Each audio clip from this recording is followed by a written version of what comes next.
Hey everyone, my name is Chris Green. For years now, I've uploaded hundreds of tutorials on music production. And even though I know you love to sit and watch every single one of them, I thought we'd take a trip down memory lane to some of my absolute favorite videos that are each specifically catered to teaching you how to produce your own music. So when I'm making my videos, I like to imagine that you're here with me in my home studio and we're just walking through the basics together. The truth is, anyone today can produce their own music, but the creativity and skills that you bring to the table are what are going to set you apart from everyone else. No matter who you are, we all must learn the basics if you're going to be navigating from session to session, year after year. Just know that no matter what level you are, there's something here for you. If you would, please hit the like and subscribe buttons to let YouTube know that this Chris Green guy is pretty decent. Come back to this video as often as you like and use the timestamps and chapters below to find the lesson for you. Now, the software I'm using throughout this entire course is PreSonus Studio One. You can often find a free trial for it, or you can pay for like a 1-month subscription and cancel as soon as you like. The overwhelming majority of the concepts in this video course apply to every music production software. But I thought it'd be great if we went ahead and covered a fresh install of that software, PreSonus Studio One. Recording Academy, software setup and install. In this video, we're taking a look at PreSonus Studio One Pro. I have uninstalled it from my computer, so now we can install it together. I'm gonna walk you through the installation process and give you a few tips along the way to get the most out of PreSonus Studio One. So if you're ready, let's get started. All right, first and foremost, you're going to want to go to my.presonus.com. If you don't already have an account with my.presonus.com, make sure you create your account. This is going to be great for if you're making any software purchases, if you want to upgrade, or you get any free downloads in the future. You want to have a My PreSonus account. So make sure you have that set up and then log into your account as soon as it's ready. Once you've logged into your my.presonus.com account, you should be able to see any products that you already have registered to your account. So the first place you want to go is to register products. If you purchased a PreSonus audio interface, please make sure that you register the product because often they're going to come with some sort of software trial version or may even come with some plugins. You never know what you're going to get, so make sure you have it registered. Also, when you're looking to get support in the future, your audio interface, if it's from PreSonus, it should have some sort of serial number or product number that you can register, and then it will show up as you've purchased it. So if you need advice or customer service in the future, it should be able to reference your specific device. But as you can see, I've got many different products on the screen.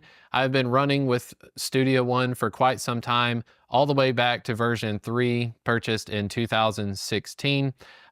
This page right here will essentially give you all of your products. You can, by and large, you can go by and download older versions of PreSonus Studio One. So again, as soon as you register your product, make sure you hold on to your account stuff. We're of course going to be downloading the newest version of PreSonus Studio One Pro version 7. So I'm simply going to click this download installer right here on the left side of the screen.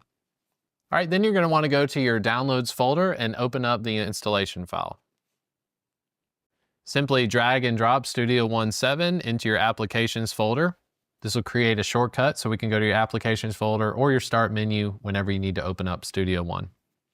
Now navigate to your program files or your applications folder and select Studio One 7. Go ahead and open up the program.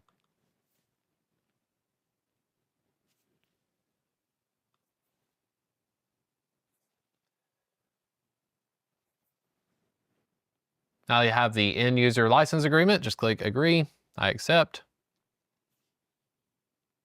Click allow. Now PreSonus Studio One is going to be scanning your system for third-party plugins. If you have not purchased any audio plugins in the past, this should be a quick process for you. I've got a vast amount of virtual instruments and plugins, so my installation is going to take a little bit longer than normal. But once this process is done, you should be able to jump into Studio One relatively quickly. All right, now we're going to be given a guide around the software. Let's go ahead and look through this as well. The artist profile, you want to set up an artist profile, your picture, you can drag and drop whatever you want into this. Whenever you create a new song, it will have all of this metadata, like basically the picture and the artist name. It'll be put onto your song. So you may just want to leave this blank. If you work with different artists, it may be kind of a hassle to go through and change the artist profile every time you're recording a song. Personally, you can just leave it blank, you'll be just fine. Now the audio device, we do need to switch this because right now it's locked into my Dell monitor and I need that to say Focusrite Scarlett 2i2. Whatever audio interface you're using, that needs to show up under setup, which we'll get to that in just a moment. External devices would be like this MIDI controller. If you have any electronic keyboards that are being plugged in via a USB cable or some sort of MIDI to USB adapter, it will need to show up there. We'll go through that in just a little bit. All right, you can use quick switch if you want to switch to different documents or projects. This section in here will be able to create a new project or open a project that we've already been working on. Then obviously you can look at different tutorials from PreSonus if you want to check those out as well. Okay, so like I mentioned, we need to get our audio interface set up first and foremost. So down here at the bottom, if it doesn't have your audio interface displayed, make sure your audio interface is plugged in and ready to go. You can simply click where it has the name of whatever audio is selected. Click this drop-down menu next to Playback Device, Audio Setup, Playback Device. Make sure it has your audio interface selected. And then we'll select the Scarlett 2i2 for my recording device. So your playback device, whatever you're going to be listening to audio through, and then your recording device, whatever audio interface you're using to record music with. If you're just using your laptop, which I don't recommend you use, you can select under playback device, you can select the MacBook Pro speakers, or you can plug in headphones to your laptop. It should show up as external headphones there. And then for recording device, you can use your MacBook Pro microphone or even AirPods if you don't have an audio interface. A few other things I want to go ahead and set right off the back. I'm going to set my device block size to 512 samples. That'll tie in a little bit when we talk about latency. Latency is the process of the audio being able to spit back out to you in real time. There is a delay. There will always be some sort of delay when we're having to sing into a microphone. That microphone is being translated to digital numbers and stuff, and then it's being spit back out to you in your speakers or your headphones. There will always be some sort of delay. Now, how extreme that delay is will come down to your block size, your sample rate, and the power of your computer to spit it back out. But for the most part, you should be okay with 512 samples. And then I'm personally recommending that you stick to 48 kilohertz when it comes to recording music. If you change the sample rate, your project file sizes will get much larger. You can go up to 96K if you want to, but that will be roughly twice the size of 48 kilohertz. So just stick with 48K. It's debatable, the perceptible difference between 48K and 96K. It's totally up to you. If you want to go 96K, you certainly can. Now on the processing tab, I'm going to set my dropout protection to be maximum. Again, this will be dependent on what kind of audio interface and computer setup you have. I'm gonna put this thing to the test with the Scarlett 2i2, but I know for sure that with my Apollo audio interface and this MacBook Pro M3 Pro chip, it's handled it quite well. So I'm gonna switch this thing to maximum. Processing precision, you can just set that to 32-bit, will be fine. I do not have enable plugin NAP turned on. I do have enable low latency monitoring for instruments. The big reason I've got dropout protection set to maximum is because it gives me access to this green Z switch known as the native low latency monitoring assistance. Okay, so when we get to recording, you'll see me reach for this green Z switch. You'll hear me mention it quite often as we're tracking, as we're recording. That green switch is going to help us whenever we're recording instruments and we're hearing that delay. We want things to be quicker. You need to turn that on, but then you also have to remember to turn it off if you make use of it, because when you mess around with plugins, if you forget that you have this thing turned on, you'll be messing with plugins and nothing seems to be making a difference. It's because it basically takes a snapshot and freezes your session in real time so that you can record a new track.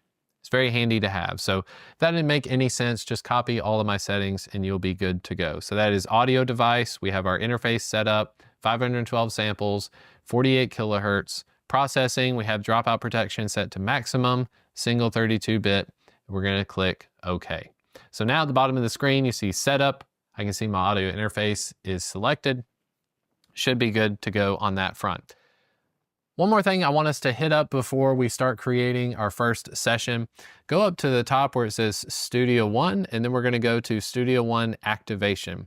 So obviously we need to activate our copy of Studio One. If you haven't done this already, go to Studio One Activation, click activate my purchased version of Studio One. If you purchase the perpetual version, or you have a license from maybe a product that you purchased somehow, you want to put the product key here.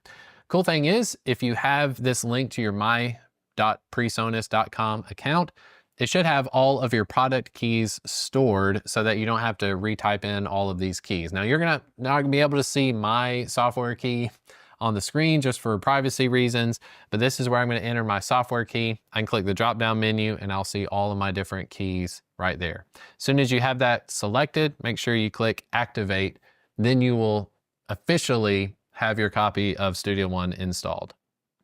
Now, if you've got added features that came with your copy of Studio One, it may not have installed everything 100%. That's because not everybody's computer has enough space for all this like bloated software. So I want to walk you through the Studio One installations and make some recommendations on plugins and different software that I think is going to be useful when you're recording. So go up to Studio One, then Studio One installation. From here, you can see available downloads. This will be linked to your PreSonus account. You may not see all of these things on your screen, but I'm gonna make some recommendations based off of what is available to me. Of course, you can go through and you can change this from minimal installation. You can click full installation if you wanna just download every single thing that they have. Personally, I don't recommend that to you. It's just gonna be overwhelming with the amount of stuff. I highly enjoy the artist instrument library. Ever since I've had version 3 of Studio One, the artist instruments, they're not like the most realistic sounding thing ever, but if you're just looking for that added track, like you need a tambourine or you need a snare drum hit, something that's gonna be blended into the rest of your tracks, I think the artist instrument library is good to have. It's gonna give you things like basses, synthesizers, keyboards, drums, percussion, all the stuff that you may not have available to you in your studio. I don't recommend that you download any of the demos or documentation. The Impact drum kits is good to have. Impact drum kits is basically the drum samples. You'll get some that sound very tribal or things that sound very unnatural. That's useful to use. Loop libraries might be interesting to you. It's 10 gigabytes of information, but if you're working in like podcast world, loop libraries is going to give you some pre-made stuff. It's not super unique sounding, but if you need something, you can download the loop libraries. I've got this one that's the PreSonus Symphonic Orchestra. Might be pretty good. I'm not going to download it for this session, but if you need a orchestra type sound, you can download that as well. The Presence XT Studio Grand will certainly come in handy, so I'm going to go ahead and download that. That's basically a grand piano. The Splice integration, it's up to you if you want to use Splice. It is a subscription plan, so it's going to be on top of whatever you're paying for normally. Stem separation, I'm not too interested in that at the moment. But those are the things I'm going to highly recommend you check out: the artist library, the Impact drum kits, and then the Studio Grand. Basically the stuff that is unique to PreSonus Studio One. As I mentioned earlier, my software, when it was installing Studio One, it had 859 plugins and virtual instruments to install. I've got a lot of third-party stuff. If you're interested in any of that sort of content, I highly recommend you go to my YouTube channel, youtube.com/HeyChrisGreen.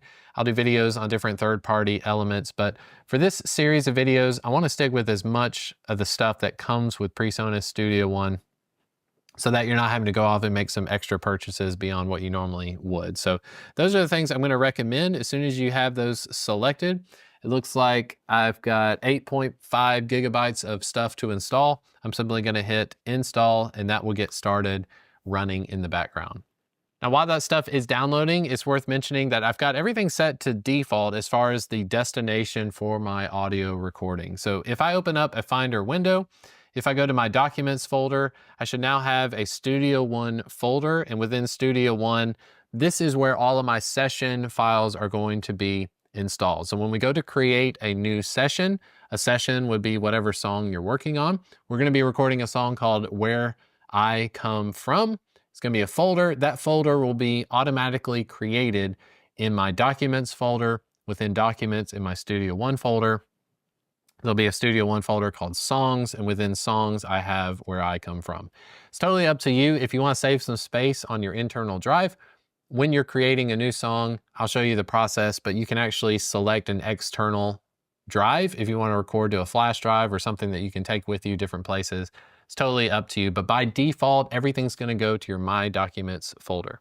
All right, now that you've got Studio One installed, let's take just a minute to optimize your system settings. This next section will show you how to get the cleanest possible audio and the lowest latency so everything you record sounds great and stays in sync. It's an important step before we start making music, so let's take a look. Hey everyone, I hope you're doing well. If you're experiencing pops and clicks and distorted audio, well, today's video is for you. In this situation, I'm using the AudioBox 96 from PreSonus. This is a 2-channel USB audio interface. It's extremely affordable, and a lot of times these affordable audio interfaces, people run into trouble, and I don't think it's primarily due to the audio interface. It might have to do with your settings that you're using in your software and also the computer that you have. So let's explore all those different possibilities and capabilities in today's video so that you have the cleanest audio possible. The best way you can support the channel is hitting the like and subscribe buttons. Now let's jump into PreSonus Studio One and I'll show you how to clean up your audio.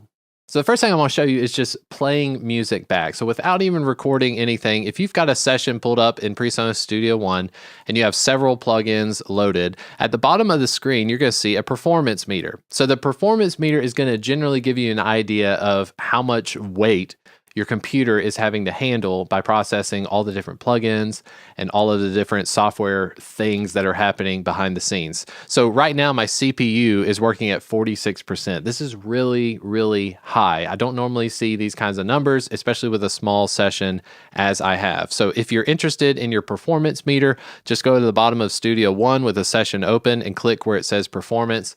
It'll kind of give you a readout. I'll try to keep this open as often as possible so that you're aware of what kind of audio we're dealing with. So here I have a session pulled up, and the first thing I want to do is just see how the audio sounds. I'm just going to play a little bit of a chorus. Let's take a listen. When I look up, He will provide and fill my cup. All right, that sounds good to me. And as you can see, we're hovering right around 47% when the audio is playing. So this is a good setting, but let's see where we're at. If you go to Studio One at the top, then go to where it says options. Here's where we normally select our audio interface of choice. Make sure you have your audio interface selected. If you're using something like Windows audio or system audio on a Mac, that's usually no good. You're gonna get a lot of pops and cracks, so you definitely need to at least look into something like the AudioBox from PreSonus or the Focusrite Scarlett. Some sort of affordable audio interface will get you leaps and bounds beyond system audio. Now we have this thing called device block size, and this is really what's going to make or break it when it comes to distorted pops and clicks in your audio. At the moment, I have it set to 512 samples, and I'm recording at 48 kilohertz. 9 out of 10 scenarios out there, 90% chance that if you set your audio interface to 512 samples with 48 kilohertz, your system should be able to handle it. It's the year 2024. This wouldn't be true even back in 2008, 2009. This was a lot of weight being put on our CPUs, but for all intents and purposes, 512 samples is usually middle of the road. Now, it shows you in PreSonus Studio One how much latency you're dealing with. Latency refers to the delay, how long it's going to take for us to hear the audio that we are recording. And we'll get to that in just a minute. But right now you're seeing my input latency is 12 milliseconds. My output latency is 14.4 milliseconds. That's pretty good. If you're familiar with like guitar pedals and delay, 10 milliseconds is definitely audible, something that you can hear, but anything around 7 milliseconds or so or less, it becomes inaudible. It almost just sounds like not even a chorus effect, but you shouldn't be noticing it too much.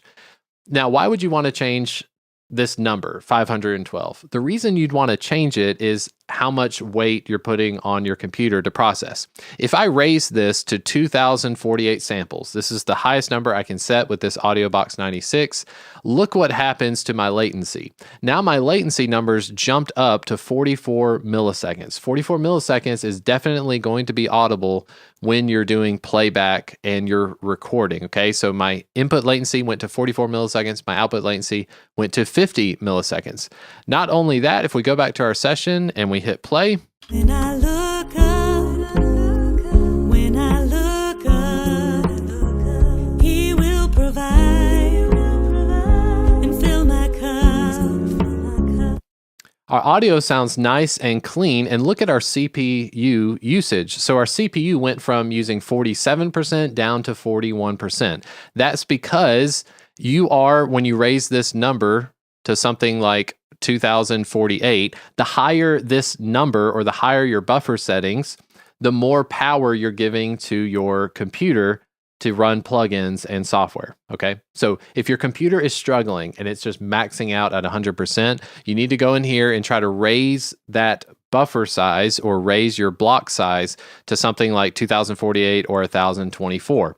The negative of this, and the reason that you don't want to keep that setting in place, is because now we have a ton of latency. So just to give you an idea of what it looks like, I'm going to hold this SM57 next to this SM7B.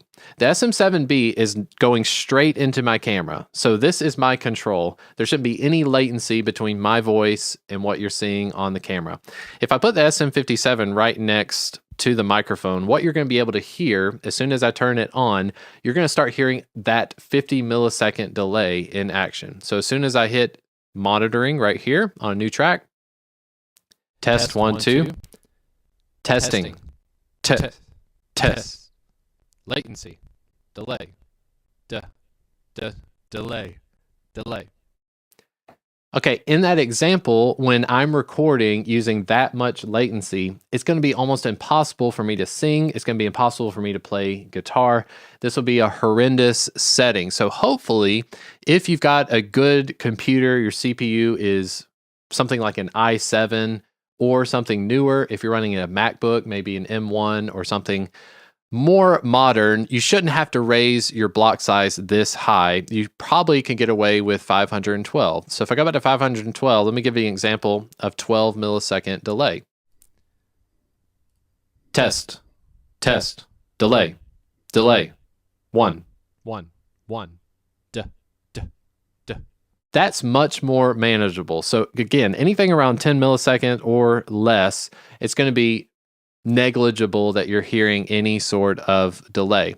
Let's push this thing to the limit because there's a lot more that you can do in PreSonus Studio One. Let's say we just wanted no latency whatsoever. If I set this block size to 32 samples, I'm now looking at a 2 millisecond delay. I'm not seeing hardly any latency at all. But as you can see, if I click the performance meter, my CPU is pegged out. It's absolutely terrible. So you will have limitations with your audio interface at what your block size can be. Let's try something like 128 samples. That's a 4 millisecond delay. Our CPU is right around 61, 62%. Test 1, 2. Test 1, 2. Test. Delay 1. All right, that sounds good to me. So definitely per session, you're going to want to know how to change these settings. And I'll just say this as well. If you're somebody who does a lot of virtual instruments, synthesizers, electronic drum kits, loop-based recording, if you've got a lot of plugins loaded, this will change depending on your session. I'm somebody that, like, if I have 24 tracks in a session, probably 3 or 4 of those might be MIDI instruments. I can get away with a smaller block size because I don't need to put that much weight on my CPU. Your computer is not going to have to work as hard if you're not using a lot of plugins and if you're recording a lot of acoustic type material. If you're doing MIDI instruments, anything that's more demanding on your computer, you could easily have a session with just 3 tracks, but those 3 tracks have tons of demanding plugins on them and processing. It's going to be different in your scenario, but here's what makes Studio One really stand out from the rest.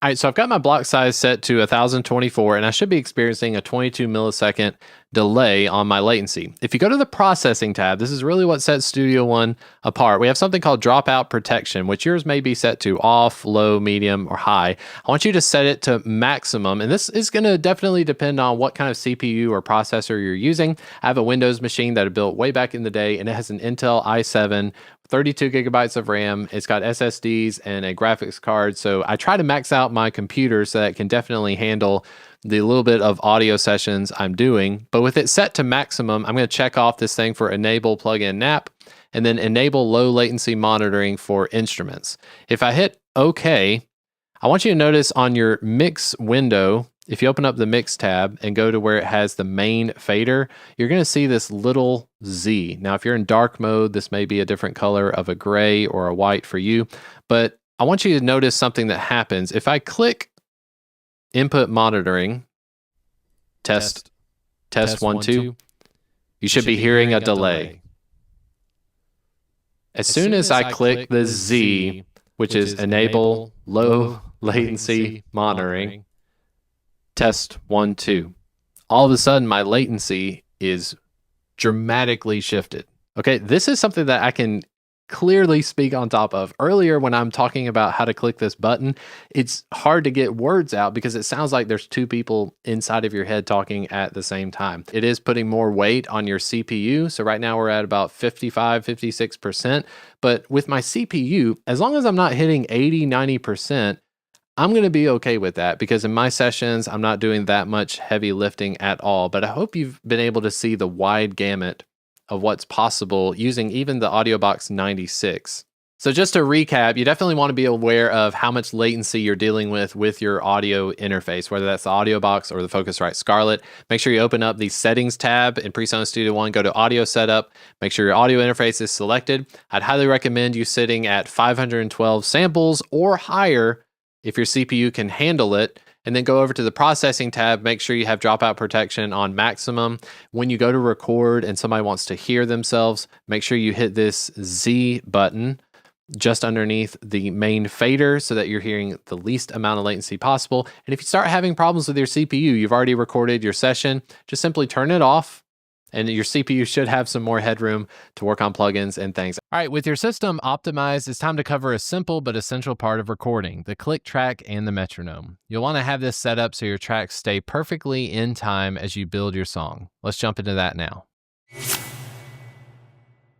When you're starting a brand new song, you need to decide as early as possible, you need to decide how fast is your song. And the best way to stick to a certain tempo and not just be vibing with whatever you feel like that day is to use a metronome or a click track. So in PreSonus Studio One, when you've created a new session, the first thing I recommend you do is at the bottom of the screen, it says metronome.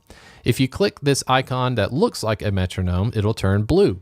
You can also hit C on your keyboard. It is a shortcut to turn off and turn on your click track. Okay. If you open up the mix tab at the bottom right, make sure y'all can see all this stuff I'm doing.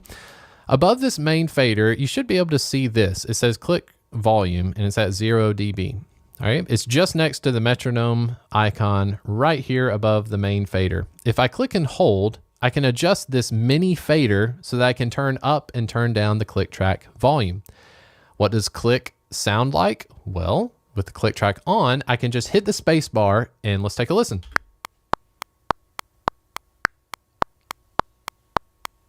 Okay. If you thought that sounded terrible and you're brand new to click track, welcome to click track world. It definitely is annoying. I remember just starting off with click track. We use click track at church. So when I would play drums, that was my first instance of, wow, what is this click track thing? It can be very annoying at first, but then you start to love it. The more you use it, the more it kind of becomes a crutch. But the best thing is if you can learn how to record and learn how to play to a click track, you've at least got that in your tool belt. Your tempo will substantially improve. Your ability to keep a consistent timing, your ability to, be consistent with your tempo is going to get better. And you can always not use click track if you want to. But better to go ahead and learn that skill, especially if you're looking to record. Now, if you don't like the sound of the click track, like I said, we've got this mini fader here. So I'm going to let the click track play. I'm going to hit the space bar and I'm going to turn down the click track so it's at a more comfortable volume.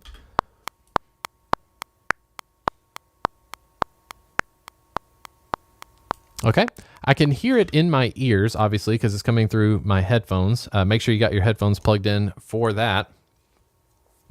But you don't want to hear the click track so loud that your microphone that you're recording with is going to be able to hear the click. So make the click as quiet as possible within reason for you to be able to play the drums. Especially if you're playing drums, you're going to have a pretty loud click track or good isolated pair of headphones.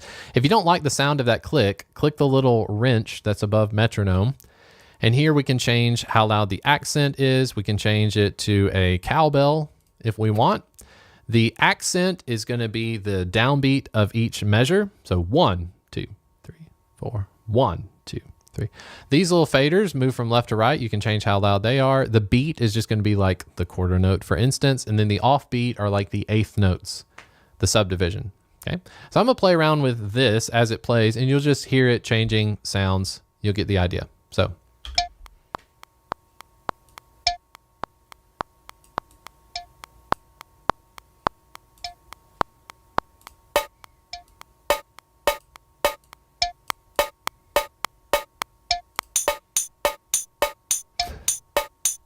That would be terrible.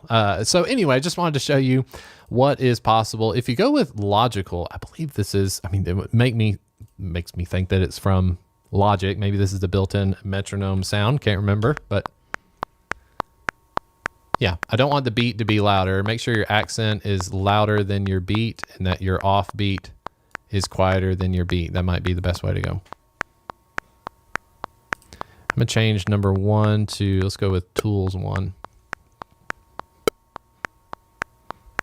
1, 2, 3. Okay. So that is our click track. We're gonna now change the tempo. So at the bottom of the screen right now, it is set to 105. If I want to change the number, I can just click this number here. I can type in 77 and hit enter. Now our tempo is 77. So if I hit spacebar,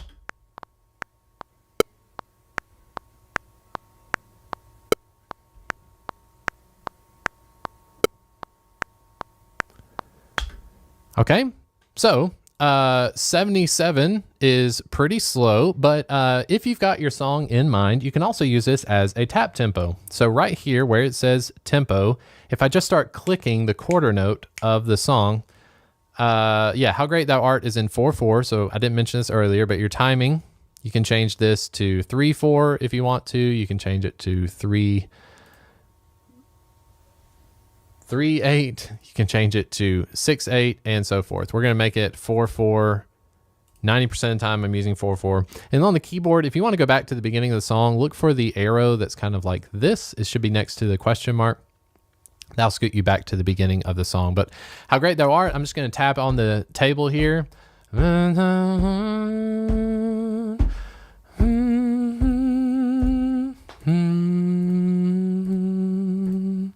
Okay, 75 sounds like a winner. I can go back and listen to it. So this is 75 beats per minute. It's in 4/4. Let's take a listen.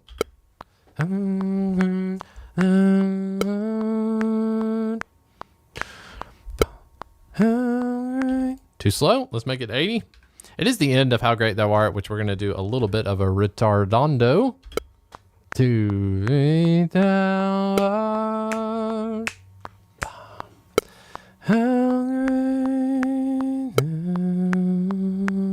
Yeah, if you want to break from the click track, you can have somebody hit the C key for you, or you can render this click track out. So if you open up the wrench tool and you hit render, let's do a little region there. From start to end, that would be fine. You can create this audio track. So now we've got this metronome here, and we don't have to use the click track that's built in. Now we have an audio track called click. It's a little bit more advanced than I'm wanting to go today, but that's out there and available. Now we're ready to start being creative. One of the easiest ways to begin is by using a MIDI keyboard to control virtual instruments. Now, if you've never set one up before, don't worry. This next section will walk you through it step by step. So let's dive in. What do you do when you want to record a drum set or a grand piano, but you don't have access to those in your home studio? Well, that is where MIDI devices and external instruments come into play. I've got two situations and two scenarios we're going to run through. The first one is an affordable option called the M-Audio Oxygen 25. I'm not even sure they make this anymore, but essentially this is a lightweight key design that has only 25 notes on it and is completely powered off of a USB cable. This doesn't have any sounds built into it. So if I hit these keys, even when it's powered on, no sounds come out of my speakers. But what this does do is it cues the samples and the instruments that are loaded on my computer. So if I want this D key to be an organ, it can be an organ, it can be a violin, it can be a cello, it can be a drum set, whatever you want it to be. I'm gonna show you how to hook this up in today's video.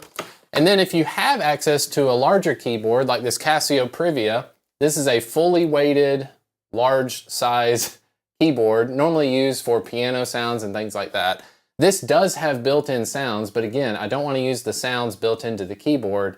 I want to use this as a MIDI controller, and I'm going to show you how to hook up a device like this that runs off of MIDI. I'm gonna show you how to hook up your M-Audio Oxygen 25 or any keyboard that runs off of USB or MIDI. My name is Chris Green. My whole channel is about helping musicians make music and record that music. If you're interested in stuff like this, please hit the like button and subscribe button, and we'll get started with PreSonus Studio One setting up external MIDI instruments. All right, the first thing we're gonna do is once you have PreSonus Studio One loaded, go ahead and create your song or open up whatever session you've already started. I'm gonna call this one MIDI. It's gonna be saved in my K drive. I'm gonna hit OK. All right, I've got a brand new session on Studio One open. First thing I need to do is plug in my USB powered MIDI device. So on the back, there's a USB cable. These USB cables can be found just about everywhere. If your printer, if you still have a printer, it probably runs off of the same USB cable as well. Whatever MIDI device you get, it probably comes with its own cables that you can use. These will run off of USB 2 or USB 3. Either one's just fine. If you have your MIDI device plugged in correctly, you should see the lights come on and now it is powered and ready to go. On PreSonus Studio One, I've got a brand new song open. I'm gonna go to Studio One and Options. In the Options menu, there's a tab for external devices. This is where we're going to add whatever our MIDI instrument is. I'm gonna go down here where it says Add. I wanna select New Keyboard. Now I know your keyboard might be on the templates list already. It's totally up to you if you wanna go with any of those. You can try to find your specific model, but really 9 times out of 10, you can just add your own keyboard. It'll be just fine. I'm adding a keyboard, and by keyboard, it doesn't necessarily mean that you're gonna be using it for piano sounds or synth sounds. It's really looking, do you have keys on your instrument, okay? A lot of MIDI controllers, they may not even have these piano keys at all, but if you have piano keys, make sure New Keyboard is selected. If you have New Keyboard selected, I'm gonna name the manufacturer. I'm gonna go ahead and type in M-Audio, give it whatever name will be recognizable to you. And the device name, I'm gonna call this one Oxygen 25, just like it's labeled on this.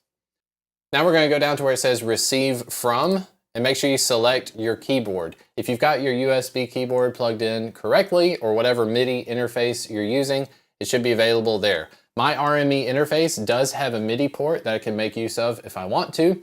It's not meaning that that's necessarily gonna be the best option, but it's totally up to you if you have that available. I'm gonna select Oxygen 25. So now all of the information for this controller is coming from the Oxygen 25 through the USB cable into the computer. Now the send to function is not gonna be used most of the time unless you have built-in sounds. So this M-Audio Oxygen 25, it doesn't have any sounds loaded into the keyboard. If it did, on the send to, I could select Oxygen 25. That way you can actually play MIDI notes from your computer and the sounds are gonna come from your keyboard. With this keyboard setup, I'm actually sending the data from the keyboard to the computer. The only other option I want to mention to you if you're starting out is default instrument input. If this is your only MIDI instrument or external device that you use and you keep it plugged in on the regular, make sure you have that one checked and then click OK. Now you can see on our external devices tab, we have the Oxygen 25. We can see that it is plugged in and ready to go. Now we can hit the OK button. Well, we're not done yet. That's just the setup option. We need to add a track. You've seen me do this in many of my videos. Whenever you go to add a track, you've seen this many a times, audio and instrument. This is a little bit confusing to me. Maybe they should change the vernacular a little bit because when I see instrument, I think, oh, instrument, drum set, guitar, bass, piano. Well, that's not what Studio One means. When it has instrument listed, it's talking about a MIDI instrument or an external instrument that's being cued from sounds coming from the computer. So I actually have drum sets and samples on my computer. And the only way that those make sounds is if I use a device like this to make the sounds come out of my speakers. It's very different. I can have a drum set in real life, okay?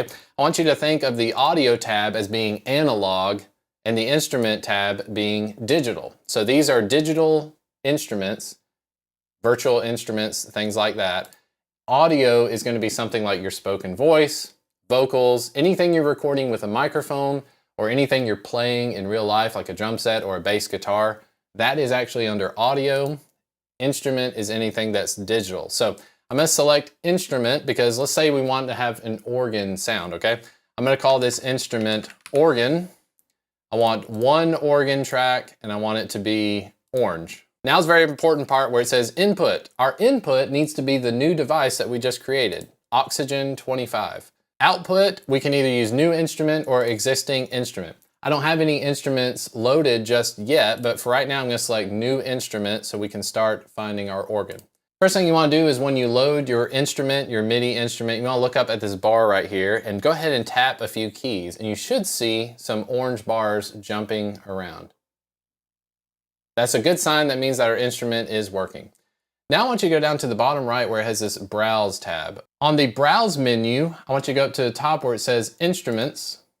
And this will be a folder where you have all of your MIDI or external instruments, your sample libraries, all those things loaded. If you're just starting out with PreSonus Studio One, you probably already have these loaded. If you don't, check out my video on the installation process with Studio One, recommended installation. One of the things I mentioned is you need to download this one called Presence. Presence, whether you're using the artist version or if you have the professional version of Studio One, Presence has some really great, diverse set of instruments that you'll want to be able to use. Hopefully you've got a few sample libraries already loaded. I'm going to use PreSonus built-in Presence. I'm going to click and drag this onto that track where it says organ. As soon as I do, it opens up a window, and from that window I can click this preset here, drop-down menu. I want to go to where it says organ, and let's go with organ full. All right, now that I've got it loaded, we can test it to see if it's working. So if I just play a G chord here. Wow, that's crazy loud, okay? So it's very, very loud. One thing about external instruments or VSTs, they are always way too loud. So on the volume knob right here, I want you to take this and turn it down to something like -12 would probably be good.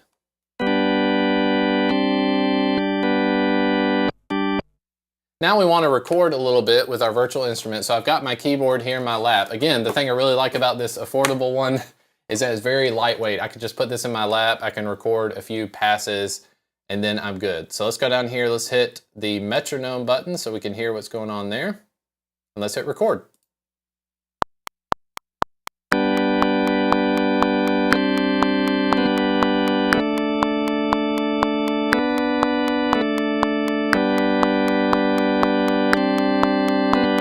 All right, now we've recorded our first MIDI instrument. And as you can see, the thing that's different about MIDI instruments is that we don't have the waves that we're normally seeing when we're recording something that's analog. That's because it's all MIDI notes. Click the edit button at the bottom right, and you'll actually see the MIDI notes here that I was playing. So all of these bars right here are the notes that I was playing. And if I hit the space bar, we can listen back to what I just did.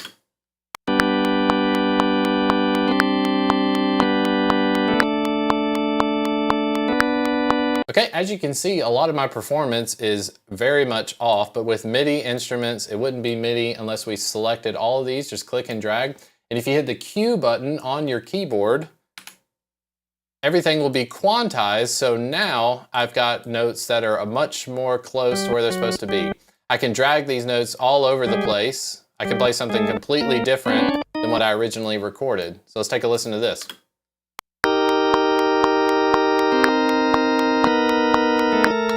Sounds really bad, okay? But you can take these MIDI notes and manipulate them all over the place. This is why people love using MIDI, because it allows you to edit so many things after the fact. So let's go back to where we were here. Once you've quantized everything, you can go through and really nitpick these and put them exactly where they're supposed to be. Just click and drag wherever you want to go. So that's an example of the M-Audio Oxygen 25. This is a USB powered MIDI instrument or external instrument. You can use this to cue whatever sounds you want. If I go up here to where it says organ and I've got the keyboard selected, let's say I don't want it to be an organ anymore. Now I want it to be let's go to brass and let's go to French horn full. Now when I hit play on this track,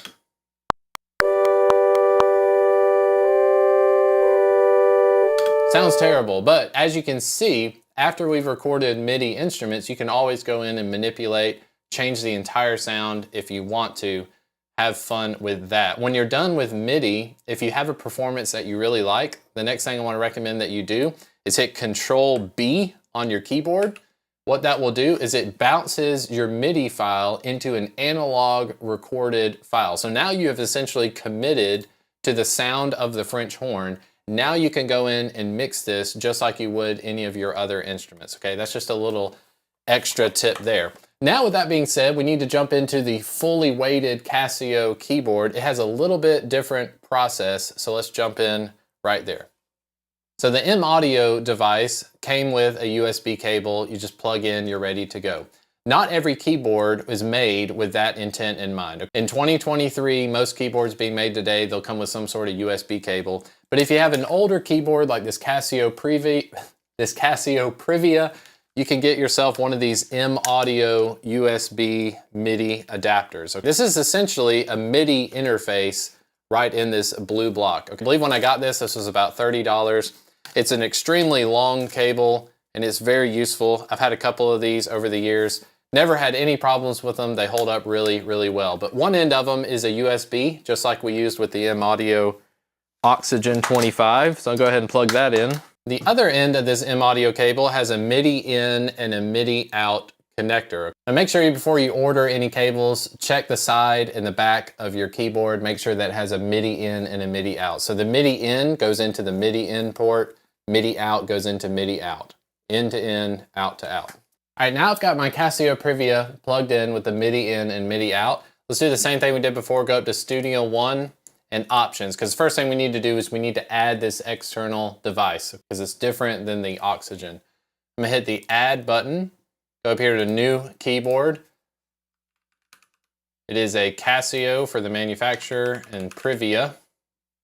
Receive from, okay? Whenever you're using this M Audio MIDI interface, you want to select USB Uno MIDI interface and send to.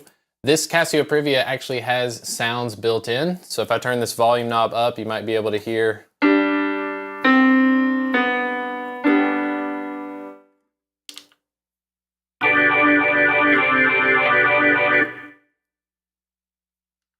Most of the time I'm not using the sounds from the Casio, but it is available on this one, whereas the M Audio Oxygen didn't have any built-in as well. And just like the other one, I can select this as my default instrument input. If I had both of these keyboards plugged in at the same time, I want this one to be my default for sure. It's got the heavy weighted keys and it has a full range of keys rather than just 25. So I'm gonna hit OK.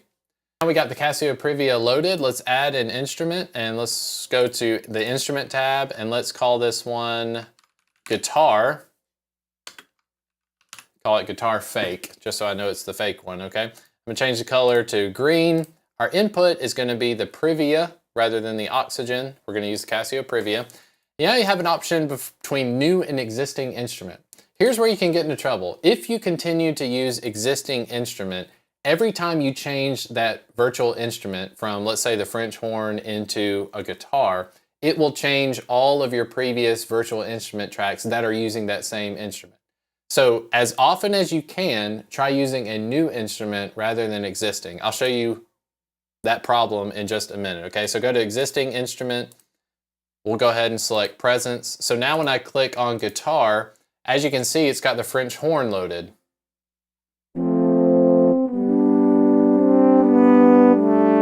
Problem is, as you can see, this organ track up here is also orange. Anything I do to change this, it's as if I'm changing like a guitar amp, okay? You want to try to add as many instruments as you can if your computer can handle it, because you'll really get yourself into a bind if you record 20 different MIDI tracks and then you go back and listen and all of your MIDI tracks are playing the same instrument. Not very good, okay? You can add as many instruments as your computer can handle, so just keep that in mind. So I'm back on guitar fake. Instead of this French horn, we want to go to the guitar folder. Let's go with a nylon string guitar legato.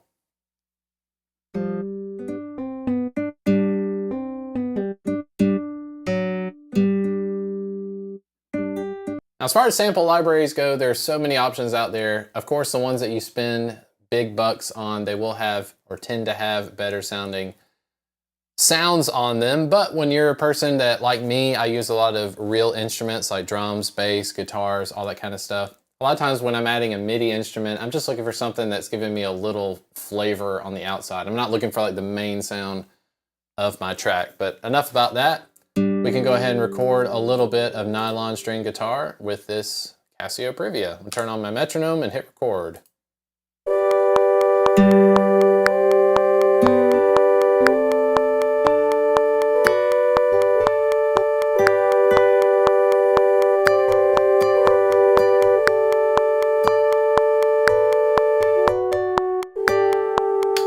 Okay, and the same thing applies as earlier. Here we have a MIDI track. I can double click this region right here. It'll pull up in the edit window.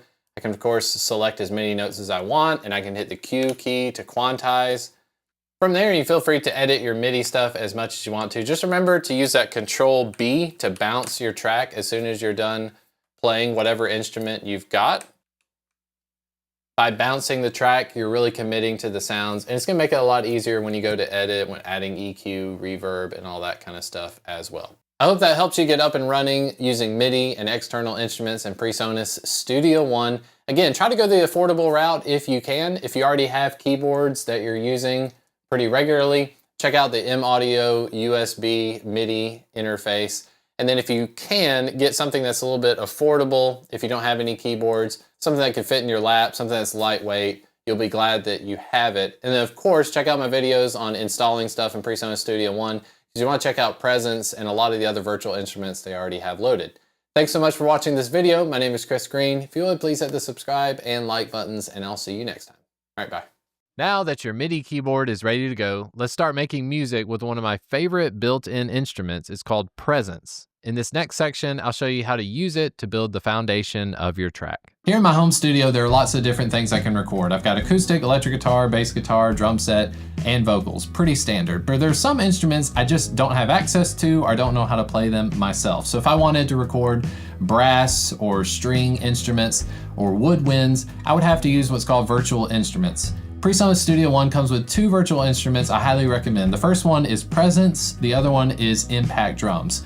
The Presence virtual instrument is basically like a synthesizer built into your computer that has all these different sounds you can use, like brass and strings and choirs and things like that. Impact Drums, I'll make a future video on that, where it's basically got a bunch of different drum samples that you can add to your song as well. Today's video is all about Presence from PreSonus Studio One. I'm gonna show you how to record a song from scratch. I'll try to keep it as real time as possible and very beginner friendly. I'm only gonna be using my keyboard and my mouse. I'm not gonna be plugging in any MIDI instruments, so that you can see how you can get up and running with Presence in PreSonus Studio One.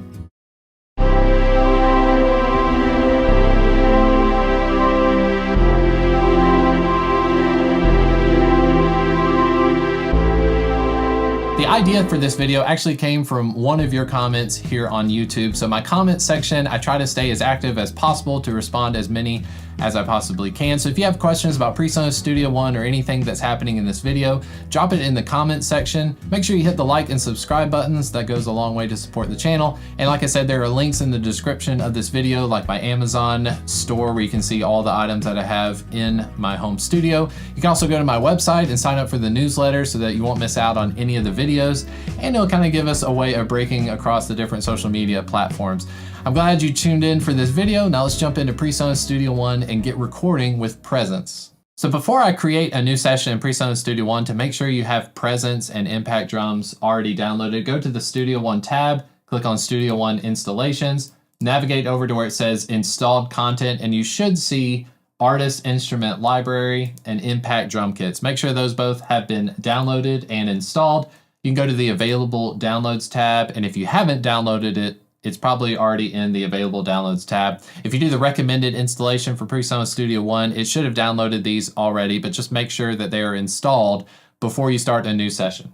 Now that I've got everything installed, I can create a new song, and I'm going to call this one Sweet Tea, because I like to drink sweet tea. I'm going to keep it at 48 kilohertz. I'm just going to click OK.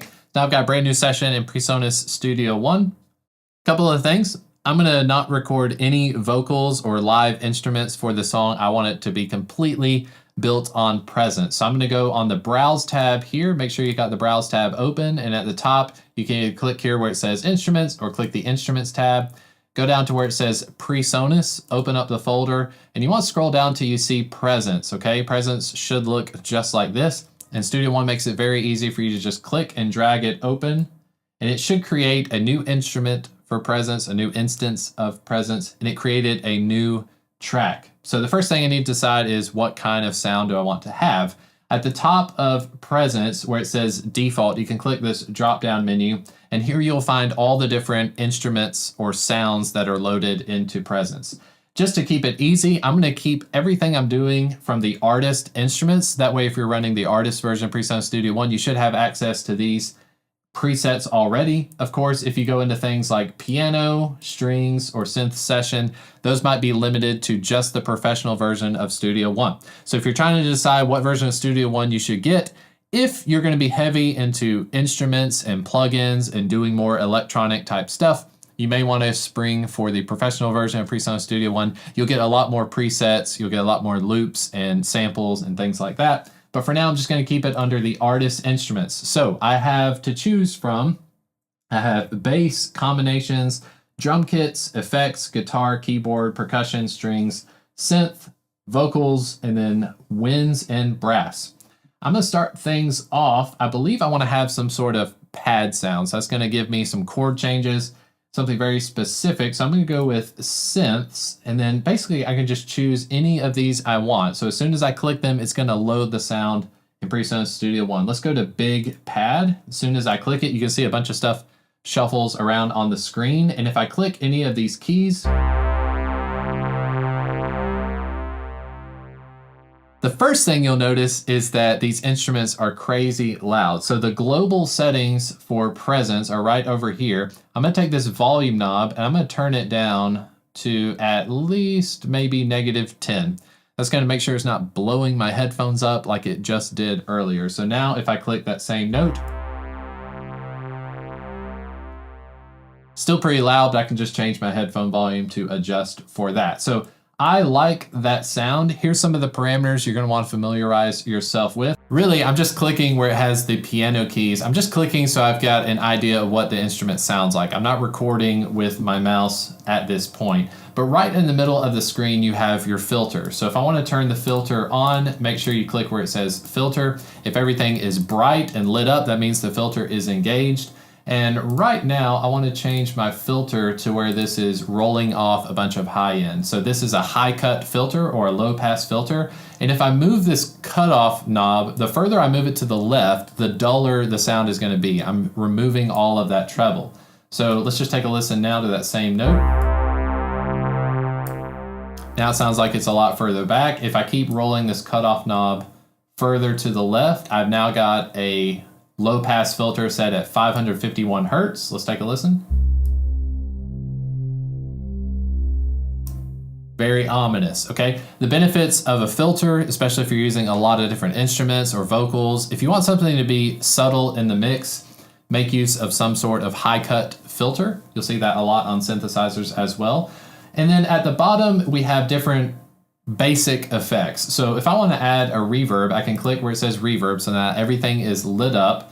I can change how much of that reverb is mixed in with the original signal. Right now it's set to about 38%. The size of the reverb, I can change it to where it's a 2-second reverb, and I can change the pre-delay, etc. You also have access to a delay. If you want to throw a delay on, just make sure you click and then go through all the different settings there. And then modulation. Modulation can be cool, especially if you want to use the flanger or the chorus. But for now, I'm just going to play with the reverb. Let's take a listen to that.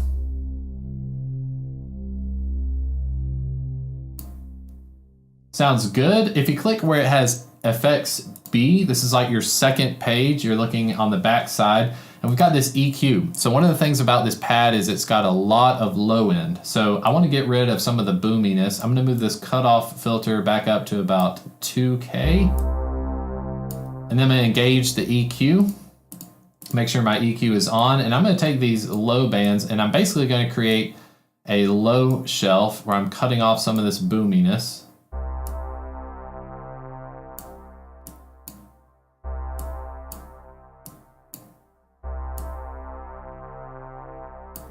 There we go. So that's not as aggressive sounding of a pad. Now comes the fun stuff. So I'm going to leave this just like it is. I'm going to go to my timeline here. I'm going to go to about measure 4, and if I double click on measure 4, I'm going to create a MIDI region, okay? This is 1 measure long. I can extend this out, and let's do at least 4 measures. So here I've got a block. There's no sound on this. It's just a blue region for MIDI. And if I double click at the bottom of this blue block, it's going to open up the edit window. And as you can see, we have the piano keys on the left.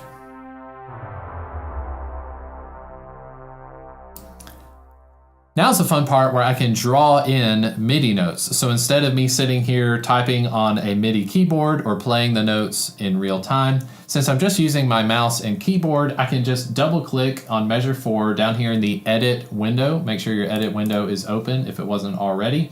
I can scroll up and down. I can go to where it says C2. I'm going to double click, and it's created what is essentially a 16th note on the downbeat of measure 4. But I don't have to leave it as a 16th note. I can click and drag this bar so that it goes all the way through measure 5. Okay, so in the edit window, you have a timeline. So I can zoom in and out simply by clicking and dragging right here. And I can click on this bar that's been created, this note, and if I hit the D key, I can duplicate. So now I've duplicated the note. I'm gonna go from C to F. Okay, you just simply click and drag the notes around. One of the settings you may want to make use of is the snap function, so it snaps onto the grid whenever you're close enough, or you can just hit the N key to toggle that off and on. So here I've got 2 notes on presence with this pad sound going from C to F. Before I hit play, I want to turn off the metronome, so I'm going to hit the C key. If the metronome icon is blue, you're going to be hearing a click track in your headphones. But if you're doing MIDI instruments and loop-based recording like this, I'm not having to do anything in real time, so I really don't need a metronome for the song. And I've got everything snapped to the grid, so my timing should be good. Let's take a listen now.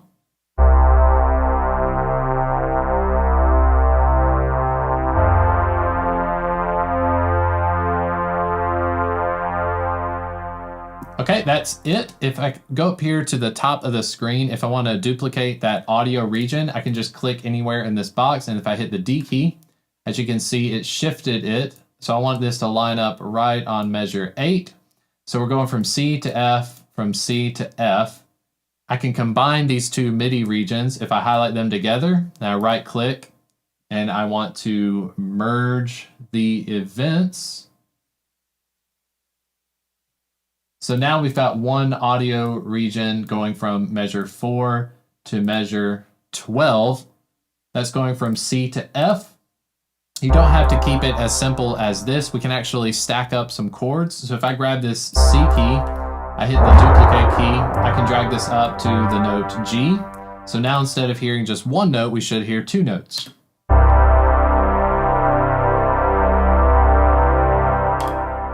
Very neat. If you want to change the velocities of the note, if I select this G, as you can see, there's this white vertical line on the velocity tab. If I click and drag this down, I can make the G note a lighter velocity than what the C note is. So now if we take a listen.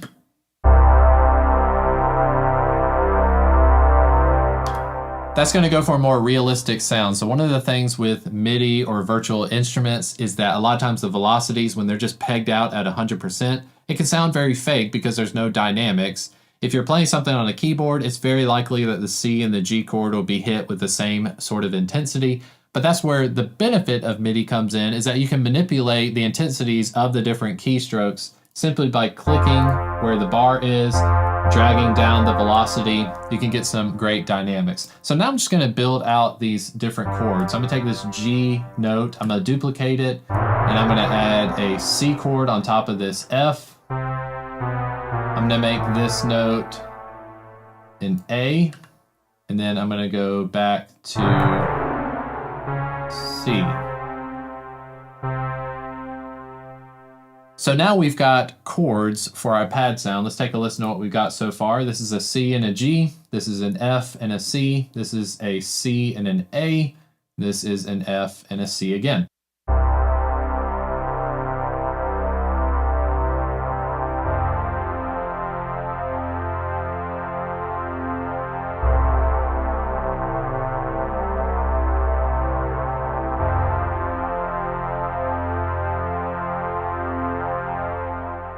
All right, sounds pretty good so far. Sounds like something you see on Dune.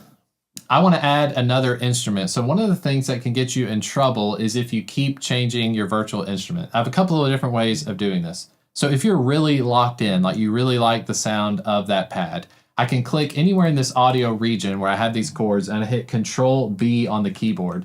What it will do is it has bounced those MIDI notes into an audio track. So see now, instead of it being MIDI like this, now it looks like I've actually recorded the synthesizer. And if we take a listen to this new track that was created, if I hit the space bar,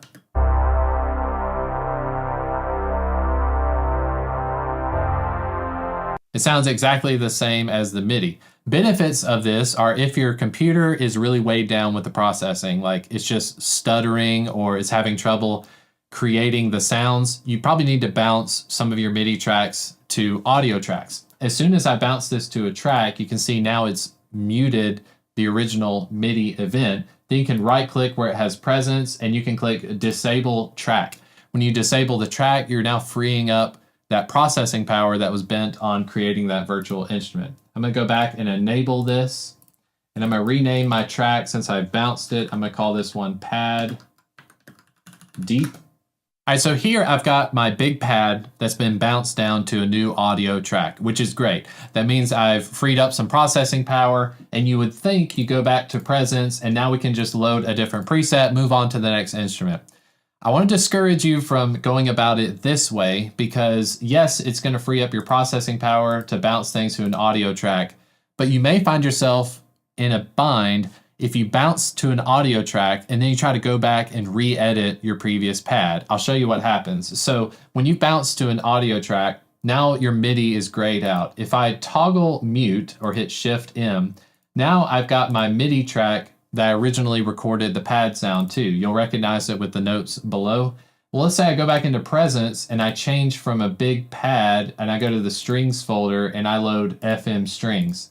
Now, if I take a listen to that track with my original pad sound, if I hit play, you'll know that that doesn't sound like the pad that I had earlier. So every time you change the preset on presence, it will change the sound of your MIDI track from before. Okay, this can get you in a tangled web of issues, so I'm going to show you a better way to go about it as long as your computer can handle it. So instead of changing the preset, I'm going to keep this one as big pad. I'm going to right click the track for this pad and I'm going to disable the track. Okay, so now I've got an audio track of the big pad. I'm gonna go back to my instruments folder. I'm gonna drag and drop a new track. And as you'll see, now we have presence 1 and presence 2, okay? Presence 1 has been disabled, so I don't have to worry about this affecting my processing power. But if I wanna go back and edit the original MIDI from the big pad, I simply right click and go to enable track. If I enable the track, I now have access to presence 1, which is the pad, and presence 2, which I can load things like the strings I was talking about earlier. Go to strings, FM strings. So now I've got FM strings on presence 2, and I've got a big pad on presence 1. Of course, this is going to put more strain on your computer, so what I recommend doing is bounce to an audio track whenever you can, go back to the original instrument, disable the track, and keep going forward, okay? That way, anytime you need to edit a previously recorded MIDI instrument, like the big pad, if I need to change the chords, I can go back and just enable a previously disabled virtual instrument, okay? So I've got FM strings loaded. I wanna add some MIDI notes to this. FM strings sounds very similar to the big pad, so I don't wanna go too crazy, but I need to keep this thing relatively in the key of C. Again, that was too loud, so let's go to global volume. Turn it down, about -10. This one, I'm gonna have it move every half note or so. So let's get some movement going on. I'm gonna start on C. We'll go from C. Let's take a listen to what it's got going so far. Yeah, this is gonna be kind of nuts sounding. So we're descending into madness here. just a walk down the scale.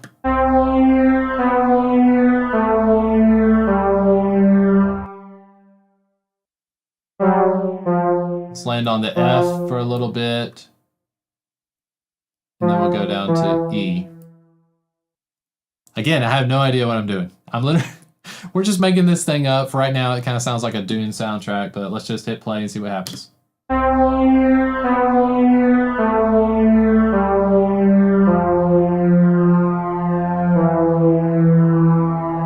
right, I like the sound of that. I am going to open this filter up and give myself another little rolled off sound. I don't want anything to poke through just yet. And I'm imagining this is going to have at least 15 to 20 tracks by the end of it, so I want to be careful. All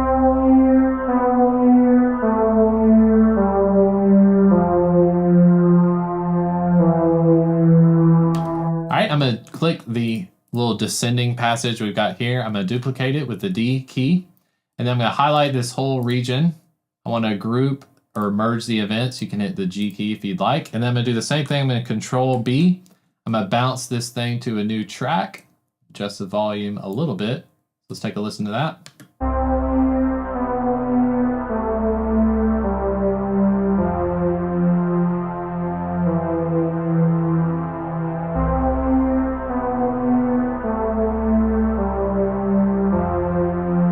Nice. I'm going to do the same thing I did before. I'm going to right click this whatever presence to. I'm going to add a new instance of presence and go back to the artist instruments. Let's go to vocals. That'll be fun.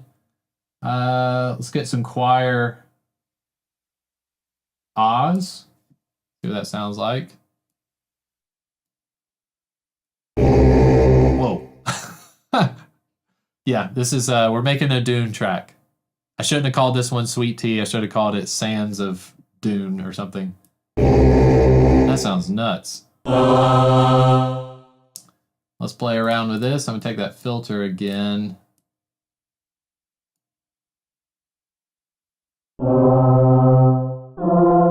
Rolled off too much. Now it doesn't sound like a choir. There we go. All right, so I'm doing the same thing. I'm just double clicking to create a new MIDI region. This one, I want it to be a little more sparse, so I'm going to double click. If I've got the key selected, you can use the arrow keys on your keyboard to move down and then move back up with the up arrow. Let's create something that's a little bit more rhythmic. So let's do G to F. Okay, that's weird. Let's move it over. Good with that. No.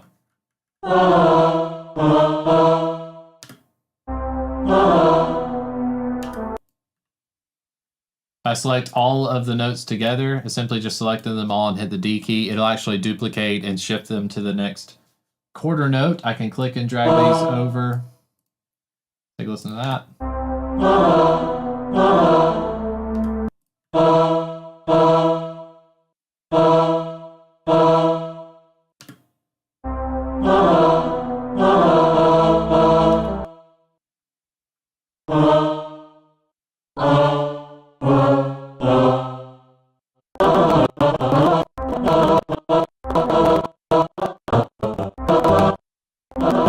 Okay, I actually like this little weird thing that's going on here, but what I want to do is let's go back to the reverb setting. So if I click this presence, open up the reverb, and let's just go really heavy on the reverb and take a listen.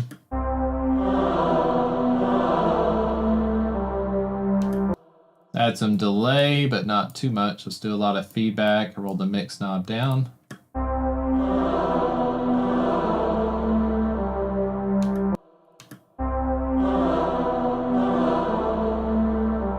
Do some phaser. Phaser is always fun.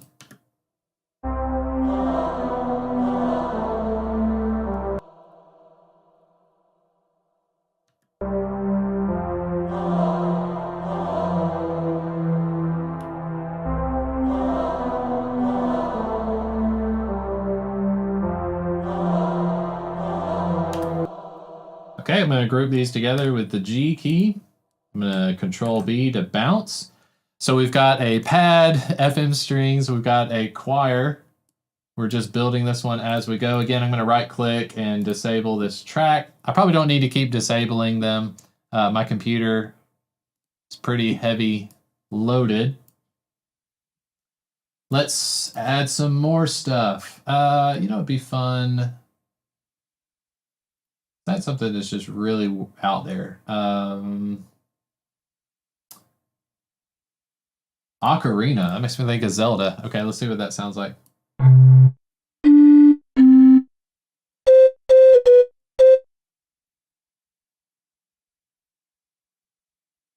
All right, this one has got to be really fast because I am thinking about like Legend of Zelda, Ocarina of Time.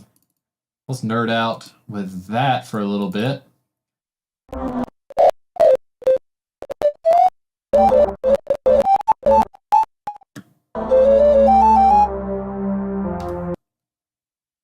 See, doesn't sound natural, so we need to mess with some of these notes. If you want to change the time base of your region or whatever, up here just above the edit window under Quantize, you can see it's, if I change it to 30-second note, now the grid is showing me more information. You can also add it having a triplet feel to it, so we might want to go with that with this Ocarina. Seems like something that would have more of a triplet feel. So now if I lock it to this grid, we can go more based on a triplet.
Okay, so the ocarina is getting a little squirrely. Let's take a listen to it.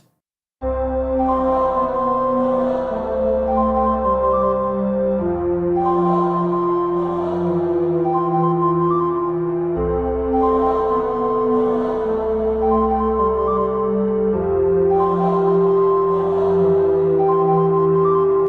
right, it's time we add some percussion. So I'm going to keep it with presence. I'll just drag and drop a new instance of presence here.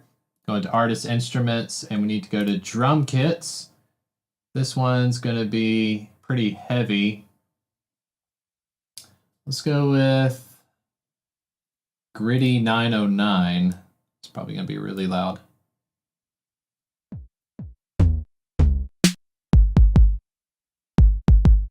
Really like that one. That's around C1. So you don't have to add like all the instruments on one track. So this is a drum kit, but I could just have, let me just add the kick drum, then add another instance of that presence and just have a snare. But I think this one, the way the song's going, let's go to C1 and just add some kicks to this.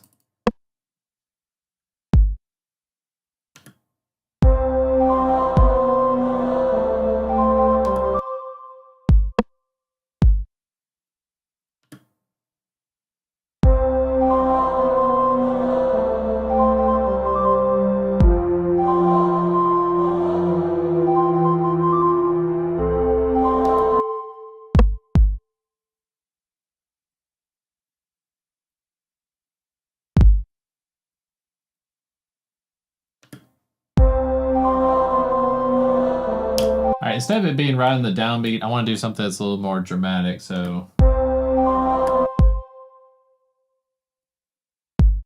let's switch this back to 16th notes instead of being triplet based.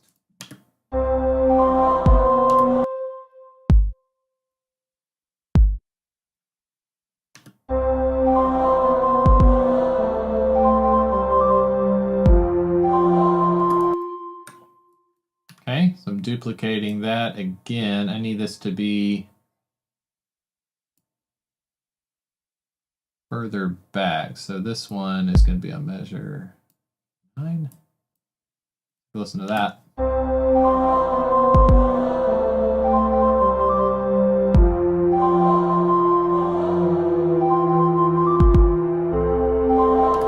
Move this one further back.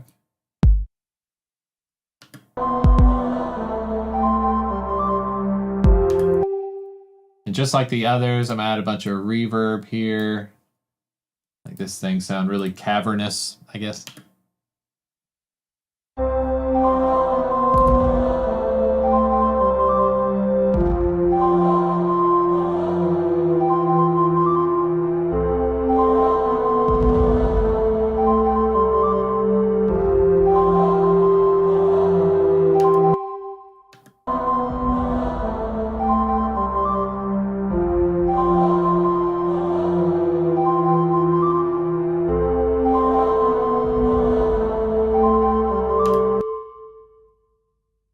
Song got real epic real fast. All right, here we go.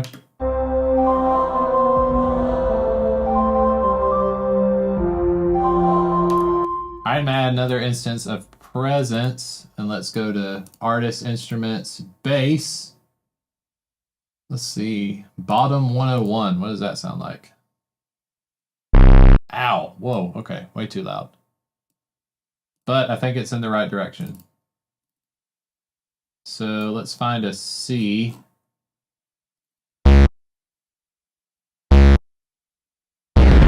Wants to be like, it's so low. All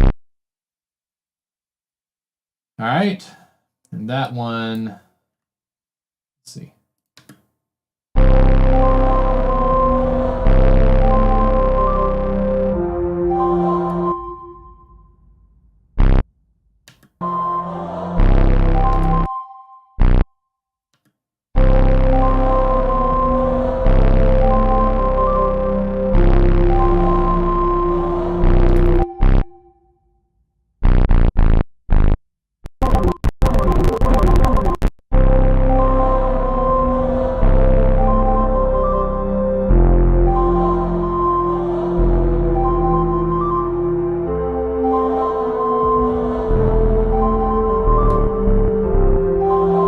Want to add one more instrument, and you pretty much get the gist of using presence if you've been watching me up to this point. If I go to artist instruments, let's just add some strings. And I want these to be a lot more, let's do tremolo strings. That should be fun. I'll probably end up using the filter the same way I've been using before. I'm just going to draw in these chords here. Ah, still loud. Turn that down. Go back and draw in. What I want this to be is more of a sustained. This is going to give us some ease because it does sound really heavy so far.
All right, so here we have, let's see, we ended up with 1, many instances? We've got 1, 2, 3, 4, 5, 7 instances of Studio One presence, and what we've ended up with, it just sounds like the lead character in whatever movie you're watching is dying, so it's pretty dramatic. But I hope you've gotten a lot from this video to see what presence can do. And of course, a fun thing is all of these MIDI regions, like I was talking about earlier, you can take these and insert effects. So if you want to add an EQ plugin to any of this stuff, you can EQ it just like you would a real instrument. As you can see in the bottom left, the performance meter. If you're worried about your computer's processing power, just click where it says performance, and you should be able to see that my CPU is running at 2% right now. Make sure on your main bus you put some sort of limiter, so you can go with the PreSonus Studio One limiter and adjust it so that the ceiling is probably at like -1. Just make sure you're not clipping, because again, these virtual instruments, they come in really hot. So I'm gonna adjust the gain so that I'm right up at the top.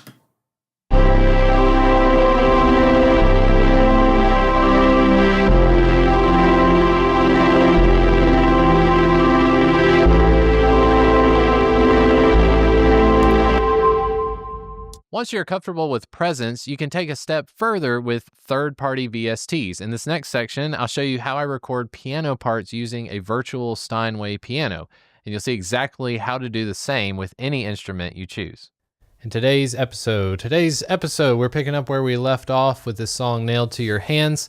In the last episode, I was able to record the guide acoustic track and then sort of a guide vocal. We'll bring that one back in. It's not Lana singing on the song, but I do need something that I can listen to as I'm playing, because today is all about recording piano, or a MIDI instrument piano. This is the East-West Steinway D virtual instrument. We'll go through this plugin a little bit. Definitely if you're a piano player or you're looking for something to use in a live situation, I think it's held up really well, and everything I use in this live stream, if it holds up for the live stream, you can pretty well be sure it's going to hold up for live performances. It scares me to death that something's going to happen. Certain plugins, like on Studio One, certain plugins just crash. And of course, that's not going to be good for the live viewing audience. But again, like I said, today it's all about just putting in some piano tracks. I've got this MIDI keyboard here. Kind of explain a little bit of that setup. We'll go through some sounds with this East-West Steinway D piano, and then I'll look at some of the other virtual instruments on PreSonus Studio One, especially so you can compare to the acoustic piano. There's one that comes built in to Studio One. We can take a look at that at any moment. Want to do a real quick check because I am using a different way of streaming. We're already changing things up in episode 2, but if you are here and things are working, let me know in the comments section. As soon as somebody can put a thumbs up or a wave, that would make me feel a whole lot less insecure about being live. Okay, it looks like I am live. Good, that's working. Always good to know that it works. Okay, so let's jump into this piano track. Just so you know, here's our room shot. That's me right there. And we are live. Let me look at the clock here. Good old Windows desktop. It is the 16th of April, and it is right now in my time zone. It's about 8:30. We're about to lay down some piano tracks. So that webcam up in the corner of my little home studio, as you can see, I pulled out the Casio keyboard so we can get it in shot. I mentioned this in the last video. This is a fully weighted, super large MIDI keyboard. This thing weighs a ton. It's a good 50, 60 pounds. Not easy to lug around, but if you are on the market for a piano, I mean, if you're primarily a piano, virtual instrument, keyboard kind of person, you know the value of having weighted keys. It makes a huge difference when you're pressing down on the keys to have a little bit of resistance. Now, if you're doing a lot of synthesizer stuff like pads, we use a lot of times in church, we'll use pads in the background. Pads and things that you're just holding out your sustain pedal a lot. If you're just doing that a lot of times, then semi-weighted is going to be a good way to go. You might have seen some of my YouTube videos where I'm using the M Audio Oxygen. That is a great little keyboard that I think it runs like 40, 50 bucks. And of course you can get all these things used, but essentially this Casio Privia, it has a lot of tones built in. I don't have the audio of what you're hearing is from PreSonus Studio One. So for me to play anything off of the Casio, just know that you're probably going to hear it coming through this SM7 microphone, but it does have speakers on it. And if I turn up the volume slightly, let's see here. Oh, is this going to be too much? Let me just see if I can turn this off. Yeah, so what you're hearing, if you're hearing anything through the microphone, is actually the built-in, this is the default piano sound on the Casio. Goodness gracious. Speakers are a little poppy when you're moving the volume knob around, but this is the default.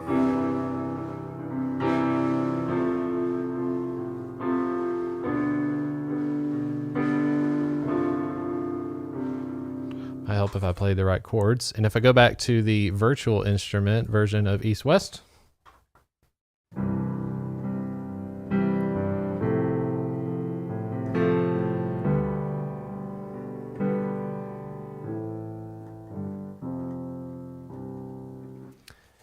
sounds completely different. So it's not fair comparison using the speakers that are built in, but there's this button for GM tones. I'm not sure what GM stands for.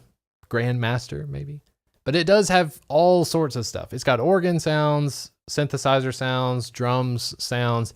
I have used it in the past. It does have the left and right output, like the analog outputs, if you want to use the built-in sounds.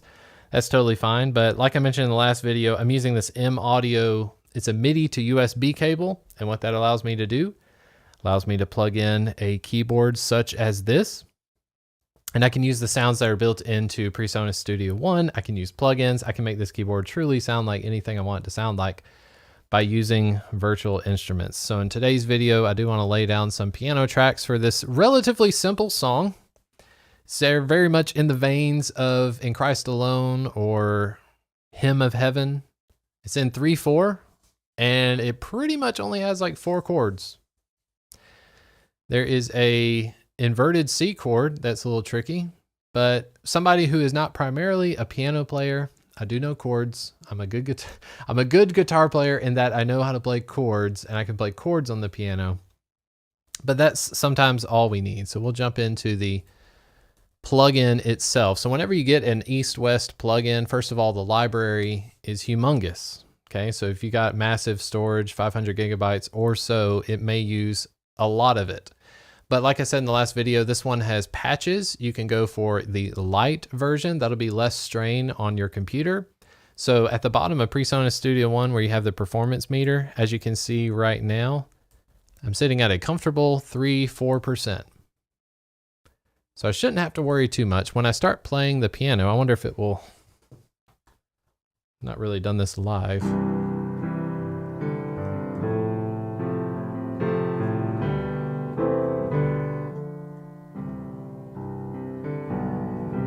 Yeah, we can get it up to 7-8% for sure. But that's all I need. You got plenty of headroom with the performance meter. And if I need to switch it beyond, right now I just have it on basically what is the default. This is the full patches Steinway Master Dynamic. And I spend a lot, I don't really use the mixer. So if you want to get in and do some mixing, that's totally fine. But the player window is really where it's at. Excuse me. Here's some fun features I like to use. Here's the closed lid.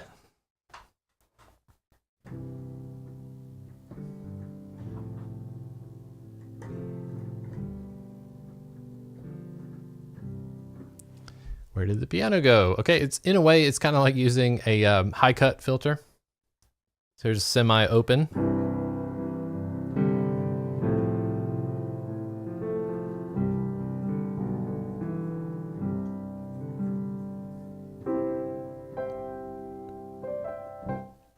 Slightly muted there, but if you just go wide open with this thing,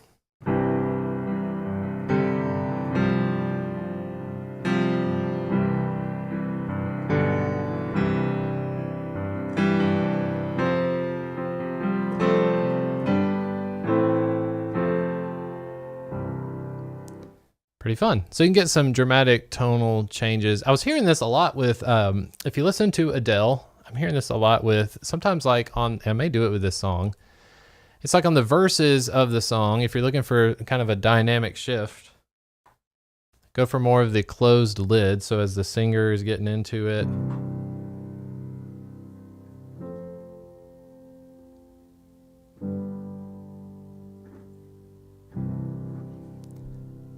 And then, instead of drums coming in, you can make it just dynamic just by opening up the lid.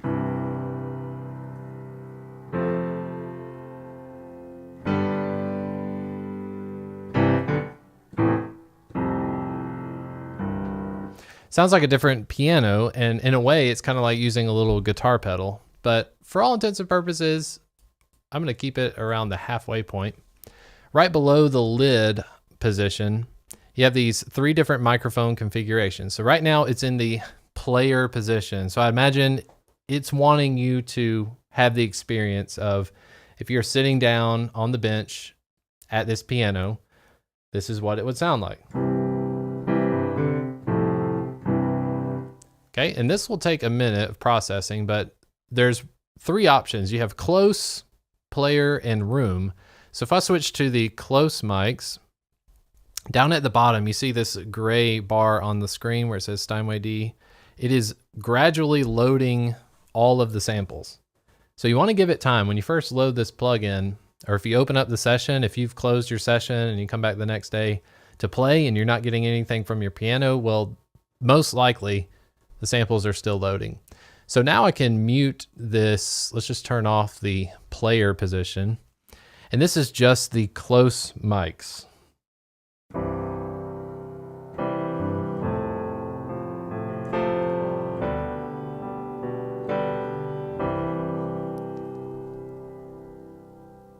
I'll try to switch back and forth here.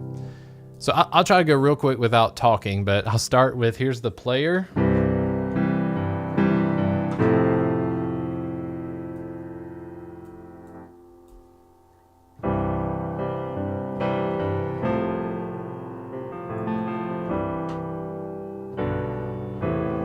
Now, if you're not wearing headphones, highly recommend anytime, if you're watching any YouTuber talking about plugins or mixing, grab a pair of headphones, because a lot of this detail, what you're hearing is going to be the low end, and I can physically, it's almost like with the close mics, I'm getting way more like this low end thump in my ears, and you may or may not want that.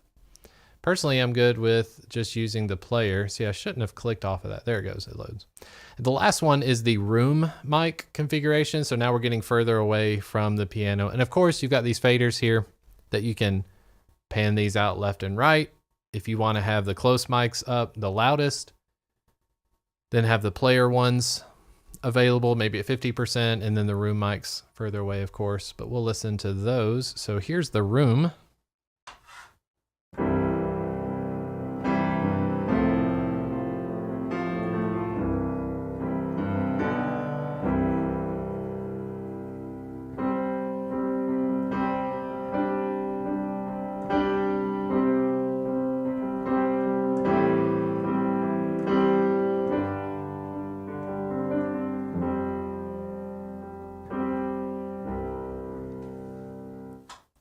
Instant room sound. I don't know how quick I can go back and forth, but let me try this out. I'm gonna play C to F, and then I'll switch to the player and then the close. So here's the room first.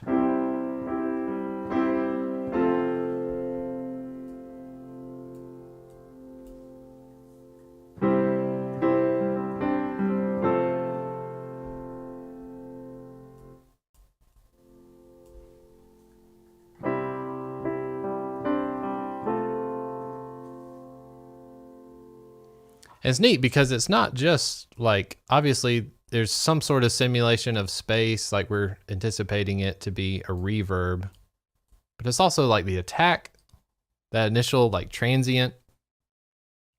Of course, it's going to be more harsh the closer you are, just like any microphone. If I get real close to this microphone, you start getting more proximity.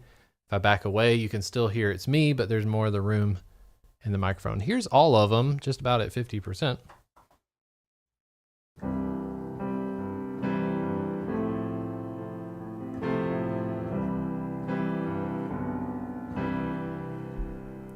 Let's boost them up a little bit.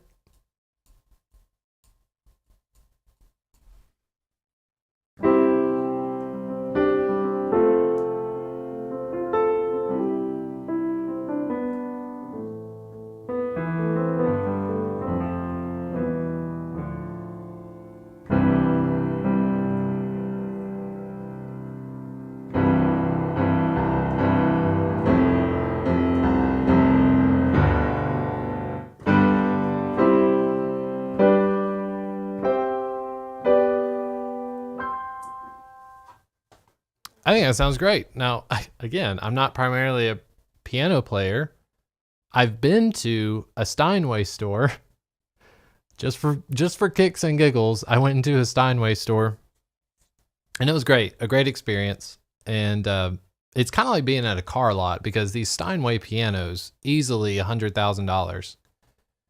Now, never in my life would I spend $100,000 on a Steinway. I would just get something like this. But there are people who, you want to get a Steinway. I understand. But the sales lady is kind of like being at a car dealership. And if you ask them, hey, why don't you sit down and play? And what I did is I walked around the piano just to kind of hear, like, what does it sound like when I'm standing on this side of the piano? What is she hearing? Because it reminded me of this plugin. And the good thing about plugins, of course, are tuning. Pianos need to be tuned quite frequently. I think recommended at least like twice a year, right? Any piano experts, feel free to correct me in the chat. I'm all for it. So again, other stuff on this, when you get to, let's see, it's got a section for articulations. The only one I've ever messed with over here is the attack knob. And essentially what I'm doing with the attack knob is I'm telling it basically the same effect of what the lid is doing. So if I don't want to hear as direct a signal, you see as I increase the attack knob, you see it kind of sloping up to the note. So now this piano kind of sounds like a violin, but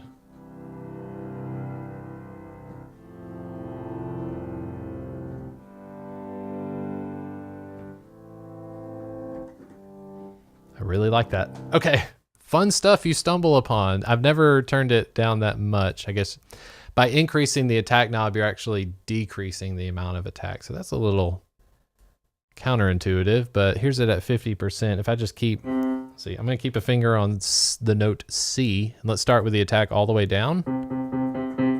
You can hear that very aggressive, percussive as I increase.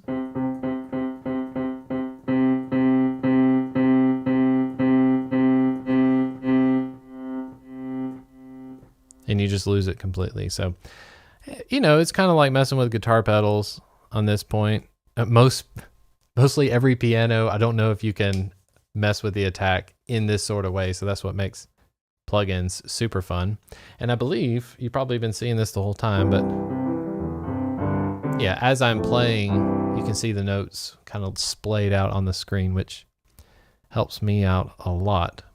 Okay. There is a section for reverb. I've got it set to East-West Hall, which is like, I believe that's the default. Now I have changed this in the past, but loading this plugin, it's been a while. So I trust East-West Hall. To me, it sounds great. You can turn off the ambience. If you select the little, anytime there's a blue light on, that means it's active. Just simply turn it off.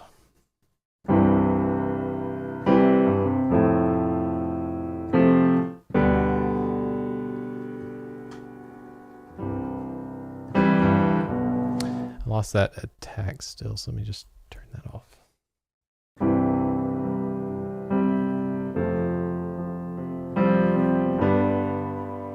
Yeah, everybody loves reverb. I'm gonna keep you can keep the reverb on, and of course you can raise or lower the level, how much reverb you're getting. Hey, let's mess with the spread. So spread is gonna be, again, if you're wearing headphones, you should be able to hear this a lot better, but the spread is gonna be how wide is this image. Let's go ahead and see, I'll play a C chord. So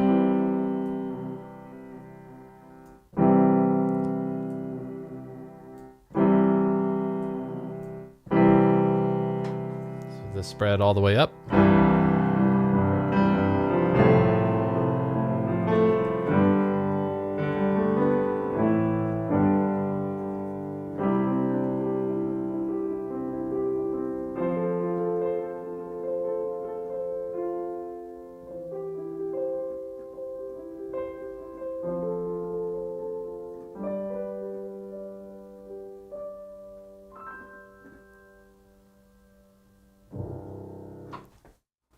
And I'll mention this too, if that doesn't sound, regardless of my playing, if that instrument doesn't sound good to you, I could also blame it perhaps on you hearing my SM7, test 1, 2. So if I turn it off,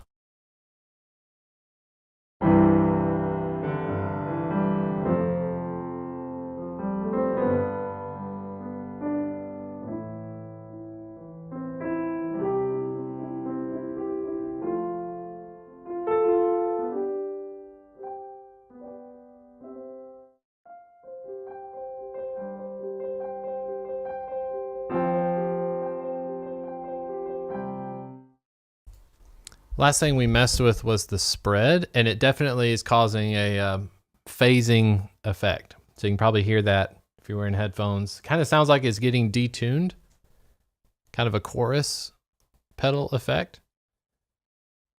But if you've got it a little bit tighter, I don't think it was as egregious.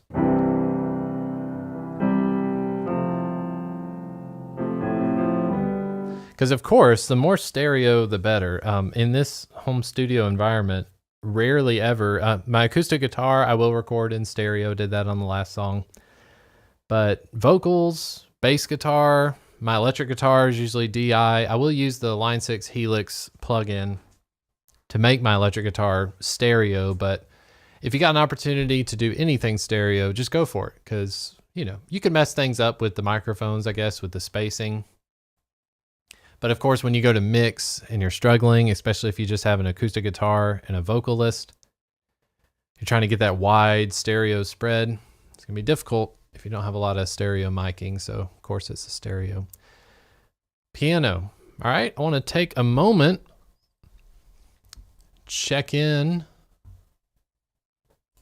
make sure we are still live. Everything's still good. All right. Okay, so we are in process of recording this song, Nailed to Your Hands. I think it's about time we record something. I'm gonna do my best to make things visible to you on the screen. This east-west piano, let's just remove the, I'm gonna keep the room mic on. Okay. So we're removing the close mic and we just have the player and the room mics, and we've got quite a bit of spread. The attack knob is back where it's supposed to be. If I close this out, you can just assume here on out, everything you're hearing is going to be the Steinway for now. Let's start recording here. I wanted to show you this. Last time on the stream, what we had was a guide vocal and a guide acoustic. And as you can see right now, all we have is the acoustic guide. Where it says Lana lead, that's where I recorded kind of myself mumbling through. I wanted to show you this trick because if you have done what I've done, where I've deleted the track that used to be here on this channel, all that audio goodness is gone. Well, it's not truly gone unless you've done some extra deleting. You can go down to the Browse tab on PreSonus Studio One. Make sure y'all can see this. And there is a tab here for the pool. Okay, so your pool is going to be all of your audio recorded tracks, even the ones that don't make it onto the final mix. So if you're doing, I use this all the time when I'm recording drums. If you're recording drums and you're just doing multiple takes and then you start thinking to yourself, well, I'm going to go back with take number 3, and you don't know where take number 3 is, most likely it is going to be in your pool. And right here, you can see this track labeled Lana lead. That is me. And if I click and drag it onto the track, we should be able to line it up. Now we chopped off the beginning, so I can probably use the ending to line these two up. Let's see how that does right here. Let's take a listen. Yep, there it is. Okay, I just chopped off this beginning thing. So again, the guide tracks, the guide vocal and the guide acoustic, these two are not going to make it onto the final song. This piano track that I'm recording is going to be on the final song for all intents and purposes. Sometimes, I mean, I'm going to record as much as I can, the different instruments. We'll do drums, bass guitar. We'll do a proper acoustic guitar recording for this one. Might add some synths and things like that. We're just going to throw a lot of things at it. I do have kind of a vision in my head of what I want the song to sound like. But if we're going down the path and the piano is just not working, we can mute the piano. And honestly, that's kind of the fun part of recording yourself.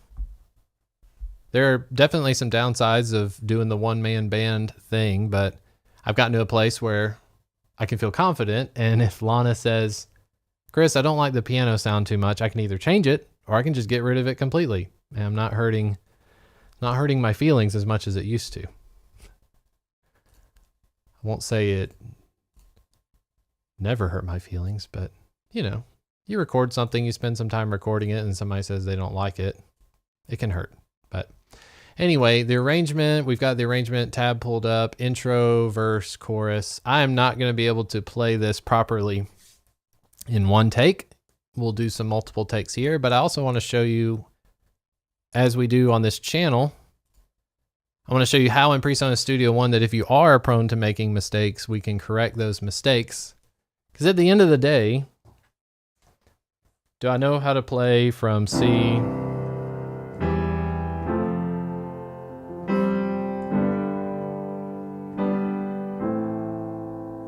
So I've played it. I should be able to play it, but sometimes things happen. I don't know. I could get an itch and I miss a chord. Well, I can keep going. Theoretically, I can keep going and fix it later. And that's the benefits of modern recording. I don't want to plan on messing up, but if I do mess up, I can just keep going for now.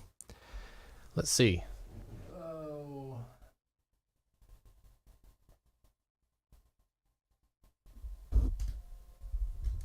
Okay, I've got a question.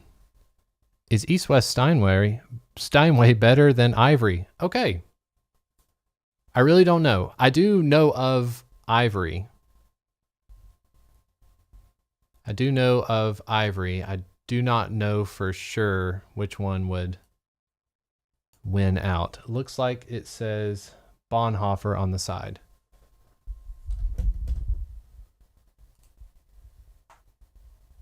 Boston. Yeah, I believe that's Boston.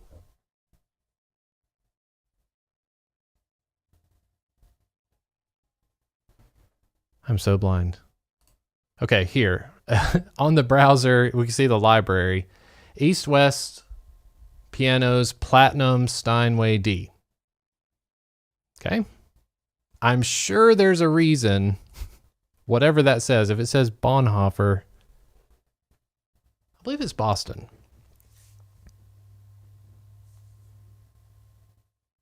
Wow, you really got me thinking there. That's a great question. I'm going to look it up and get back to you. If I can find out what in the world, I don't know if you can see this. Yeah, right here in the middle of the plugin.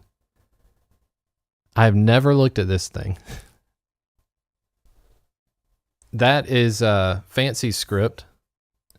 I wanted to say Boston because at the Steinway store, they sell Boston grand pianos, and Boston grand pianos are kind of like the next level down, I guess.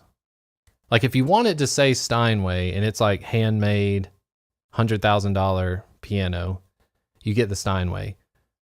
The $60,000-ish pianos are called Bostons, or it just says Boston on it. And I thought for sure this is B-O-S-T. I just can't see if that's a T.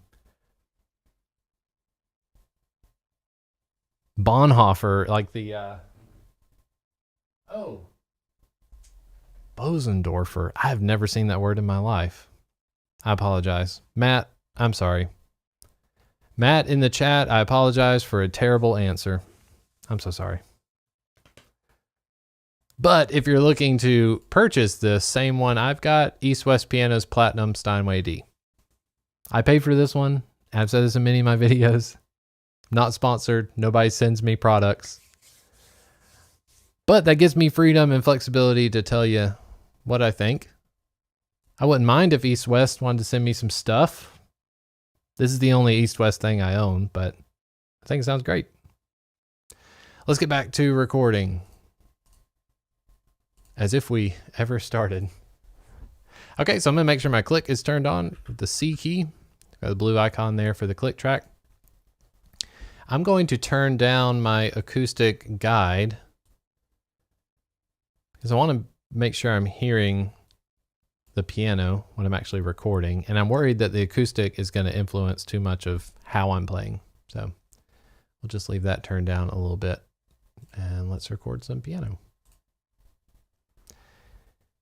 All right, for this time, I'm going to mute this microphone here.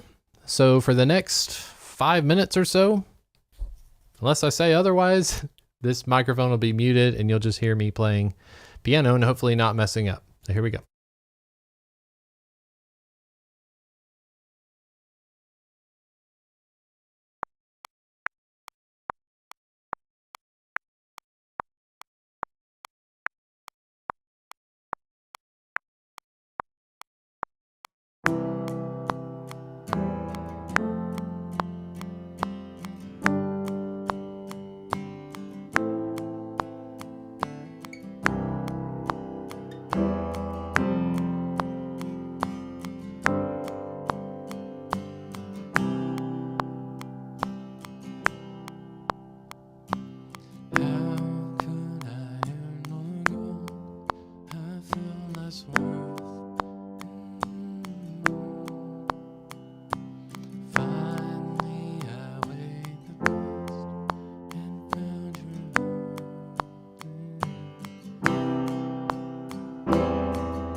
Precious Jesus, by God's own plan, my every weakness nailed to your hands, my every weakness nailed to your hands.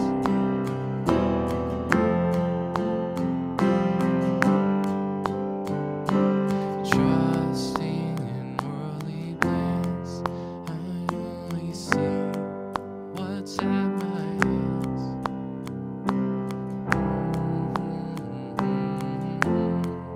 I found your mercy at the cross.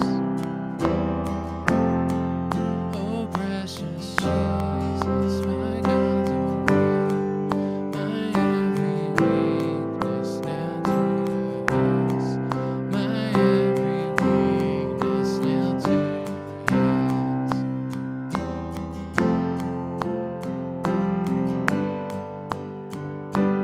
Fading with each new breath, each one leaving me to death. Lost, I found your mercy at the cross.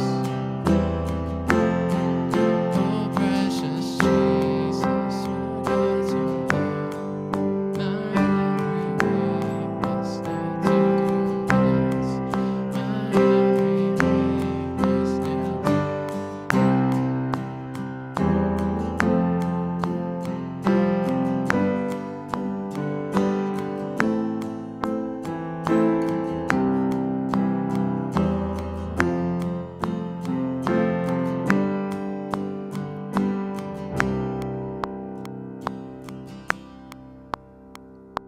standing on holy ground.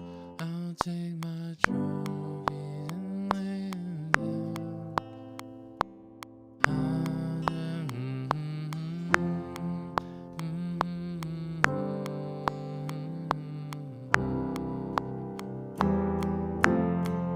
Oh, precious Jesus, weakness to your hands, my every weakness nailed to your hands.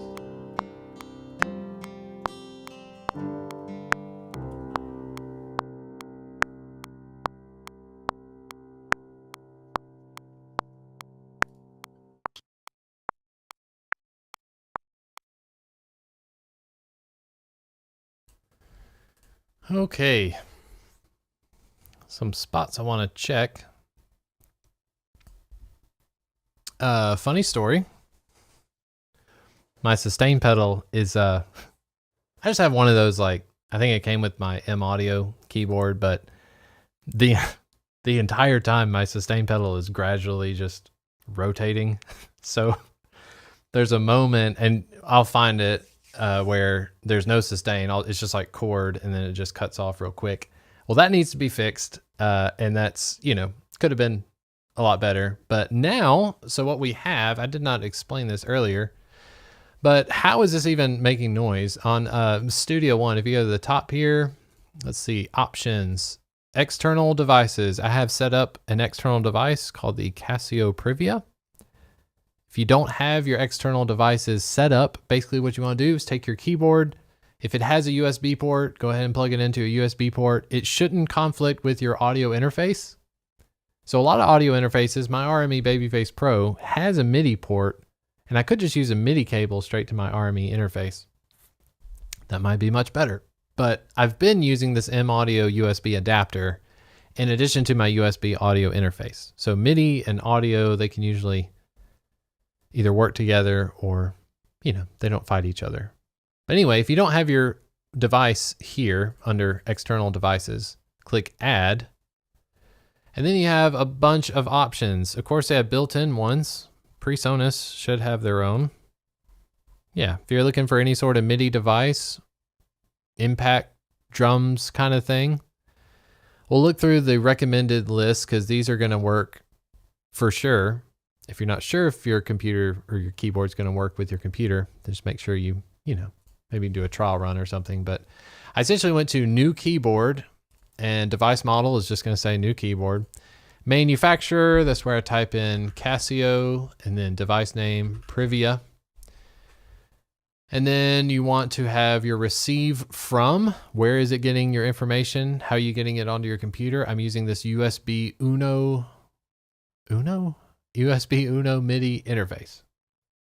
So that is my USB cable telling it my keyboard is traveling through that USB cable. So I'll make sure that says that. Okay, it's already in use. I understand. Hopefully this doesn't mess things up. And if you want to trigger sounds from your keyboard or your MIDI instrument, if you have built-in sounds like this Casio does, you make sure you're sending through the output of the MIDI cable.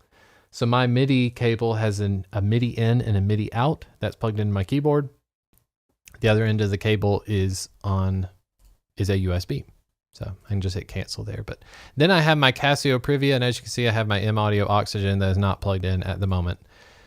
When that is done, you can either go up here to add tracks or hit the T button, the T key, and then go where it says instrument, because we're using a MIDI instrument. You can name it piano or what have you.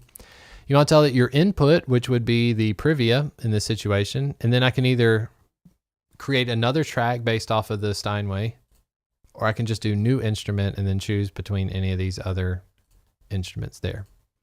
If you're still not hearing anything, look for next to the track right here.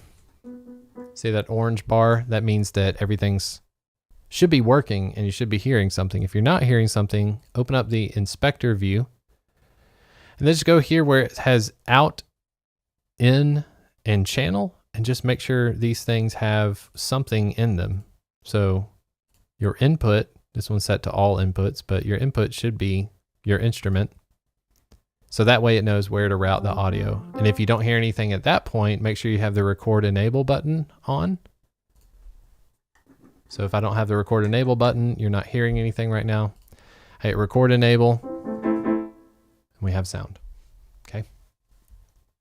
But notice our MIDI instrument does not have these blobs, these waveforms that we're used to seeing with analog recordings. That's because it's MIDI notes. So if I double click this here, we can inspect how my performance was. So if we go to measure 6, we have in the edit window, you can see just how far I was off. Okay, so there is the chord I was playing. And if I hit spacebar, turn the click track off and we'll solo the piano track.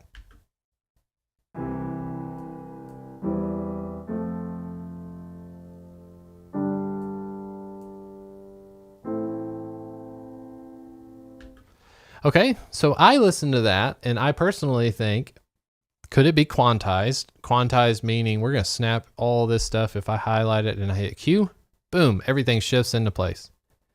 I could quantize it.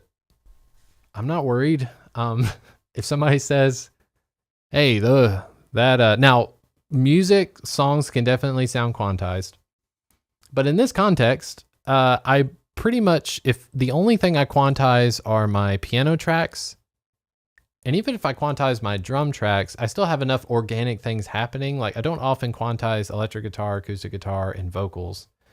So there's some breathing room. If you are doing some sort of pop production and you want it to sound super modern, you can quantize everything. It will definitely make things sound tighter. So quantizing does sound good, but I'm asking how far am I off? Because if we will see some egregious playing, and if I'm more than a 16th note off, then I need to nudge these things around a little bit, or I just need to re-record.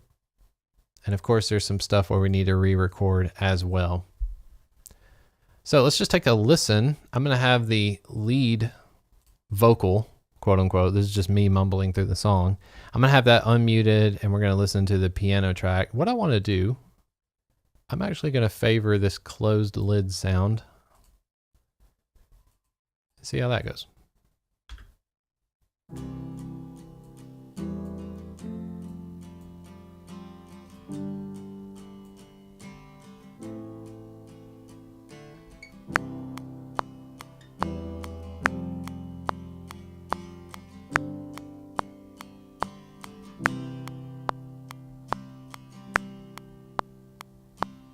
How could I earn more gold? I feel less worth. Finally, I weighed the cost and found You see at the bottom, that's the sustain pedal off and on. That's usually the thing that's going to mess up the most, other than my Oh, playing. precious Jesus, by God's own plan, my every weakness nailed to your hands.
Every weakness nailed to your hands. It's been a while since I stopped it. Let's just talk about, if down here on the edit window, velocity and sustain pedal, these are the two that I'm going to switch to the most. Velocity comes in handy because as I am playing these notes here, notice what chord doesn't sound quite as confident. Hear how that just kind of... So I can highlight all these and just click and drag these velocities up. Let's see how they sound.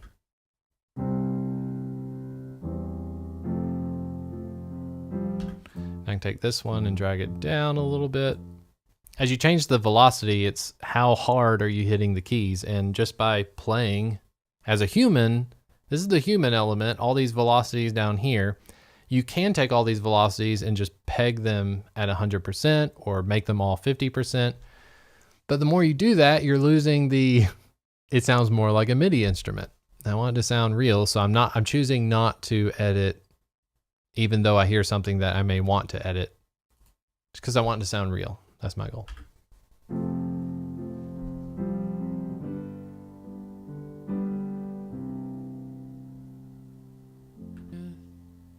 Each one leads.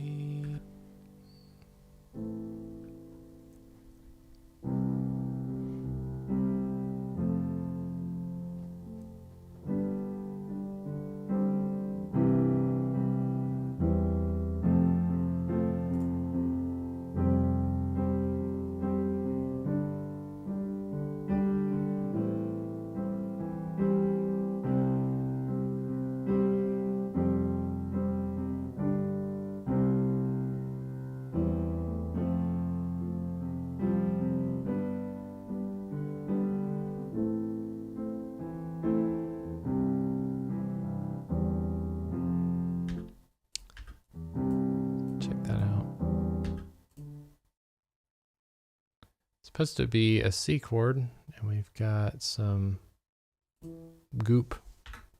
Just gonna delete that note. Maybe tighten this one up a smidge. If it snaps into place, hold the shift key if you're on Windows. That way it won't snap to exactly on the grid.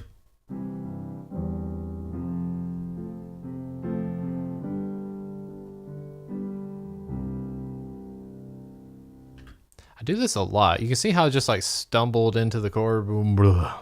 I don't know. Maybe that's my signature.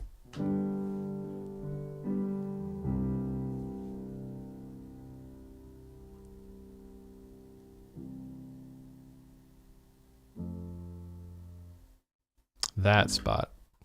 So here we have some egregious stuff happening. You see all the activity with the sustain pedal. Basically, when it's up, it's on. When it's down, it's off. I can highlight all these little circles right here and just hit the delete key because I want this chord to be held out longer.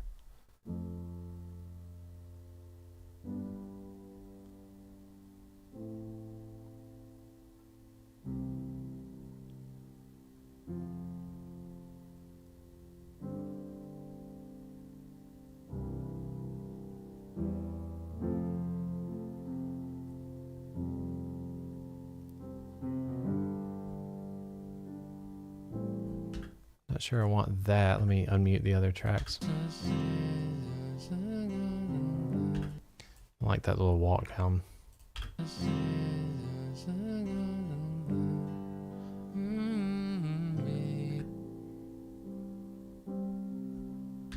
That one disappeared, so let's go back to velocity. Just like that note, it is just barely on.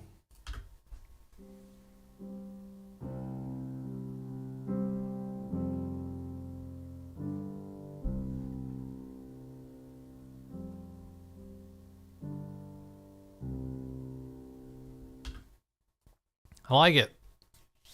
Now, that is a track, but here is what I'm going to do. I really liked how we were talking earlier about the lid being open and closed on this east-west plugin. Well, I'm going to actually take this track, and if I duplicate complete, it not only duplicates the instrument, it duplicates the MIDI notes themselves. And what I'd like to try, there's probably an easier way to do this, but I want to have a second track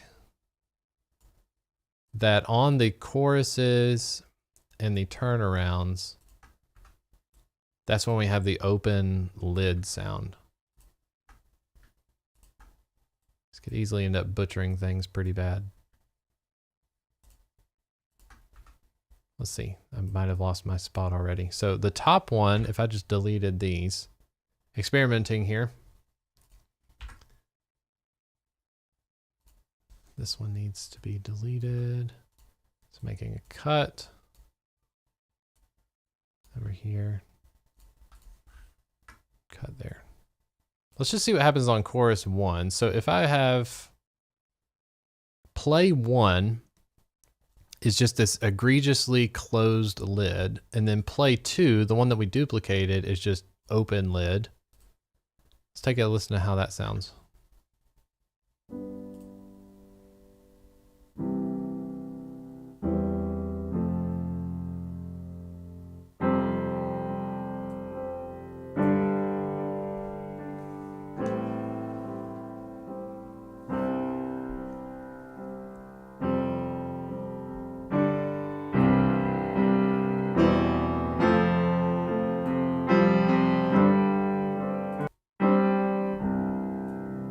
See what happened there.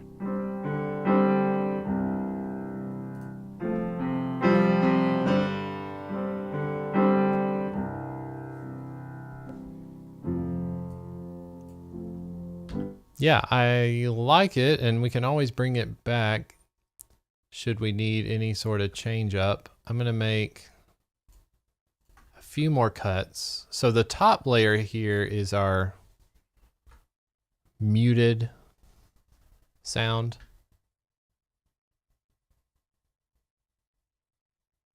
Let's see, do I cut it there? Using my splitter tool, number 3 on your keyboard. Make a cut, and then of course I want the last section here to be the muted sound. Delete that and possibly delete this. So verse 3.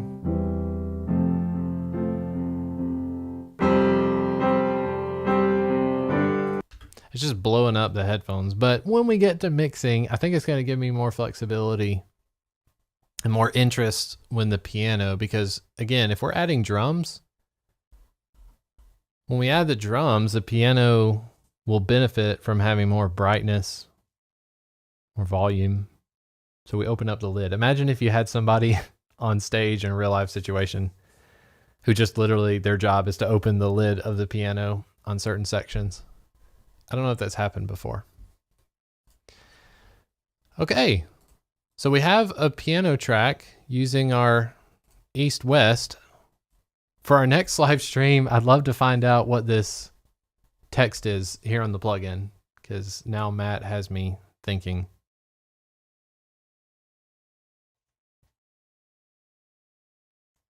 Bosendorfer. I wonder if that's, I mean, obviously it's like, it's got to be a different language, but I know it's going to be something that's just on the nose.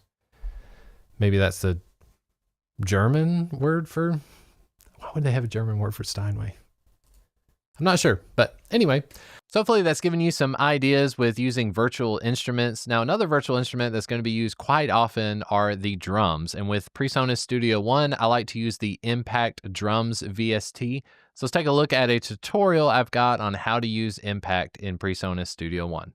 One of the questions I get asked all the time in the comment section is, how do I come up with such sick beats? Well, in today's video, I'm gonna show you Impact Drums in PreSonus Studio One. It is a virtual instrument where you can create your own drum beats and loops.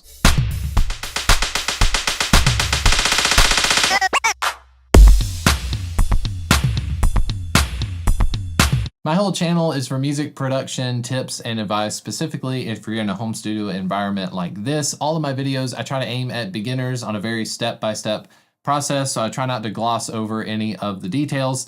If you enjoy this kind of content, the best thing you can do is actually go to heychrisgreen.com. I've got a free newsletter so that anytime I drop a new video, which is at least once or twice a week, you're going to get an email letting you know where the video is and what's in the video. Also hit the like and subscribe buttons if you're watching on YouTube. Goes a long way to support the channel. And let me know in the comment section, is there anything that you want me to cover specifically in PreSonus Studio One or recording music in general? Be happy to make a video on that. With that being said, let's jump into PreSonus Studio One and start recording some fat drum beats using Impact Drums. When you're met with the new session in PreSonus Studio One, you want to go to the Browse tab, and on the Browse tab, you can see here on the right, you have a tab for Instruments, or you can go up to the top, select Instruments, scroll down to where you see Impact. Impact is very much like those push controllers that you've seen a lot. You just simply click and drag this over to your session, and it'll create a new track.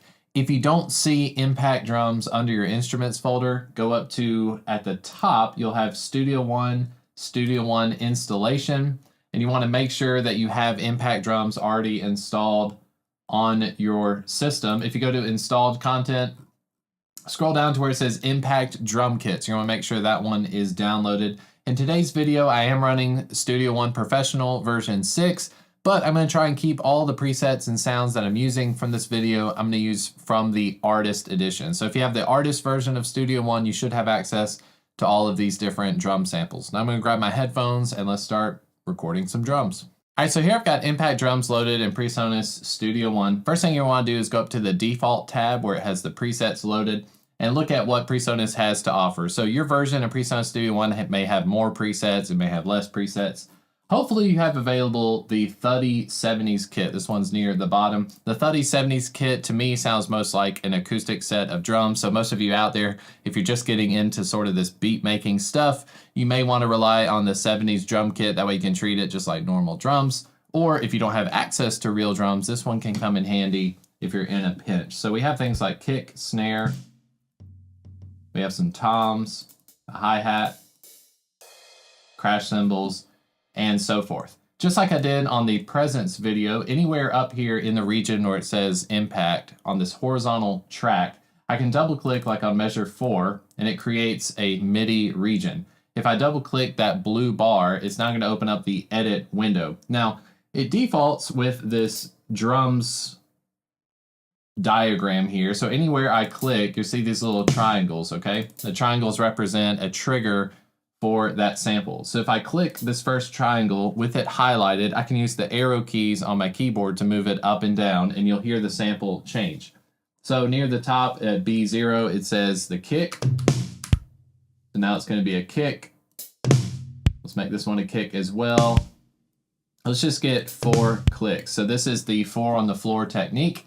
Above the audio region, you can, when it turns into a pencil tool, this is our loop region. I can click and drag, so we have measure 4 highlighted. And then if I click the slash key on my keyboard, that also shares with the question mark, now my loop region is blue. That means that it is active. And if I hit the space bar, you should hear a loop of the kick drum. Make sure you have the metronome turned off if you're making beats this way in PreSonus Studio One. You really don't need the metronome because stuff is going to be snapped to the grid. If you have the metronome on, just make sure that you hit the C key on the keyboard. That'll turn the metronome off. So at this moment, we just have 4 kick drums. Let's add some more stuff to it. So we need a snare drum. Let's put the snare on 4. Now we have this. All right, then we have some hi-hat stuff. Let's see what we can, if you don't like the grid that's on the bottom section of the MIDI edit area, up where it says Quantize right here, 1/16, that means it's showing me 16th notes. I can make this say 32nd notes, and as soon as I do, you see there's more markers indicating those individual beats. So if I go to hi-hat closed, let's put a track right there. If I hit the D key with the hi-hat selected, it'll actually duplicate it and it creates it on the 32nd note. I don't want to do that. With the hi-hat, I'm probably going to be doing 8th notes. So if I highlight both, click and drag, highlight both of the hi-hats, if I hit the D key now, it will duplicate it across all of the 8th notes in my region. So let's take a listen to this. Okay, a little too much. So what I want to do is change this 8th note that's in between the beats. This is all going to come down to preference at this point, but I want to find the open hi-hat sound. And what's neat about most of the hi-hat samples is that the hi-hats will work together. So you'll hear the hi-hat open and then you'll hear it close, almost like real hi-hats do. So if I want to highlight those individual hi-hats, I can click this one here, hold the shift key, and then click the individual ones next to it. Then use the arrow key down, move those down. Now let's take a listen to this. All right, let's say those hi-hats are too loud. One of the things you can do is edit the velocity of your hi-hat. So if I click and drag, select all of these hi-hats, at the bottom of the screen, you should see these little tabs down here. We want to select the one that says velocity, and with my hi-hats selected, I can change the velocity of all these so it's more like 30%.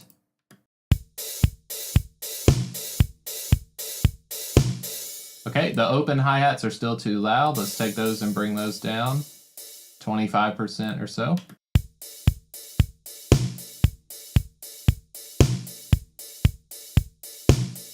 So as you can see, like if I were just doing this supplementary, something like that might even be a little too chaotic for what I'm already doing. If I'm already recording drums in this room, I've already got kick drum, I've already got snare drum, I may just want to use the hi-hats. But for purposes of the video, let's really get deep into this. Let's take this loop and add some toms to it. I want to add a little tom fill near the end. So I'm going to zoom in. I'm going to switch this thing to 16th notes. Let's do a high tom. Let's look for the low tom, which is up here. Take a listen to that.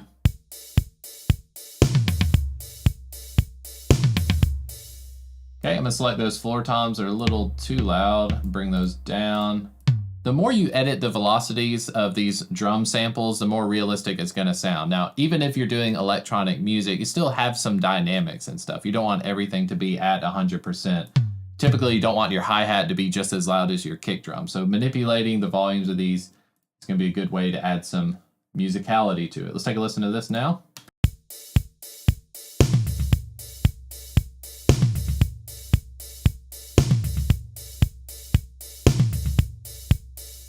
All right, if you're satisfied with the loop that you've got, you can actually duplicate the entire loop region together just by hitting the D key. So if I've got the audio track selected up top, if I hit the D key, I can duplicate it out. I'll probably do 4 times together. And if I select all of the audio regions and I hit the G key on the keyboard, it will create one massive loop that's 4 measures long. I want to do this in part A and part B. So maybe this is a verse of a song, and then I want a B section. So the B section is going to be slightly different. I did just duplicate it, but I'm going to go to measure 8, and let's take away some of this elements right here. Let's take away some of the hi-hats. And select all these hi-hats here and delete those. Let's select all of these hi-hats and delete those. And let's change the kick pattern. So the kick pattern is going to go with some 16th notes, just like that. I'll select all of these, delete those. I can click and drag to select all of the new kick drum pattern that I'm using. Hit the D key, and it should duplicate it out to measures 9, 10, and 11. So that's going to give me a little bit of different feel. Let's see, I'm going to add a ride cymbal, or let's add some tom stuff. So right here at measure 8, so where we're starting, let's add a medium tom. Kind of be on the offbeat here. Duplicate those, change the velocity a little bit. Listen to that. Okay.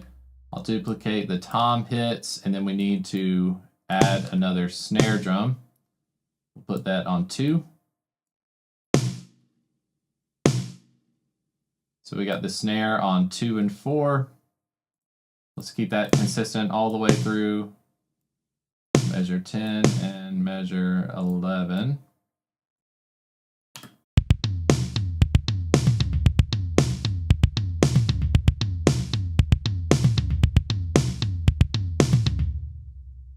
Okay, and I do want some sort of cymbal, so let's do a ride.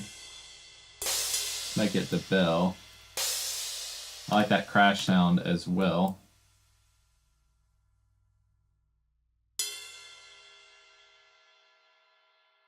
Make that ride bell. Let's make that on every quarter note. We'll duplicate that all the way out. I want to highlight these and turn down the velocity. Take a listen to that.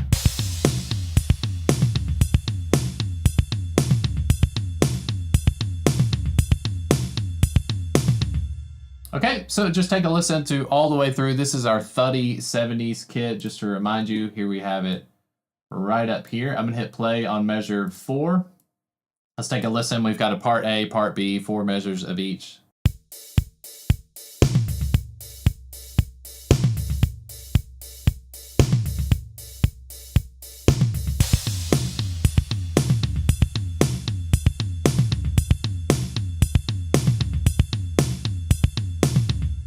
All right, and of course you can duplicate that all the way out. If you want to differentiate all the different loops that you've created, I can select the audio region for measures 8 through essentially 12. I can change the color of this one to be orange. That way I know that when I'm on this impact drums track, I know that the blue is my first loop. I know that the orange is my second. Of course, you can select those audio regions. You can make your own arrangements. You can take these, duplicate them out as much as you want. Now, let's talk about some of the manipulation you can do, like with the kick drum. I'm going to isolate measure 4. So this is where we have our original loop that we created, the blue one. If I've got this kick drum selected, here you have some filter and pitch functions that you can use. So just like we did in the Presence VST video I released not too long ago, you can affect each of these samples so that it gives you a more unique sound. So if you want to filter off your kick drum, simply click where your kick drum is, enable your filter, make sure that blue light is on, and then your cutoff frequency is essentially going to roll off a bunch of high end on your kick drums. So I can turn this down to something like 1 kilohertz. Let's take a listen. So that sounds very different. If I turn the filter off, that's the original. Here's the filtered. You can turn up the drive knob. It's going to add some saturation to it. You have more high-end frequency. That sounds like something that came off of like a tape track or, you know, any sort of those tube effects. All right, so on your filter tab, you have the cutoff frequency, you have the drive knob. You'll be able to manipulate things like the attack, hold, and decay as well. Above that, you have the pitch, which the pitch can come in handy, especially those of you that want to take a kick drum and make it sound extra massive. You have a transpose and a tune function. So the transpose is going to be more egregious. If you really want to pitch shift something down, click the sample, then go to the transpose and go down to like -5. That's a lot deeper sounding kick drum. If I take it all the way to -31, it's just not even registering in my headphones a lot. That's very subby. Okay. So I believe with the transpose is talking about half steps, and then with your tune function, you can go within certain amounts of cents. So if you're thinking about as a guitar player, your transpose is taking you down a fret each time, and then the tuning is really just the minute amount of tuning you have there. So you can mess around with those, especially pitch shifting the snare drum. Here's the original. If I transpose it down, that sounds very different. And if you take a listen to the loop,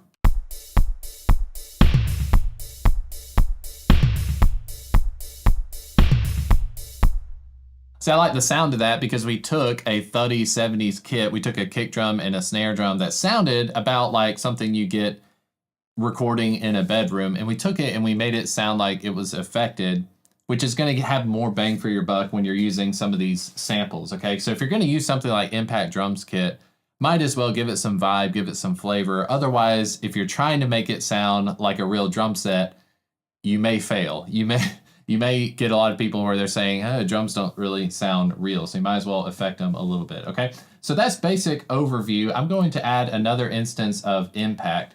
Anytime you want to change the preset, of course, you can go up here on the original loop. You can change the preset to something like the Imagine kit. And if I hit spacebar,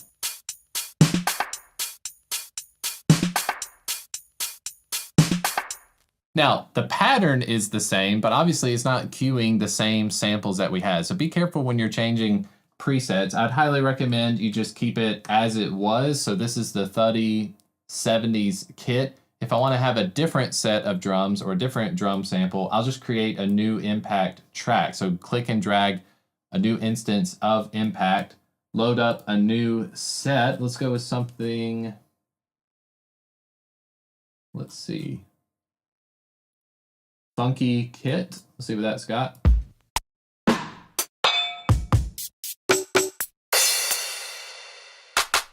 There's that clap track. A lot of times you're going to use clap tracks. I mean, even in some of the acoustic stuff, it's good to have claps every now and then.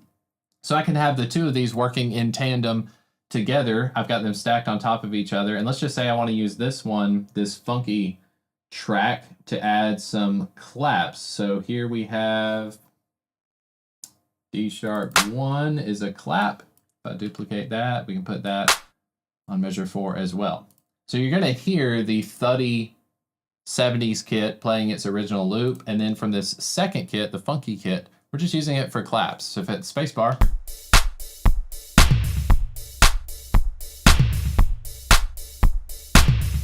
you can duplicate that out, and of course, select them all together, hit the G key to group them. If you really like the sound of the clap and you want to save some of the processing power on your machine, you can select the audio region up here and hit Control B.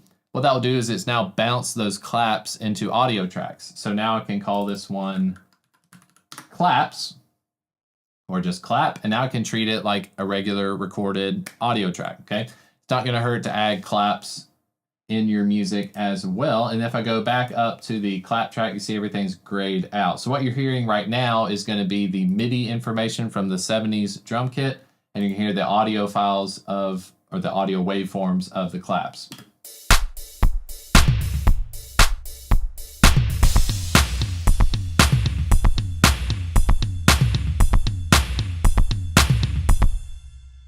Okay, there's a couple other things I want to show you what we can do. I'm going to load another instance of Impact, and I'm just going to find some sort of snare drum feature pop kit maybe. Let's try this one.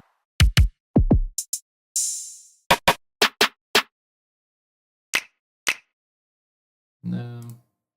About Gucci kit? Not sure I've heard that one.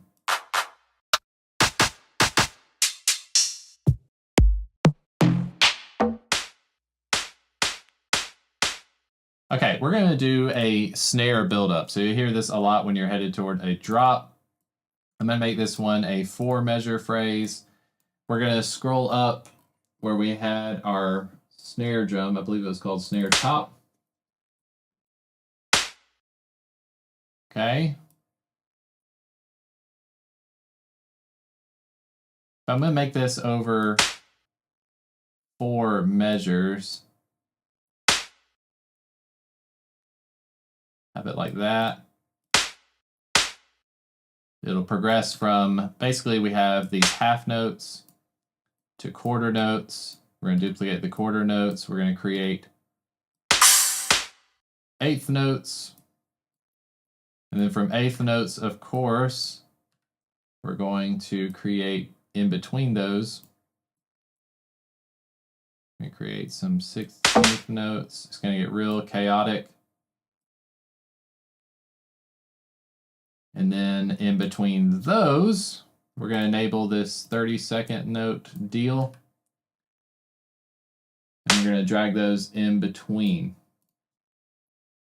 Okay, so as you can tell, we're starting with this snare drum, snare drum, snare, snare, snare, snare, and then it just doubles each time. So it's exponentially, it's just going faster and faster and faster. But in order to get that effect, we need the velocities of these things to ramp up as well. So I don't want to give it away 100% at the start. I'll select these.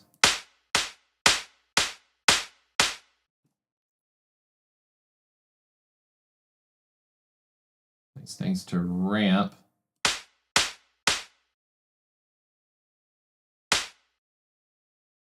I can select groups at a time, just making sure that they are increasing as much as possible.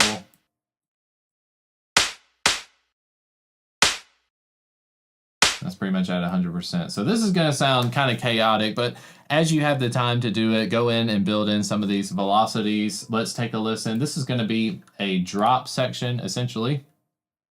So let's take a listen from the beginning. You're going to hear our thuddy drums kit. You're going to hear the claps, and then you've got this, which is essentially going to do a snare drum drop for us.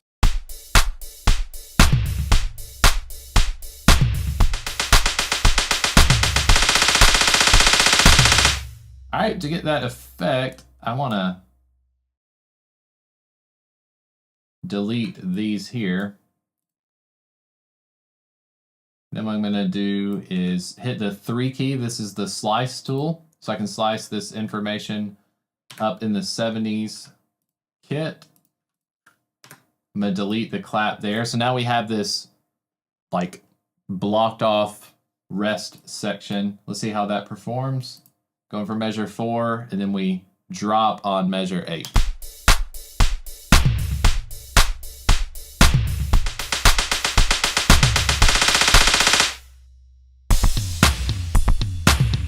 Yeah, and if you want it to be more explosive, as soon as we hit measure 8, I can add some samples in. Okay, so on our, I can't remember what this one's called. Let's see, it was the Gucci kit. As soon as we get done with this big snare build that it's got going on, a few things are going to happen. So on beat 3, we've got this sample. We've got a scratch. And then we've got this clap. And then we have an emphasis on the downbeat of measure 8. So that will carry us over into the new section. So here's the last bit of it. We'll take a listen to this. And that's about as far as it goes. Of course, there's more things you can do with Impact, but I hope that's been helpful to you to introduce you to what Impact can do. Let's take a listen. Be sure to hit the like and subscribe buttons and visit me over at heychrisgreen.com. Sign up for the newsletter. You won't miss out on future videos as they appear. Thanks for watching.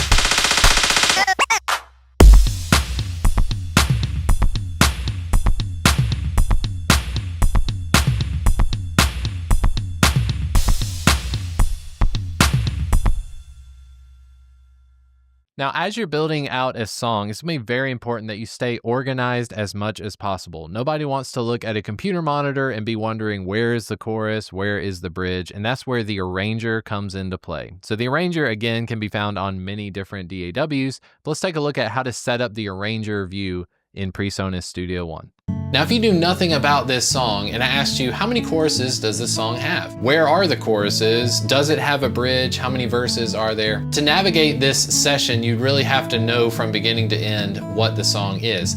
That is, in fact, if you're not utilizing what's called the arrangement tool. In today's video, I'm gonna show you how to take your sessions from looking kind of messy like this to now looking like this, where you have a clearly defined arrangement that you can not only navigate a lot better, but if you're also looking to create new arrangements of songs and tracks, the arrangement tool is something that you're going to want to make use of. Hey everyone, my name is Chris Green. Today's video is all about the arrangement tool in PreSonus Studio One. Let's jump on in. I'm going to show you how to build an arrangement from scratch and also how I'm using it in this song, Georgia's Still on My Mind. Now, the first thing you're going to want to do to access the arrangement tool, you want to go up to the top left of the screen here next to the Add Tracks button. If you click this global track visibility, you have what's called the arranger. Make sure that that is checked.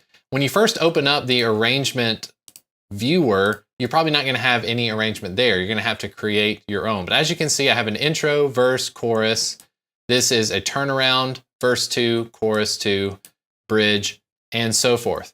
Click the I for the inspector on the left. So as you can see, I've got my arrangements over here. If I click on chorus 2, there's actually a color swab that I can right click.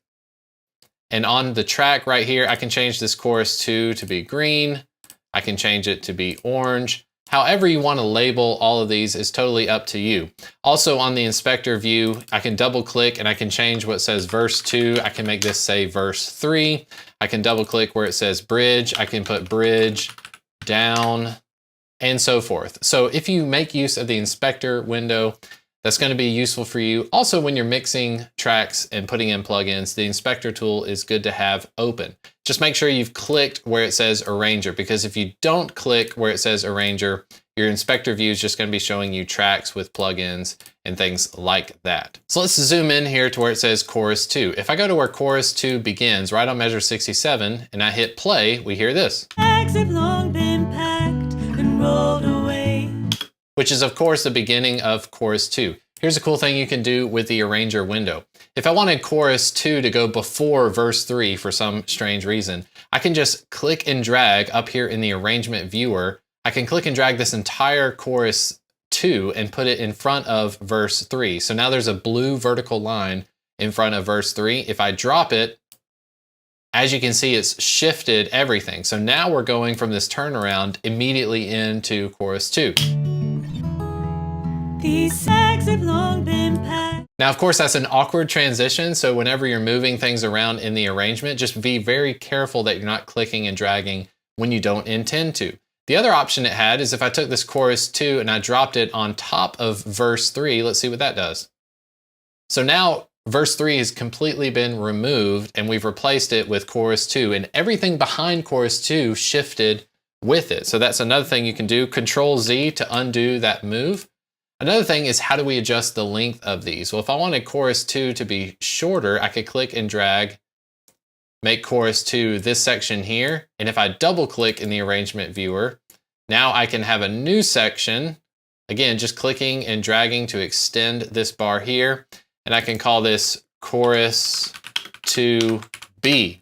Now everything you're seeing is an arrangement that I've created of a song that we've already worked on. Let's open up a brand new starting from scratch session in PreSonus Studio One. And I'll show you how you can actually set up the arrangement viewer before you start recording anything, which to me is the best way to go. So I have a brand new session here in PreSonus Studio One. This is very common if you're not using a template. I'm gonna close the browse window down here at the bottom right. And at the top, again, I wanna go next to where it has the add track button and click this and make sure my arrangement viewer is open. The first thing I wanna do is I'm gonna give myself a few measures of a buffer, okay? You don't always have to start recording right on measure 1. I'd recommend probably going to measure 5, and I'm gonna go up here to where the arrangement tool is. Right below the measure, I'm gonna double click within measure 5 and look what happens. If I double click, I've got now an intro tab that's only 1 measure long. If I want the intro to be longer, I go to the beginning of measure 6 and I can extend this out, or I can make it shorter to where it's only half of a measure or so. I'm gonna make the intro to this song about 4 measures. I'm gonna go immediately to the right of the intro and I'm gonna double click again. Now it's guessing, okay? So it's not necessarily that I have to start with a verse. It's just PreSonus Studio One is making a guess that after your intro, you're probably gonna have a verse. After the verse, there's a chorus. After the chorus, there's a bridge, and let's see what it does, outro, okay? But let's say you don't wanna use any of those. One of the things I recommend is after you've created your intro tab, just go ahead and extend it to the length of what you think the entire song is going to be. So I've got this song going all the way to about measure 105. If I click 3 on the keyboard, I've now got my slice tool. What you can do with the slice tool is you can actually slice your arrangement. So I've got the intro starting on measure 5. I want that to be 4 measures, so I'm gonna make a cut. And then I've got, let's say, a verse, and my verse, I want it to be, that's 5, 6, 7. I want it to be 8 measures. And then let's make this the chorus, turnaround, verse 2, and so forth. As you can see, point I'm making is you can use the slice tool to create your tabs. And then, like I was saying earlier, open up the inspector window. And now we can change the names of these. If I double click on the inspector window, I can call this verse 1. After verse 1, I can call this pre-chorus. After pre-chorus, I can do chorus, turnaround, and so forth. Then we have verse 2. Now to change the colors of these, I'm just gonna right click where it says intro. And then there's a blue square. I'm gonna click that little color block. This will also work on your tracks, your buses. Anytime you wanna change the color of something, just look for the little blue square. I'm gonna make the verses blue. The intro is purple. The pre-chorus, let's just make it yellow. And then the choruses, we'll make those red. Okay, so that is your introduction to the arrangement tool. And the thing that makes this great is that as you're recording tracks, just like I had on Georgia Still in My Mind, if you're grabbing your guitar and you're looking to put in a part specifically on the chorus, well now when you know where the chorus is, you can skip right to that section. So it makes navigating your songs so much easier. You're ready to go. You're not wasting time trying to navigate through and figure out, okay, did the chorus start on measure 21? I don't have to think about that because I've got these tabs pulled up. Now to extend the chorus, like I said, we can move it out here to measure 31. If you do that, it is going to make the turnaround shorter. So like I said earlier, the thing you want to be careful of is when you start moving these around and shifting them, just be aware that everything I've got, if I select this chorus tab, all the tracks within that chorus are now going to be affected if I move it around, and that can really mess you up. If you're doing loop-based recording, this is a must-use tool so that you are able to make your process super quick and efficient when you're using those loops, because most of the time loops, they don't have what's called like a spill over or any sort of pre-roll going into the loops. They start right on beat 1, just easier to navigate. If for some reason you're just sick of seeing the arrangement view, you can go up here and make sure that it's unselected, and I, of course, will hide it. But feel free to have fun with your arrangements. Once you've got everything labeled, you should be freed up to mix and match, move things around. Just make sure you hit Control Z or Command Z on the Mac keyboard so that you can undo any mistakes that you make. Make sure you're taking a listen through anytime you're moving arrangements around. Another thing that you can do is you can actually click where it says chorus and you can duplicate. So if you duplicate the chorus, again, like I've said, anything that's below this track label is going to get duplicated as well. And as you duplicate, it shifts all the other labels, all the other arrangement parts down. So if you have a chorus that's based on loops, you can just right click up here, go to copy, and then go anywhere you want in the arrangement and Command or Control V, and you can paste it wherever you want. So as you can see, this can save you a lot of time. It's all about saving time, especially if you're putting down background vocals or things that you're layering in. Know where you're at using the arrangement tool. Your sessions will be so much more organized. It'll be a lot nicer to look at because you've got colors and labels all over the place. And hopefully it makes your recording a little bit more fun instead of a hassle. I hope that gives you something to work on with PreSonus Studio One. Make use of that arrangement tool. It'll make your sessions go a lot faster, a lot smoother, less of a headache because you know where you're navigating within your session. And then if you're recalling a song weeks and months later, you're not having to remember exactly what measure the chorus started on. If you're producing tracks and you're using a lot of loops, duplicating a chorus, copying an entire section of tracks will certainly save you a lot of time and a lot of headaches as well. If you've ever been recording music before, you know that we often make mistakes. What if I told you that there is a way called loop recording where you can basically record as many takes as you want, and then later you can go in and choose your favorite one. If you don't know what that is, let me show you now in this lesson on loop recording.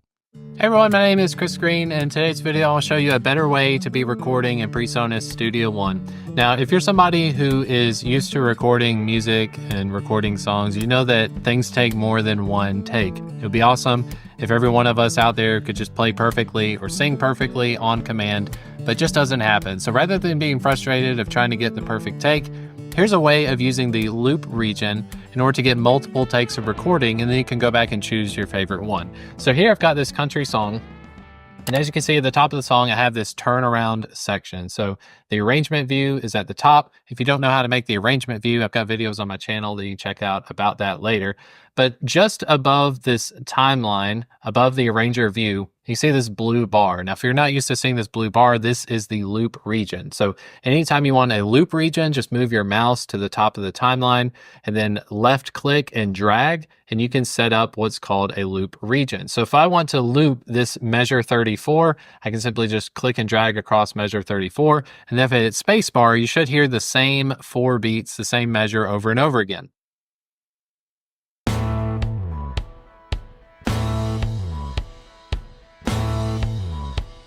Okay, when you're done, you can just hit the space bar. Now, when it comes to looping, looping is great for practicing, it's great for rehearsing, but it's also great for recording. So the way that works when you're recording, as you can see, I've got a red track here that's called New Electric Guitar. I'm gonna actually select measures 33 all the way through measure 40. So let's say I wanna record something during this turnaround. I'm not sure what it's gonna be yet, but I just feel like I wanna be creative and I wanna record some music. Let's see if we can add some electric guitar tones during this turnaround. The first thing I recommend to you is that whenever you're setting a loop region, make sure you set it at least one measure before you actually need it. So as I said, I'm going to be recording the turnaround, which is measures 35 through measures 39. But what I actually need to do is record a little bit before and a little bit after. And I'll show you why in just a little bit. But what I'm going to do is basically set up this loop region by clicking and dragging at the top of the screen. If you don't see that it's blue, just hit the question mark key on your keyboard or the slash key on your keyboard. It'll be grayed out. When it's grayed out, the loop is not in effect. So if you want to turn on your loop, make sure you have the question mark or the slash enabled, and then it should be blue. If it's blue, it means it's going to keep on recording. Next thing I want to do is just grab my guitar, have it plugged in, ready to go. And now what I'm going to do is every time it comes around to the turnaround, I'm going to try and play some different things, and I'll show you how you can go through and actually pick out your favorite take to see what you like. So I got my click track turned on. I'm just going to hit record, and it's going to loop through probably 3 or 4 times. We'll see what we've got.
Okay, so as you can see, I've been playing multiple times, and you're probably thinking to yourself, you're looking at the screen, it looks like every time the loop region starts over, it looks like everything I was just doing got deleted. Well, it actually didn't. So what you need to do, click the audio region of whatever you were recording. If you right click, you can actually go to select take. So as you can see, I've got 5 takes on here.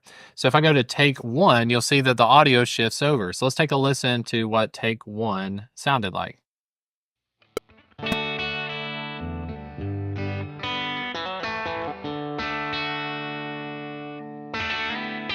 Not so great, and this usually is going to happen with take 1. You're kind of getting your bearings for where you're at. Let's move on to take 2. Let's see how that sounded.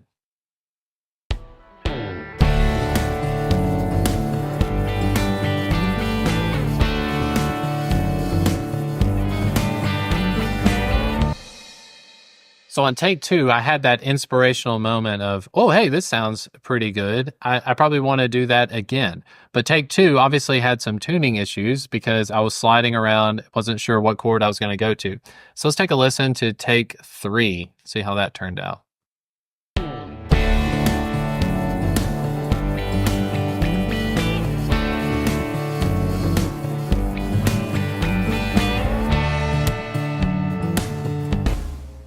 So here I've got take 3 selected on PreSonus Studio One, and because I set my loop region larger than what it had to be, I've actually got plenty of space right here where I can shorten up the audio if I want to. I can do a nice little fade in, but then at the end of this audio region, most of the time, you're kind of out of luck if this is where you stopped recording. You always want to stop the recording when you've had the chords ring out for nice and long. Well, lucky that underneath the audio in PreSonus Studio One, we actually have plenty of room to grow. So we can take this audio region, actually extend it out. And as you can see, the audio was still recording. If I keep it going over here, you can actually see what's the beginning of take 4 later on. I'm just going to take this here and I'm going to create a quick little fade. And there I've got my guitar track recorded during the turnaround. So imagine you can use this in your own scenario. When this comes to vocals, this is a great thing to do within reason. A vocalist is going to want to sing something more than once. And what you can do is simply just create a loop region over something like the verse. Go a few measures before the verse, a few measures into the pre-chorus, set your loop region up, hit record, and then just walk away. Because your vocalist is going to sing over 20, 30 times. Their voice will start to get tired, but this allows you to just simply record as much as possible. And then you can always go back and select certain things from different takes. So now this next video is quite special, is from a live stream that I did, a series of videos called Making Music Live, where we recorded a song during a live stream. So here's the portion where we're recording the vocal with my wife, Lana Green. In today's episode of Making Music Live, we're going to be asking Lana to record some vocals, and this is specifically for a guide track as we are recording through the song Nailed to Your Hands in PreSonus Studio One. So today's episode, what we need to accomplish, we need to get rid of the guide vocal that I had recorded because I'm just mumbling through the song, and replace it with Lana singing. So that way in future live streams, as I'm recording drums, bass, guitars, and whatsoever else, you'll be hearing Lana singing the song. And you know, this may very well end up being the final vocal take, but in the future, we can always come back and re-record the vocals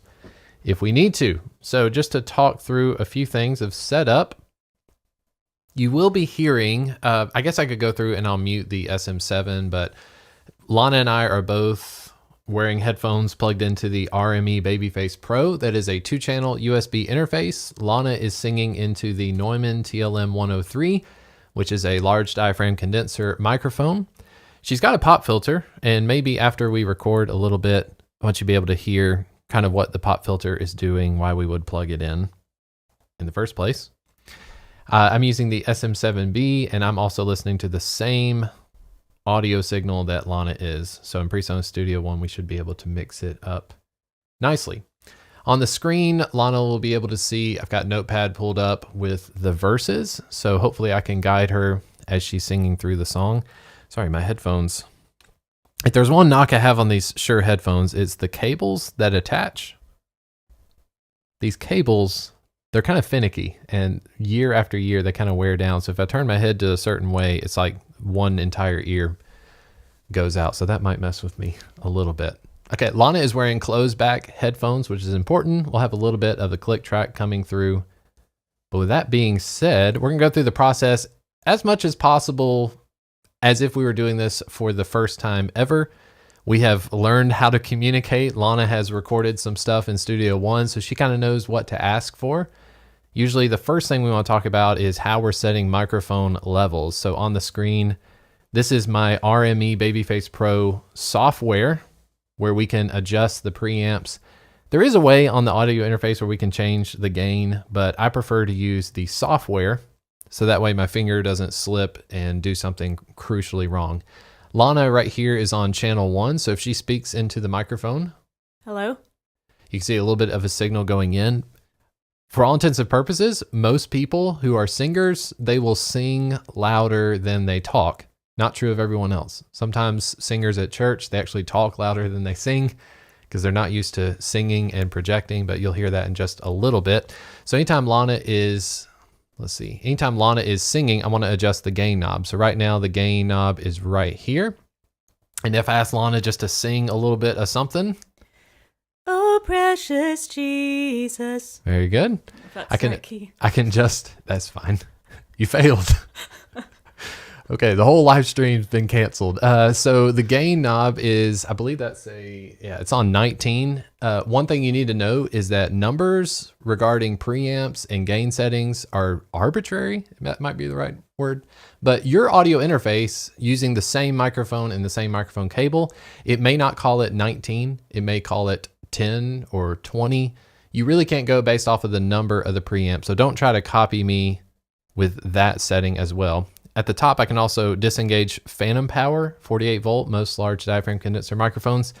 They need phantom power in order to work. And then RME also has this neat feature where I can EQ things on the way in. Now disregard this treble move up here. The EQ is not engaged at the moment, but I do have the low cut filter turned on. Low cut filter is rolling off everything below 122 Hertz. You can see it right there, that red line. Again, the reason we're using the pop filter is because the low end stuff like peas, pumpkin, whenever you say P without some sort of filter or some sort of foam, those P's can sound like cannons or they can sound like kick drums in your ear. So we use a little bit of a low cut filter. Other than that, there's no effects. There's no compression, no reverb. I'm just making Lana sing into Studio One with no effects. Now this blue region up here, if you've been watching other episodes of Making Music Live, you know that the blue region is me mumbling through the song. I'm gonna play a little bit. Here's a chorus. And of course, we're gonna replace this with Lana in just a second. Here's verse 1 going into chorus 1.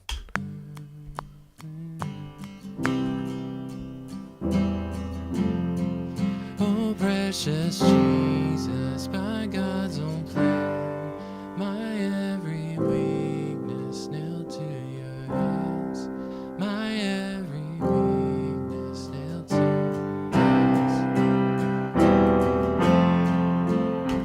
Okay, the piano, if you missed last episode, is from East West. This is a virtual instrument or virtual rendition of a Steinway piano. I just played it on the Casio Privia. If you missed that episode, go back and watch episode 2.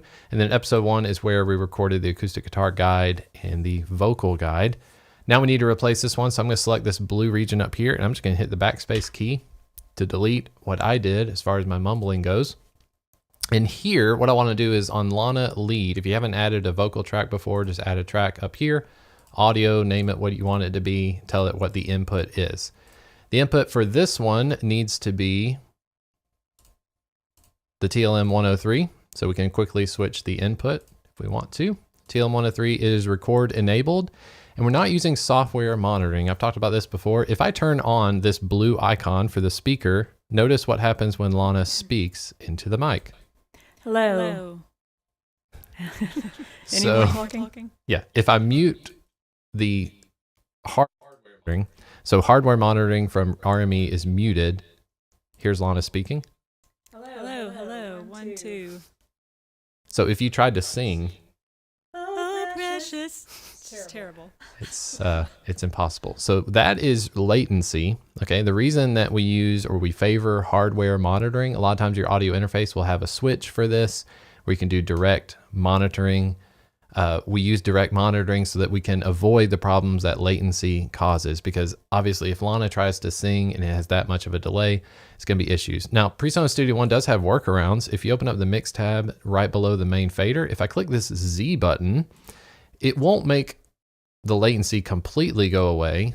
But if I go back to Lana's channel and turn on the input monitoring again, and she talks. Testing 1, 2. Yeah. It's better. Okay. Now her channel has her list of plugins. When she's done in here, we're going to go through some of the plugins that I just have set as a preset for Lana. 9 times out of 10, if we're recording a song in this room, Lana is going to be using that microphone. And I've got kind of a preset saved of her stuff. But anytime you're loading plugins, it's going to be more strain on your computer. So we favor using the monitoring from RME. So I can unmute her channel here, and then I don't have to have this input monitoring on her channel. Okay, but it's record enabled. I'm gonna do my best to manage her lyric sheet that you can see on the screen. I'll be scrolling through, and I'll also make sure that she can see as we're going through the arrangement. Now to check levels, you can check your levels like I was doing in RME, but these numbers here don't really mean anything to me. I want to see what Studio One is hearing. So in PreSonus Studio One, if you open up the mix tab down here, you should have a section where you can view what's coming in your audio interface. So as I'm speaking right now, you can see that this channel labeled electric guitar amp is actually my SM7B. I'm speaking, you can hear a little bit of me coming through the TLM103. But if I ask Lana to sing, Oh, precious Jesus. yes, you can see her signal coming up a lot louder. So I definitely want the level to be above this number here. Oh, that is so small. Okay, so you have -36 down here, -24. I definitely want to hit -18 if possible, but best thing we can do is play a little bit of the song before we even record, have her sing along with it, and then we'll see what her monitoring is coming in. If she's not hitting -18, even on the loudest parts, I'll jump back into RME and I'll adjust the gain knob. I'll turn the gain knob up so that we're getting more of a signal. So let's just go to the end of verse 1. This is going into the chorus. This is not recording right now. I'm just checking the levels. Let's get Lana to sing the chorus. Oh, precious Jesus, by God's own plan, my every weakness nailed to your hands. My every weakness nailed to your hands. All right, that piano, pretty substantial. We might leave it where it is for now, but when we go back to mix, we'll need to adjust that. Whenever you're using virtual instruments, 9 times out of 10, the virtual instruments are maxed out. They want you to like the sound of the virtual instrument, so they make it as loud as possible. Not every company does this, but if you're recording a raw vocal or an acoustic guitar and it's not mixed, just be aware that your virtual instruments will generally sound a lot louder than any of your raw tracks. So scrolling through the arrangement, I'll usually just ask Lana when it was playing earlier, will you turn on the click track by hitting the C key? And as it was playing, I'm going to ask her, is the click loud enough? And then how is the balance between what she's hearing in her ears, the music to the vocal? Okay, so I'll play a little bit and you tell me, Lana, how's it sounded? How could I earn more gold? I found life's worth in what I owned. Do you need more click? Yes, just a little bit. Okay, so she wants some more click. I'll go into Studio One above the main fader here. I can click this and drag this up. How's that? Oh, precious Jesus, by God's... Yeah. There's also a proportion. So if she was telling me, and this happens all the time, if the music is too loud and the vocal's not loud enough, you got to be thinking about the overall volume as well. So at a certain point, I can't turn up her vocal. If I've got her vocal maxed out, I don't want to raise the gain anymore. And if her headphone mix has got the vocal just pegged out all the way at the top, what I need to do at that point is I need to turn down the music. And by turning down the music, that should give us more room to turn up the overall volume. So you have your vocal, you have the music, and you have a click track, and you want to find that happy balance so that she can say, okay, I need everything to be louder, everything to be quieter. Usually the click track, you want it to be a little bit louder than the music, of course, but you don't want the click track to be so loud that you hear it in the microphone. But this is just a guide track. We won't worry too much about that. If you haven't already, hit the like and subscribe buttons. Help support the channel. Hey, Lana. Hi. If you, you know, I thought for sure with Lana being on the stream, we get a ton of likes and subscribes. I think it does better than people seeing this mug. Maybe we'll do better. We'll see. Okay, so hit the like and subscribe button to support the channel. And I'm interested where you're watching from. So if you place the name of the country, it's funny that in most of my interactions, like people leaving comments, making suggestions, asking questions, like it ends up being like half and half people who are not from United States, which I don't know if that means that Americans don't speak out quite as much, because on the analytics side, definitely majority of people watching the channel, people who have subscribed, are coming from the States. But I'm not surprised when I see stuff in the comments over and over again. We'll see something like Sweden or Thailand. I was about to say Sweetland. Sweden or Thailand, wherever you're watching from, let me know in the comment section. Lana, you ready? We'll see. Yeah. The confidence. Okay, so I've got the lyrics pulled up. Let's hit record, and we'll just go from the beginning. Again, I'm not worried if Lana's going to mess up. I'll just hit record, and we'll see if we can go all the way to the end of the song. Okay?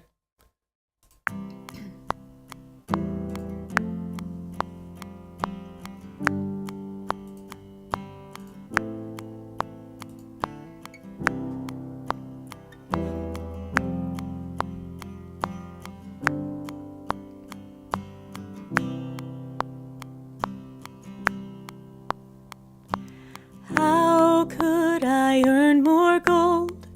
I found life's worth in what I owned. Finally, I weighed the cost and found your mercy at the cross. Oh, precious Jesus, by God's own plan, my every weakness nailed to your hands. My every weakness nailed to your hands.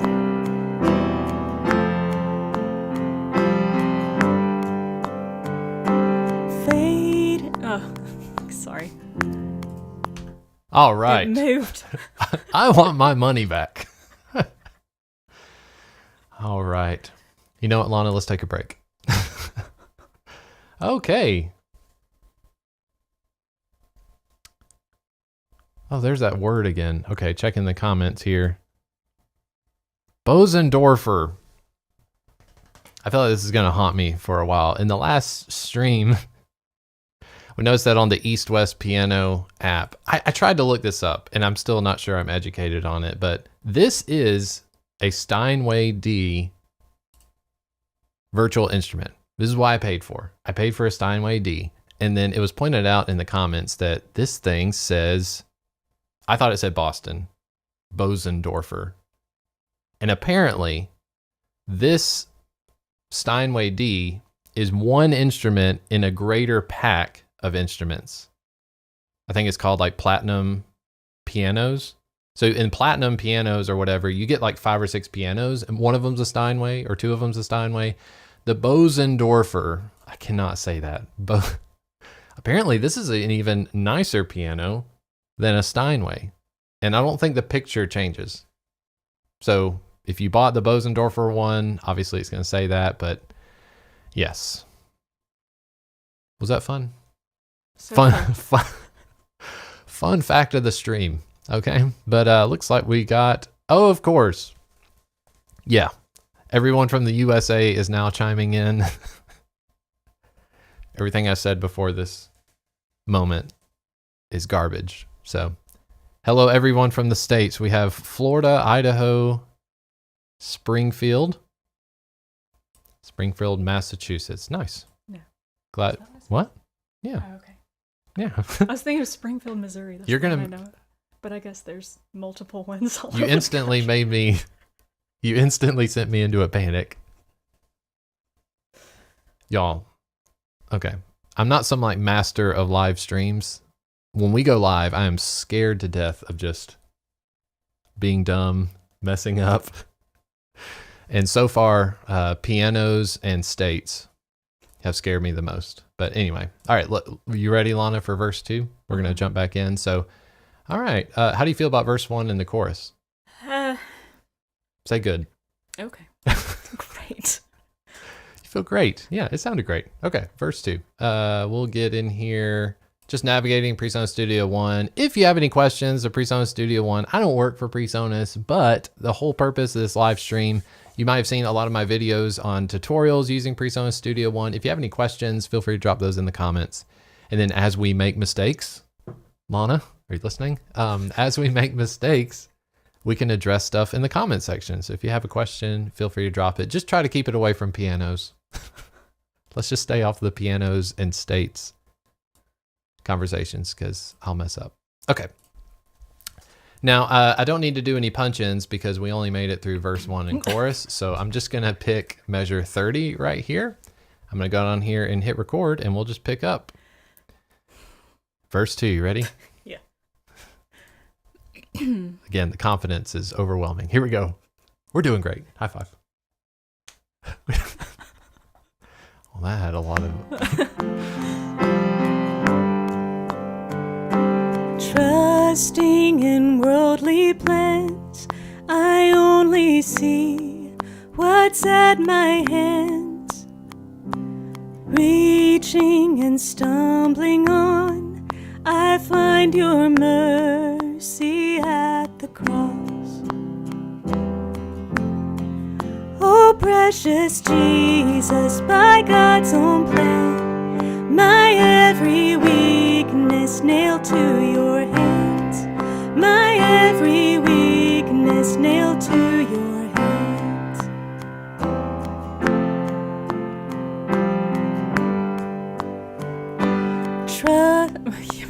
You didn't move it that time. The notepad, everyone. I'm going to defend myself. Can I defend myself here? Notepad doesn't scroll down anymore. That's it. I cannot scroll anymore. So Lana's getting on for me for not moving it. You know what we could do? Let me just add a bunch of empty spaces. There we go. I'm going to take that one on me. If you are using Notepad with the lyrics, jump in and add a bunch of empty space down here. Because if your vocalist is looking over your shoulder at the chart, now we can scroll down all the way. Before I was getting maxed out right here. I don't have the wherewithal to read what verse we're on. Can't do it. She did write the song, to be fair. Just so everyone knows, if you had any doubt, she did write it. Trust me, we didn't. This is not AI. And you know what? Speaking of which, let's see. Whoa, what's going on? Sorry, everyone. That's kind of wild. Speaking of what I wanted to do was pull up. If you haven't already, most likely you're subscribed to my channel, Lana Green's channel. She's at 36 subscribers. Yeah. That's like 9 subscribers in the past 2 years. Something like that. I think average. So I think I've doubled. we are resurrecting Lana Green. Well, we need a place to upload. Okay. So as we're recording songs, as we're doing this, making music live, the intention is you'll see more and more songs here on the channel. Go look at When I Look Up. If you haven't listened to that one, I do have a video on my YouTube channel breaking down the mix for that one. But, you know, show Lana some love, even though she messed up 2 verses so far. Go and hit subscribe if you can. And then, of course, heychrisgreen.com. If you jump over to heychrisgreen.com, sign up for the newsletter. It is a free email newsletter. Anytime we got new videos up, and as soon as we usually finish a live stream, I'll send out an email so that if you're not watching YouTube and you get an email, you'll kind of know what's going on. And you can go on there, click on the posts tab, and you'll be able to check out links to articles and videos over there as well. Okay?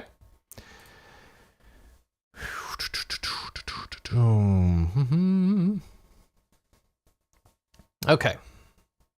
Ready, Lana? We are picking up in verse 3. I think that would be a good spot. There's only a couple more verses, so doing great. Here we go. Ready?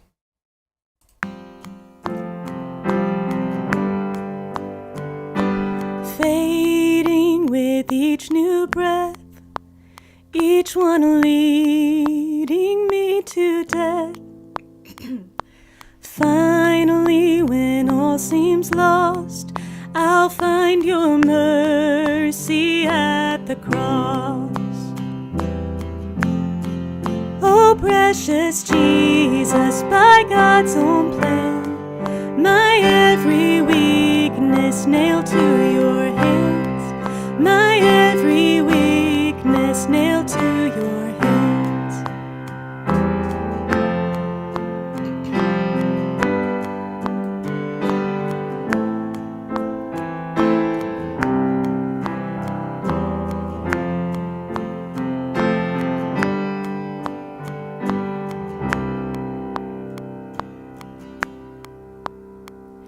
Standing on holy ground, I'll take my trophies and lay them down.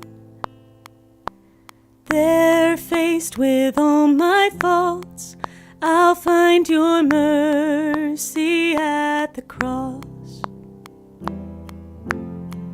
Oh, precious Jesus, by God's own plan, my every weakness nailed to your hands, my every weakness nailed to your hands.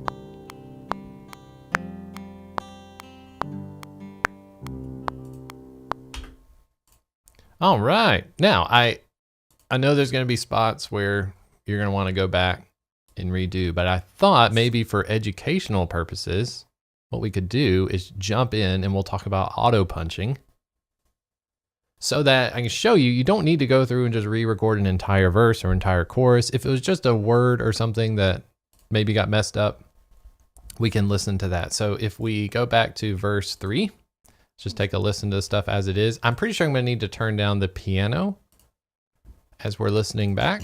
There are some plugins and processing that'll be applied. So now that when you're listening to her singing live, you're just hearing directly into the microphone.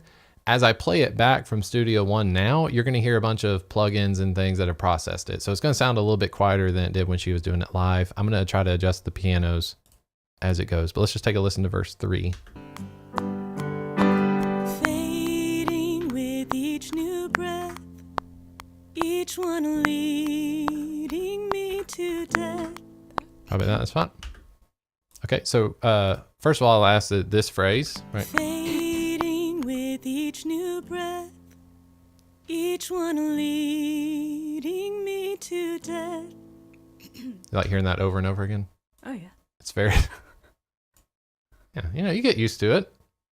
Did you We think, all make mistakes, but do what? Did you think that fading, was that weird? Each one leading with each the very first word. Fading with each. Not for the guide. Okay. Yeah, I didn't think anything of it. If, there's a lot to go on this song. So there's going to be streams on electric guitar, bass guitar, drums. I want to have something that as y'all are hearing it, you're hearing Lana singing the song. It'll make a big difference than just hearing me mumble. So if this were the final vocal stuff, we could go in and redo it. I do want to show y'all the punch in effect. So make sure on the top above your timeline, you want to click where it turns into a pencil, click and drag. So we have a new loop region, and we'll just do the whole, since you mentioned the beginning as well, but you can select any region you want. Like if we just wanted to redo this phrase right here, I could just make sure that the phrase is within my loop region. Wherever you want to re-record, make sure you've kind of got that highlighted. I'll go ahead and add this section as well. And then on your keyboard, you want to hit the key I. If I hit I, look at the bottom here next to your metronome on the computer. You now see this red icon next to the word metronome. That means auto punch is turned on. Auto punch will only record within the loop region. So if I hit record outside of the loop region, notice it's not recording. All seems lost, I'll find your mercy. it's not recording because it hasn't hit the loop region. So if I do measure 47 here and I hit record, it will start recording so Lana can fix those 2 phrases on verse 3, which we'll do right now. Okay, so I got metronome turned on with C. Auto punch is turned on so that she can fix these 2 phrases. And always when you're auto punching, make the auto punch region larger than what you're recording, because then you can trim it back. We'll show you in a second. So here we go.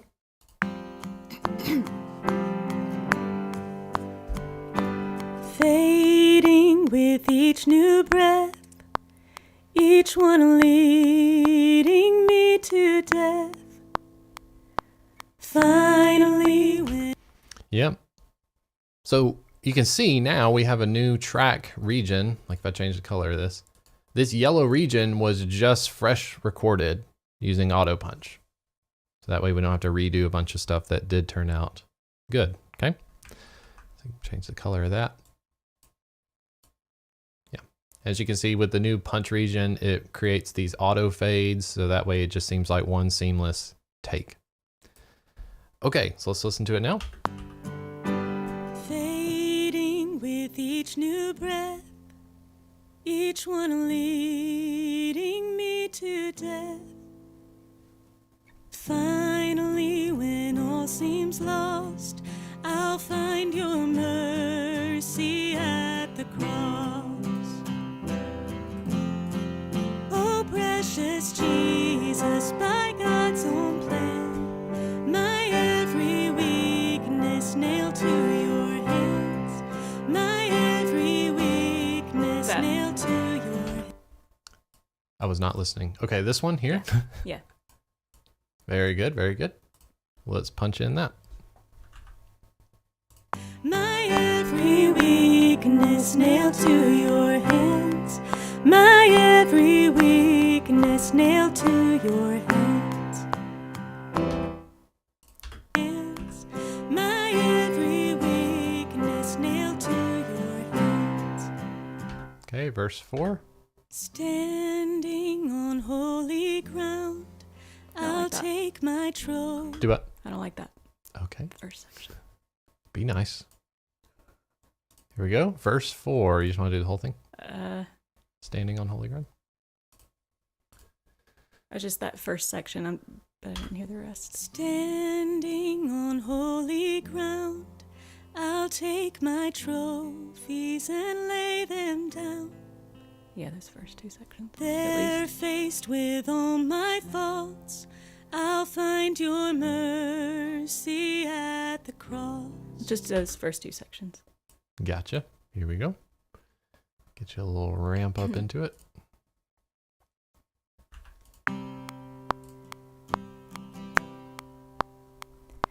Standing on holy ground, I'll take my trophies and lay them down. There, faced with. Okay. Standing on holy ground, I'll take my trophies and lay them down. There, faced with all my faults, I'll find your mercy at the cross.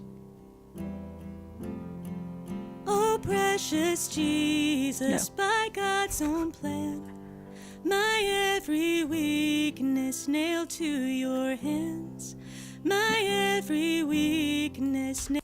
Just the whole thing. Whole thing, yeah. Okay, we're going to punch. Here we go. Faults, I'll find your mercy at the cross. Oh, precious Jesus, by God's own plan, my every weakness nailed to your hands, my every weakness nailed to your hands. Good? I think so. I think there. Oh, precious Jesus, by God's own plan, my every weakness That my was a little bit nailed flat, to your hands, but if you think it's okay my for the. every weakness nailed to your hands. I think it's fine. Okay. Great. I want to do one thing before you leave. It has been a little bit longer than I was anticipating, but The pop filter, we were talking about this earlier. We don't have to have the music playing for y'all to hear this, but I just want to show you if a lot of P's in this song, Oh Precious Jesus by God's Own Plan. If you sing Oh Precious Jesus, just go ahead and do it with the pop filter up, and then I'm going to remove the pop filter and she's going to sing the same thing again. Let's see if this translates to the live stream. Oh, precious Jesus. Yeah. Do it again. Oh, precious Jesus. Yeah, it literally, they call it a pop filter. I would imagine, I did not research this, but I imagine they call it a pop filter because literally the word pop, there is like this explosiveness that there's just a puff of air that comes out of our mouths on plosives. So plosives, just like the word sounds, P's, B's, anything that's got a p or a p sounds like a kick drum. And it doesn't sound pleasant. So when necessary, and probably anytime you're recording vocals, just throw up a pop filter. If you don't have a pop filter, I've seen people take coat hangers, and you can take like linen, or like, I think people would use pantyhose, right? What's the proper term? On a coat hanger. Yeah, just bend up a coat hanger and put some sort of, you just need like a filter. And hopefully the more you can see through the filter, like if you hold a light, flashlight or anything, you want to be able to see light coming through. It shouldn't negatively affect your signal. It'll just disperse a lot of that air so it's not exploding. Okay. Lana, anything else before you go? I was just going to say that some of you have come over to my channel and made some really encouraging comments and stuff, and I really appreciate it. Very good. Thanks. Yep, Lana Green. Check her out on YouTube. Just type in Lana Green Music. If you're like me, as soon as you record a vocal, you want to start throwing plugins and you want to start mixing it as fast as possible. Well, one technique that's used by the pros is pretty tedious, but it involves clip gain. So let's jump into that lesson right now. But that Chattahoochee still runs through my veins. But that Chattahoochee still runs through my veins. Hey everybody, it's Chris Green here. I want to give you a quick mix tip. Lana and I have been recording this song called Georgia Still on My Mind. It's a very acoustic, singer-songwriter friendly kind of song. And when you go to mix things like this, every little detail, every little mix move that you do is going to be more dramatic. I want to show you this lead vocal track. What do you notice about this lead vocal when it comes to the waveforms? Okay, up here, I've got the original track and I've got the one that's called Lana Lead Clip Gained. The difference between this track and this track is that these waveforms, where they're really large at this section, they just tend to trail off into nothingness. I need these things to be a little bit louder, or I need this part up here to be quieter. So what I've done is I've implemented what's called clip gain. What it's going to do is give me less dynamics. And when you hear less dynamics, I know you're thinking that as an artist, as a musician, we love dynamics. Yes, dynamics are good, but words and syllables can get left off of a lead vocal. We can use tools like clip gain to get us where we need to be. So the first thing I do on the entire vocal track is I add what's called a mix tool plugin right here. So if you go to add a plugin, go to PreSonus folder, scroll down to where it says mix tool. The mix tool plugin right here is basically going to give me 6 decibels of gain across the entire Lana lead vocal track. Now, before I add 6 decibels of gain, I load what's called a VU meter. This one's also from PreSonus. You can add it from the PreSonus folder as well. And I have this VU meter set to -18, or 18 on the scale. What that does is it tells me that anytime this needle is going to hit 0, that should be around -18 down on my faders whenever you're seeing the meters. First, what I want to do is play this lead vocal without the mix tool engaged at all, and I want you to watch this VU meter and how crazy it gets just on this one section. But that Chattahoochee still runs through my veins. Okay, what did you notice? So the very beginning of that vocal phrase, the VU meter went precisely to 0, which is great. That's where we want it to be.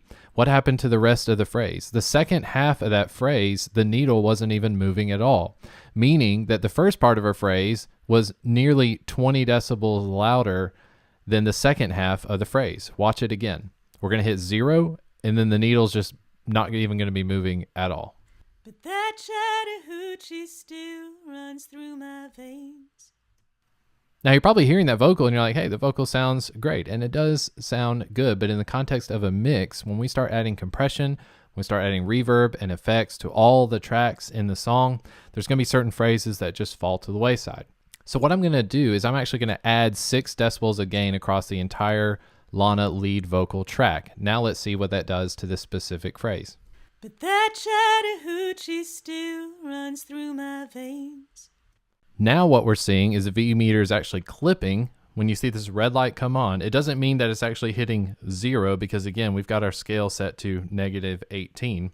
But what it does mean is that on those quieter portions of Lana's vocal, we're actually seeing the needle move. So now the needle is hovering around 10 or -10 on this VU meter, and that's pretty good. Now I set it at 6 decibels because I went through and listened to the quiet sections of the song. I went to like the verse of the song.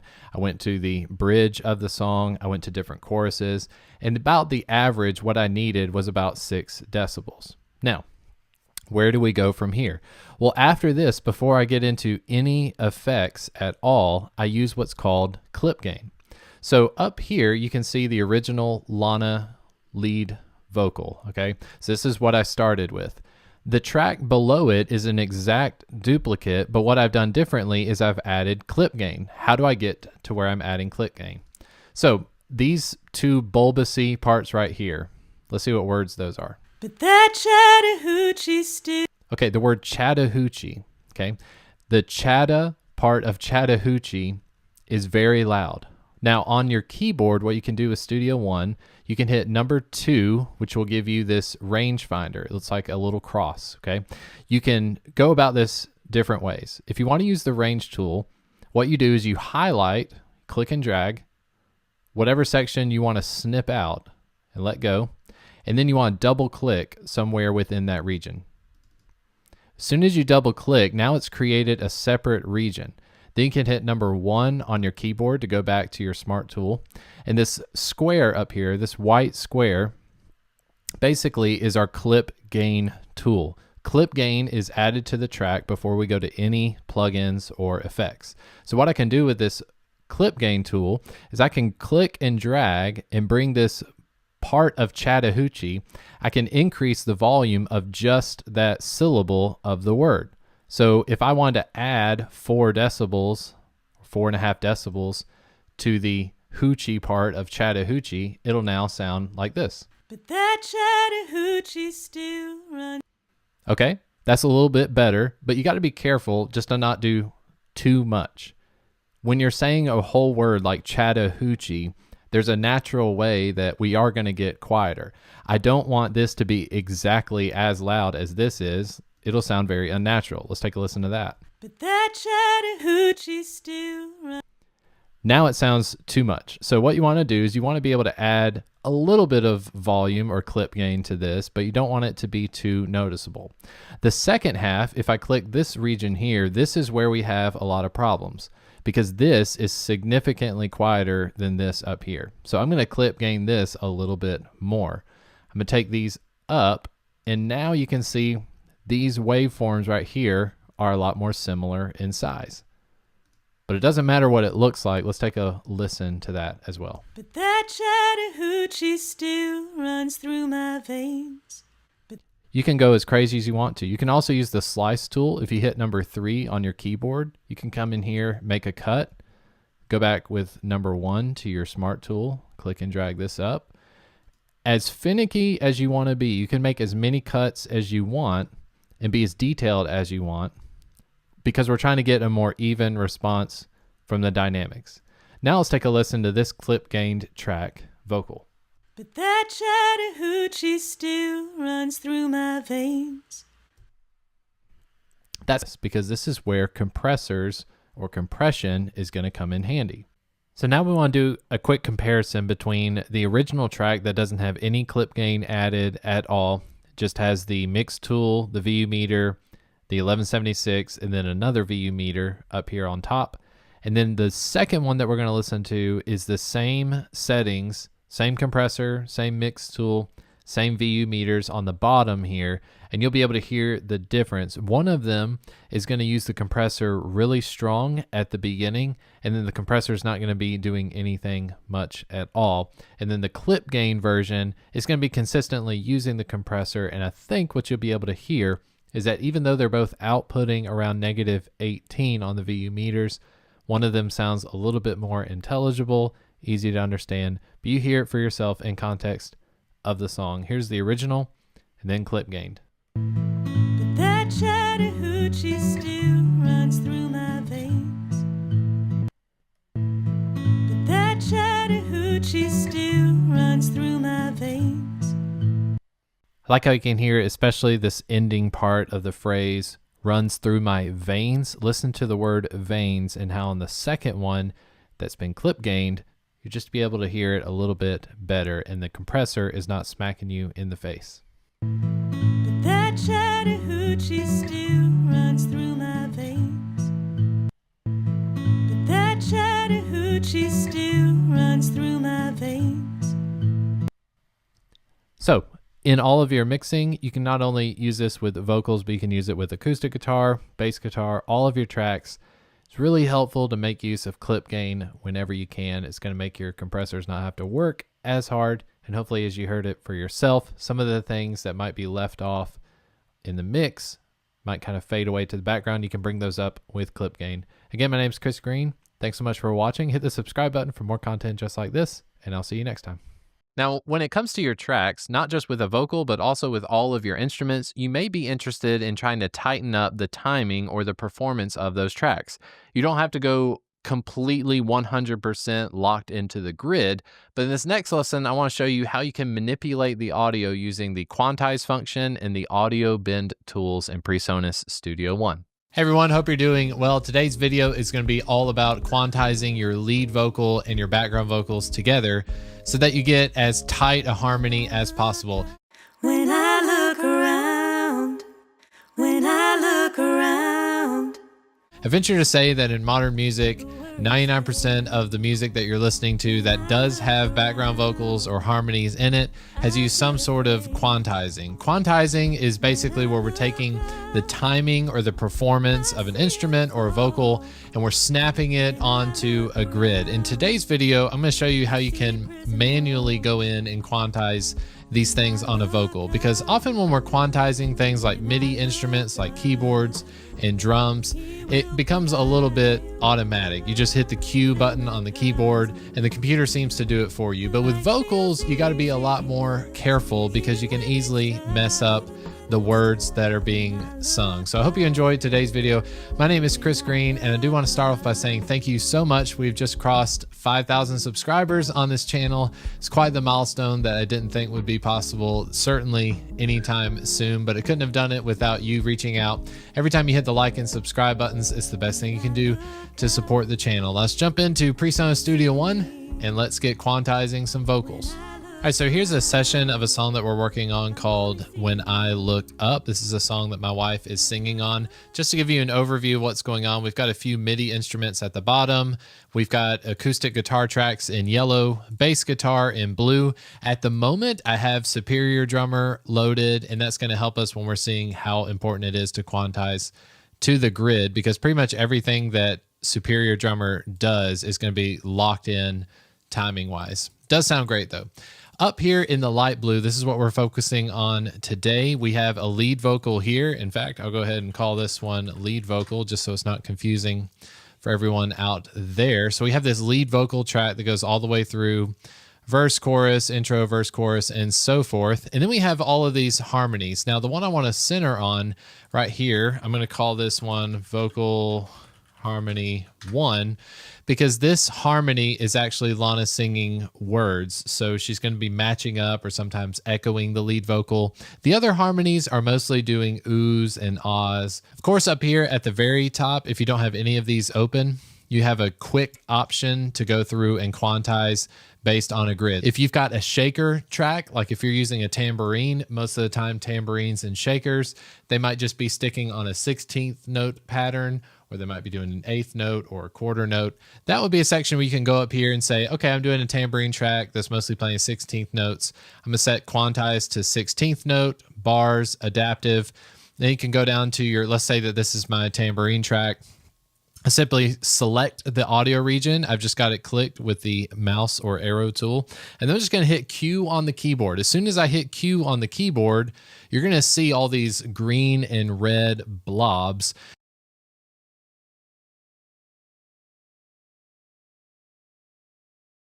All right, so now we're gonna get to quantizing the lead vocal. Let's take a little bit of a listen to the entire song so you hear in context what's happening.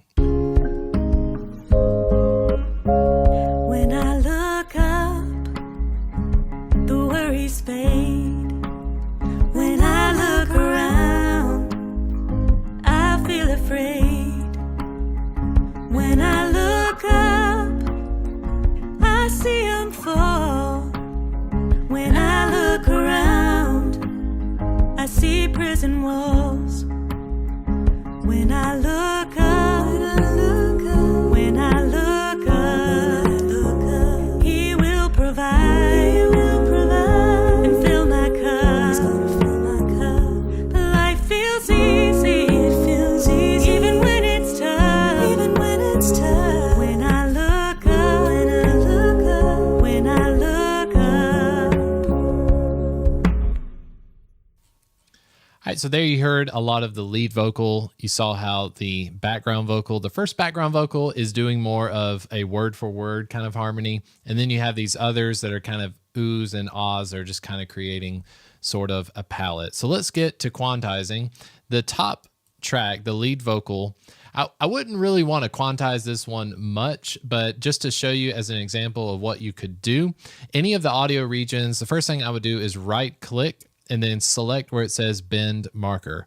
All this is going to do is reveal to us any sort of bend markers that are in place. So now it's kind of like we're putting on our X-ray goggles, we're putting on our Vision Pro. Now we're able to see what's happening in Quantize world. When you first select the bend markers, you're not going to see these vertical lines right away. This is just something I was working on earlier today. But when you take a look at your now what is a gray blob, I want you to hit 7 on your keyboard. When you select 7 on your keyboard, it's going to select your bend tool. So now my cursor has this pencil with a little bit of some sort of quarter note right next to it. If I zoom in right here, you can see Lana is supposed to be entering what is most likely this beat right here. So if I look at the timeline as a ruler, I've got things set to 16th note right now, but let's say I want her to come in a little bit earlier. Traditionally, you would just take your arrow tool and click and drag the track over.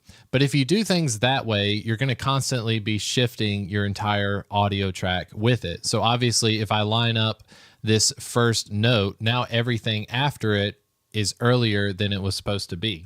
So what we're going to do when we're selecting our bend tool, hit the 7 on the keyboard. I want to go to right before the waveforms start to happen. And when I find a section where a waveform is about to grow into something, I'm just going to click with the bend tool.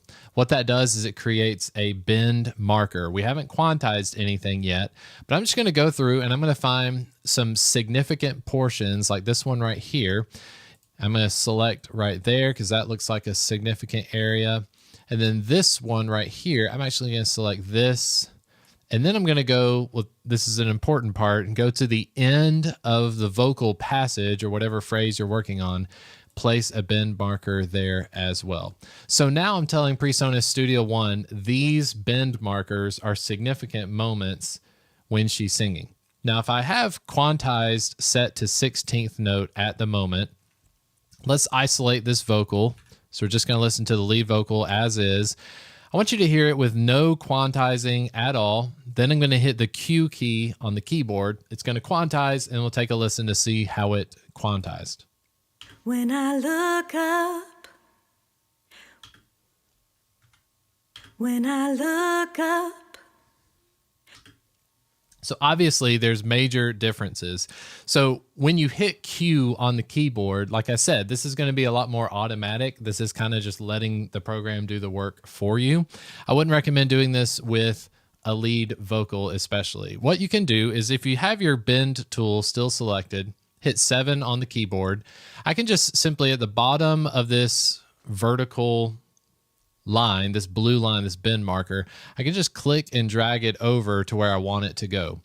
As you can see, as I drag it, the more I drag it, the redder the blob is going to get. Okay. What's happening is Studio One is telling me you are squeezing the life out of this audio track. When I look up, I'm going to take this way back to where we started. Here was our original goal. We were looking for this little notch right here in the track. I'm going to drag it over so that as the wave starts to develop, I don't want to put it right at the beginning. I want to get a little bit of something happening there so that it sounds like she's on the beat rather than the beat happening and then the audio track following in place. So the reason I wanted you to put a bend marker at the end, so if you don't put a bend marker at the end of whatever word or phrase that you are messing with, it will actually bend everything that follows the bend marker.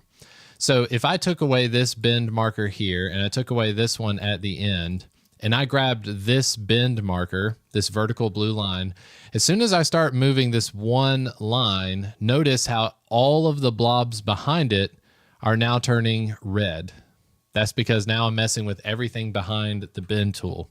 So like I did earlier, if I put a bend tool behind the phrase that I'm quantizing, now when I move this bend marker, I'm only affecting that bend marker. And you can see the third blob that I'm messing with, the third blob remains unaffected. It's still where it is. That way I can treat each word or each syllable as detailed as you want to be. Now I'm treating each of them independent of each other. So let's just mess around with a little bit of this. I don't want to go too crazy because, again, I'm kind of in the purist mindset of, you know what, Lana did a great job. I'm not wanting this to sound robotic. I probably would not go in and quantize Lana's lead vocal. But for the sake of YouTube and everyone that's paying attention, I want to show you what it could look like or sound like if you do a little bit of quantizing. So let's just take a listen to what it looks like as we have it right now. when I look up. Okay, so that is our quantized version. Let's listen to it in context of the rest of the track. When I look up.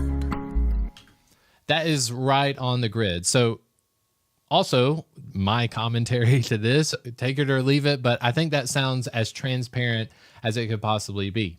If you have a vocal, the more your vocal is off of the grid, quote unquote, the more they're struggling with rhythm or when they're supposed to come in, the more obvious it's going to be that you've had to do some adjusting along the way. So there's nothing that's going to beat singing a vocal right on the click or right in time. There's nothing that's going to beat that. But the closer and the better your vocalist is at singing on a grid or singing when they're supposed to be singing, the less your quantizing is going to be obvious. Now I want to show you with this lead vocal here. Let's bring in the background vocal. I'm going to do the exact same thing. So if I right click this background vocal right here and I select bend markers, you see I've got a bend marker here at the beginning of this background vocal. But look at this. The top blob you're looking at, this lead vocal up here, is obviously singing at a later time than the background vocal is. And in this instant, I will always make the background vocals servant or subservient to the lead vocal. So in this instance, I'm going to assume that my background vocal is wrong and my lead vocal is correct. Now, quantizing works both ways. If I'm bending this audio track, I not only have to delay when the background vocal is singing, but I can also take a section here and I can extend a passage to make it longer. So if she's holding out a word like treasure, I can make the jure part of treasure as long as I want it to be. So this is going to come into play with this background vocal. Let me add at the end of this harmony. Let me place a bend marker there. So we haven't done any quantizing just yet. Let's listen to these two together just to hear how they're working with or without each other. When I look around.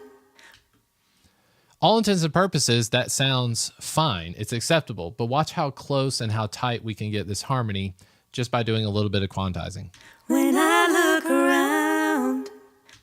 All right, let's get this around part. I'm going to move this bend tool back. Now, if you find it's holding to the grid, if it's snapping too much, hold the shift key. And when you hold the shift key, you should have the freedom to move as freely as you want. So I can take this here. I'm going to add another bend marker and really get this thing dialed in. So as you can see, that waveform up top for the word around, I believe, around is now locked in. But like I said before, we need to extend this part out because it looks like the lead vocal holds a word longer than our background vocal does. So let's click this one, drag it out. Now these two look almost symmetrical as far as their performance. Now the end of it, I want to drag this out a little bit more so that the background vocal is ending at a similar time. Okay. You can add as many as you want.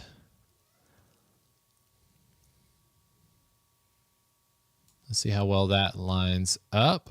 And of course, the beginning or the entrance. If you see in this situation, here we have two bend markers. You're going to want to make sure that you don't have any duplicate bend markers. And specifically, you never want to have two bend markers this close to each other. So I'm going to delete this first one. Simply double click whenever you're at a bend marker to remove it. So if I double click this one here, now that bend marker is gone. I can select a new bend marker. I can click and drag this one out, and that looks pretty good to me. So now just inspecting it visually, I'm looking at the screen and I'm seeing that these two look a lot tighter, but how do they sound together? When I look around. Okay, we have the around. You can see this blob here on the background vocal. In this situation, I'm going to be okay with removing the D, the closing consonant of the background vocal. I'm just going to take my split tool. I'm going to select this region. I'm going to hit delete. I could move the D of around on the background vocal so that it lines up with the lead vocal. But the catch is, in this instance, the lead vocal's D that's closing the word around is going to do the job for me. So even if the background vocal is singing around and we never hear that closing consonant, you're going to hear it in the lead vocal. So it's not going to be as obvious. Let's take a listen to that now. When I look around. Hear how that lead vocal closed off the D, but the background vocal, you feel like you're not missing it. Let's listen to those two in context with the rest of the tracks. When I look around, I feel afraid. When I look up. Now this one's a lot more egregious. In fact, I'm going to take this background vocal here, and I'm actually just going to use the arrow tool to shift this one back. So the arrow tool is going to be great if you just need to move an entire phrase around. If you don't need to go in and nitpick every syllable in word, just take your arrow tool, maybe make a split at the beginning, a split at the end. But obviously this one's going to need some work. So I'm going to go to my bend tool, make sure bend marker is selected. I'm going to hit 7 on the keyboard. I'm going to place my bend markers. So I have one at the beginning of the phrase. I see a closing word right here. I see the beginning of a consonant, this little blob right here. Those are important, S's, T's, all that kind of stuff. But I can see that this one right here is a lot closer to the blob. So I'm going to make another bend marker there. And then obviously the ending of it needs to be pulled back. I've got my bend markers in place. Now I can bend things where I need them to go. I'm going to move the background vocal. I'm going to shift it back just a little bit. I'm going to go to the end of this phrase. I'm going to extend this out as far as I can, hoping that that sounds natural. I'm going to move this section over, and then this last blob needs to be much earlier. And let's see where we end. We also need this to be extended. Now this one had a lot more manipulation than the other one, but now visually we're looking at it. I see a lot of pink. We did a lot more bending, but let's take a listen to them together. When I look up, when I look up, Let's listen to that in context of the mix. when I look up, I see them fall. When I look around. All right, this will be the last instance of it. I think you're getting the point of it by now, but this one, she's singing on the lead vocal, when I look around, and the background vocal is I look around. So be careful of that. So I don't want to line this one up perfectly with the beginning. I actually want this to be further back because the background vocal should only be singing I look around. So I'm going to get my bend markers in place. That looks pretty good. I'm going to take this and bend it. And I believe that that is the section. So I can see this blob here and this blob here look very similar. I'm going to move this one out and then move this one, tuck it in, and make sure the endings line up as close as we can get it. Let's take a listen to that. When I look around, when I look around. Okay, we have another instance of she's saying the word around, and I don't want the background vocal to have the last word. So I'm going to go right where the D is closing on the lead vocal. I'm just going to make a simple fade out. So that one's nice and tucked in. When I look around, Let's listen to it in context of the mix. when I look around, I see prison walls. Very good. So that's your lead vocal and background vocal. Of course, when it comes to quantizing vocals, the big thing I want you to take away from this video is that if you are inclined to hit the Q key on the keyboard, just know that you're letting the machine do the quantizing for you, and it's not always going to be the most accurate thing. So either way, you're gonna be better off if you're just quantizing a lead vocal and a couple of background vocals. It certainly is worth taking the time going through and manually adding in your bend markers and then shifting things into place. Of course, if you imagine this being splayed out to 8 or 12 background vocals, you can definitely get a really tight performance. In this next section, we're going to talk about how to mix vocals. I'll go through step by step my entire mixing process so that you can get clean and professional sounding vocals right out of the gate.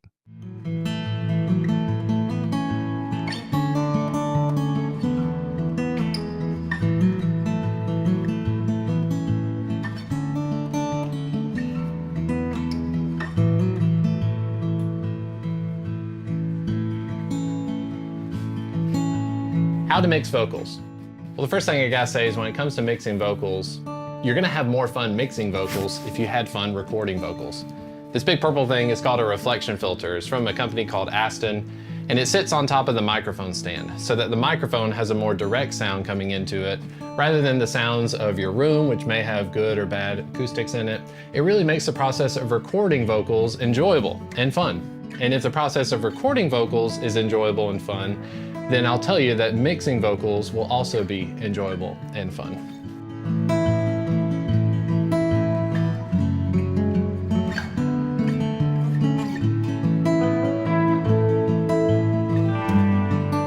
So let's talk about vocals. The number one factor when it comes to having a good vocal mix is the singer themselves. If Adele or Chris Stapleton walked into your home studio right now and wanted to record a vocal, do you think it would sound good? It would sound good because the talent and the ability of the singer. And when it comes to mixing, I doubt you would want to do much, if anything, to their mix. Other times, if you're dealing with a vocal track that's very pitchy, that's not in time, your mix is going to look very different than other people's mix. You're probably going to have to use a lot of auto-tune, a lot of melodyne. You're going to have to do a lot of time correcting, and that can be kind of frustrating. But the second thing is what our singers are singing into, which is the microphone. I highly recommend if you're starting out, make sure you have a large diaphragm condenser microphone. These microphones seem to have a lot more air or presence in the vocal. They're going to make EQing a lot easier than if you're using a dynamic microphone like a Shure SM57 or even the SM7B. Earlier, I mentioned the halo reflection filter. This has to do with the distance between the vocalist and the singer. And you may think that 6 inches or less isn't a big factor at all, but if the room you're in isn't acoustically treated, you're gonna have a lot of problems. It's gonna sound like a small room. It's gonna sound like it's got echoes and reflections. So you might wanna look into getting some sort of reflection filter. This can be a dramatic effect on the recording of your vocals. Your vocals will sound cleaner and you'll have less echoing, like I was talking about, coming from your room. Next, after the microphone, is the mic preamp or the microphone preamp. Microphone preamps can come in all different sizes and they can definitely get really expensive. If you have a microphone preamp built into your audio interface, you're probably good to go. You can look at upgrading those things much later. Next, after the microphone preamp, is the audio interface. I listed this as 3/4 because a lot of you out there are using audio interfaces that have preamps built into them, okay? So order of importance, we have the singer, we have the microphone, and then we have basically what's going to take that microphone signal and turn it into a digital signal that our computer can talk to. Interfaces are a lot more affordable these days, especially rather than spending money on a microphone preamp. You might want to get a really nice audio interface that has preamps already built into it. After the audio interface is the digital audio workstation, DAW. Today's video, I'm using PreSonus Studio One. The DAW is where you're going to be doing all of your mixing. This is where you can add plugins like EQ, compression, and reverb, which we'll get to in just a minute. If you're in a home studio environment, I've labeled these out in order of importance that I believe. The number 1 is the vocal, the person who's singing. Number 2, the microphone that you're using to record the vocal. Then you get into your audio interface or your microphone preamp, and then whatever sort of digital audio workstation you're using. Other factors include the acoustics, like the room that you're in. If all of these things are working happily together, you'll be surprised at how little mixing you're actually having to do. Now, why in this video about mixing vocals are we talking so much about these things? It's because this is all part of the process. If you skip out on room acoustics or the microphone or the ability of the singer to sing, your mixing process is going to be really frustrating and you're going to spend more time getting rid of errors than actually enjoying the process and just taking a vocal from good to great.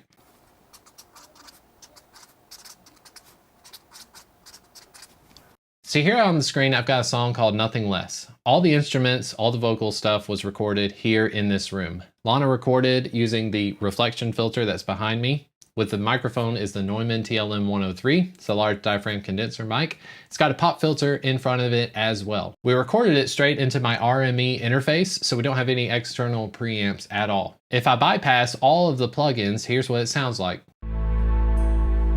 When on that day his trumpet sounds, my soul will then in him be found. The first thing in mixing a vocal is you need to know how loud the vocal actually is. This can come down to just setting the gain on your preamp when you're recording, but just in case you recorded things too loud or too quiet, what I want to aim for is -18. It can be anywhere between that -12 and -24. -18 would be great though.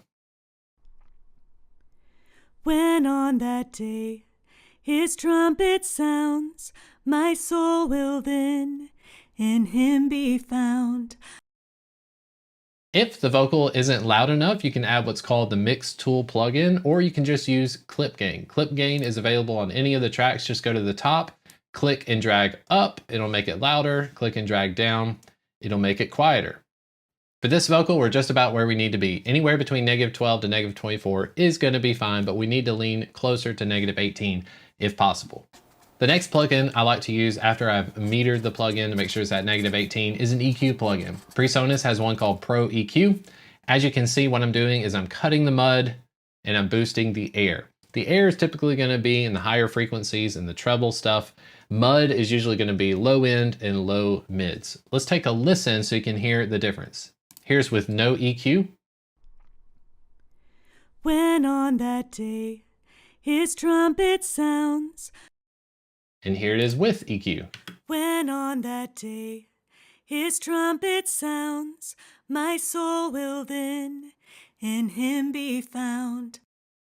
So here's an example of the exact moves I'm making on the EQ. Using a low cut filter, I can cut out all the rumble, the stuff that a human voice isn't even producing to begin with. 150 Hertz is pretty high for a low cut filter, but again, this is a female vocal. You can always go a little bit higher with a female voice than a male vocal. If you've got a deep country voice, you may want to lower the low cut filter down to something more like 100 Hertz or 110 Hertz.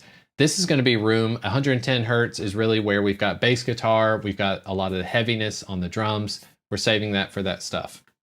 I'm going to set a loop with the vocal. I'm going to boost these frequencies so that you can really hear what I'm looking for when I'm making cuts. When on that day his trumpet sounds, my soul You can hear that will honkiness. This is the in low him mid. be found. My joy will, when on that day his trumpet sounds. You can hear it again there. It's a little bit more broad. In him be found. My joy will, when on that day. This is a really nasally kind of honk sound. This is the mid My range. soul will then in him be found. Again, that's right up My at joy 826 Hertz. The other ones were 388 and 250. So anywhere from 250 to 500. This is going to be called the mud region. This is where we get a lot of the boxiness and honkiness. And this can also just come from the distance that you are away from your microphone when you're recording. If you're really close to the microphone, if your mouth is right up on it, you're going to have more issues with the proximity effect. You're going to have a lot more low rumble. You're going to have a lot more mud that you just need to cut out a little bit. I'm not cutting much. At most, I'm hitting -6 decibels. Some of these moves are only taking out 3 decibels in the mud. Then the high frequencies on a female vocal, you need to go pretty high. We're up at 12K. I'll boost a little bit of that. It's just giving us a lot of the air, giving us some natural ambience to the sound. When on that day his trumpet sounds, my soul will then. And I'm not afraid to make these kind of EQ moves in solo. That means without listening to the rest of the instruments, these are moves that I would make regardless, just because the mud is always going to be there and I want to have a nice bright vocal. In 2024, a lot of our vocals are going to sound polished. They're going to sound a lot brighter than normal. So with just the level meter and the EQ plugin, let's take a listen to a before and after. I'll hit spacebar, plugins are disabled, and I'll go through and enable each of them. When on that day his trumpet sounds, my soul will then in him be found. My joy will. Now we're going to add a compressor. On the compressor plugin, I'm looking to do about 6 decibels of gain reduction. Why 6 decibels? I don't think 6 decibels is egregious. It will be noticeable. Anything above 3 decibels, most people are going to be able to hear it in their ears. But a compressor is essentially taking the loud parts of the track and making them quieter, and it's bringing up some of the quieter portions. If you'll notice on this song, there are a few words and things that kind of get hidden because she gets a lot quieter and then she gets louder. I just want to compress that. I want to take a track from being this dynamic and I want it to be this dynamic. So about 6 decibels of gain reduction.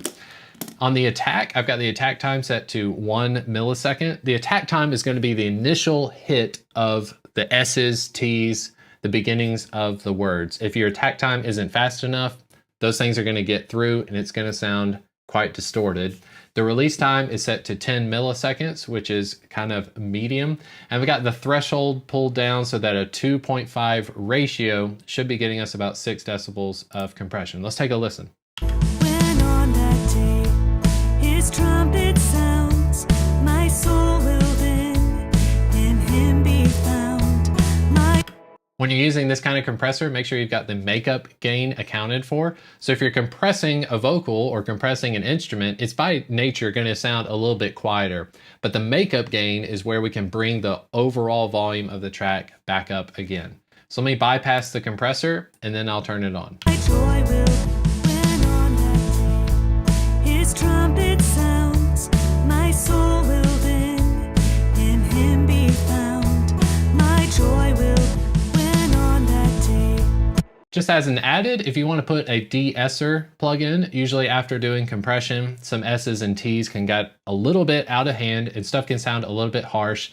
I'm just adding this de-esser almost as a safety so that if any part during the song, if there's an S or a T, something that really just explodes out at you, this is going to catch it. I've got her de-esser set to 5.4 kilohertz. I've got the reduction around -28. Narrow and gentle. I don't want to do anything too extreme with this de-esser. Again, it's just kind of as a safety. So let's take a listen to all the plugins. We've got one more thing I want to do to this before we finish. Let's just take a listen to what it sounds like now that we've mixed it. When on that day his trumpet sounds, my soul will then in him be found. Here it is again with no plugins. When on that day his trumpet sounds, my soul will then in him be found. Now, the last thing you want to do is add some reverb and effects. I tend to go very minimal when it comes to reverb, delay, and kind of unnatural sounding effects. But what I've done is I've set up an effects bus. You can right click any of the tracks on the mix tab, click add effects channel. I've renamed this one LV Reverb, Lana Vocal Reverb. And on the reverb track, I don't want a lot of the mud coming into my reverb. So I've added this EQ plugin, cutting out everything below about 200 Hertz. And then what's called a room reverb. On room reverb, they have a preset called flat plate. A plate reverb is essentially going to give you some ambience without doing a lot of modulation at all. So some reverbs, they'll take your vocal and they'll kind of like change the pitch to it. They'll have a bunch of echoing. Plate reverb is just kind of a nice, smooth decay coming out. The settings of my plate reverb, in case you want to copy, is at 6.8 seconds. I've got the mix at 1, pre-delay at -150, room size 4.8, width at 0.1, height at 1. And then on the Lana Reverb channel, I click this plus button for sends, go to audio destination, and then make sure you have your reverb selected. And then I've turned down the fader to -20. So I don't want a lot of this reverb coming out. Let's enable the reverb and take a listen in solo. In Christ alone I place my trust, the sweetest frames. If I turn it off, Alone I place my trust, the sweetest frames. now let's listen to it in context of the rest of the mix. Christ alone I place my trust, the sweetest frames I count as lost. The anchor holds, the victory stands on Christ alone and nothing less. Now you may be new to using plugins, so in this next video, I'm going to show you how to use plugins in PreSonus Studio One. Plugins are ways where we can basically affect our audio. It doesn't have to sound the way that it sounded going into the computer. Good thing is that we can manipulate the audio to make it sound like what we need it to. So here's a section on how to use plugins. I had two different types of people in mind when I thought about making this video on how to use plugins in PreSonus Studio One. The first person, maybe you got PreSonus Studio One with an audio interface this past Christmas. You're jumping into digital audio workstations and you're just not sure where to start. Well, today's video is for you. The second type of person I was thinking of with this video is someone who has been using Studio One, or you've been using DAWs for a while. You've been loading plugins, maybe an EQ or a compressor here or there, but you don't really have like a framework of what you're doing. You've just seen stuff online of other people using plugins, and you just want to have a more focused approach of using plugins in something like PreSonus Studio One.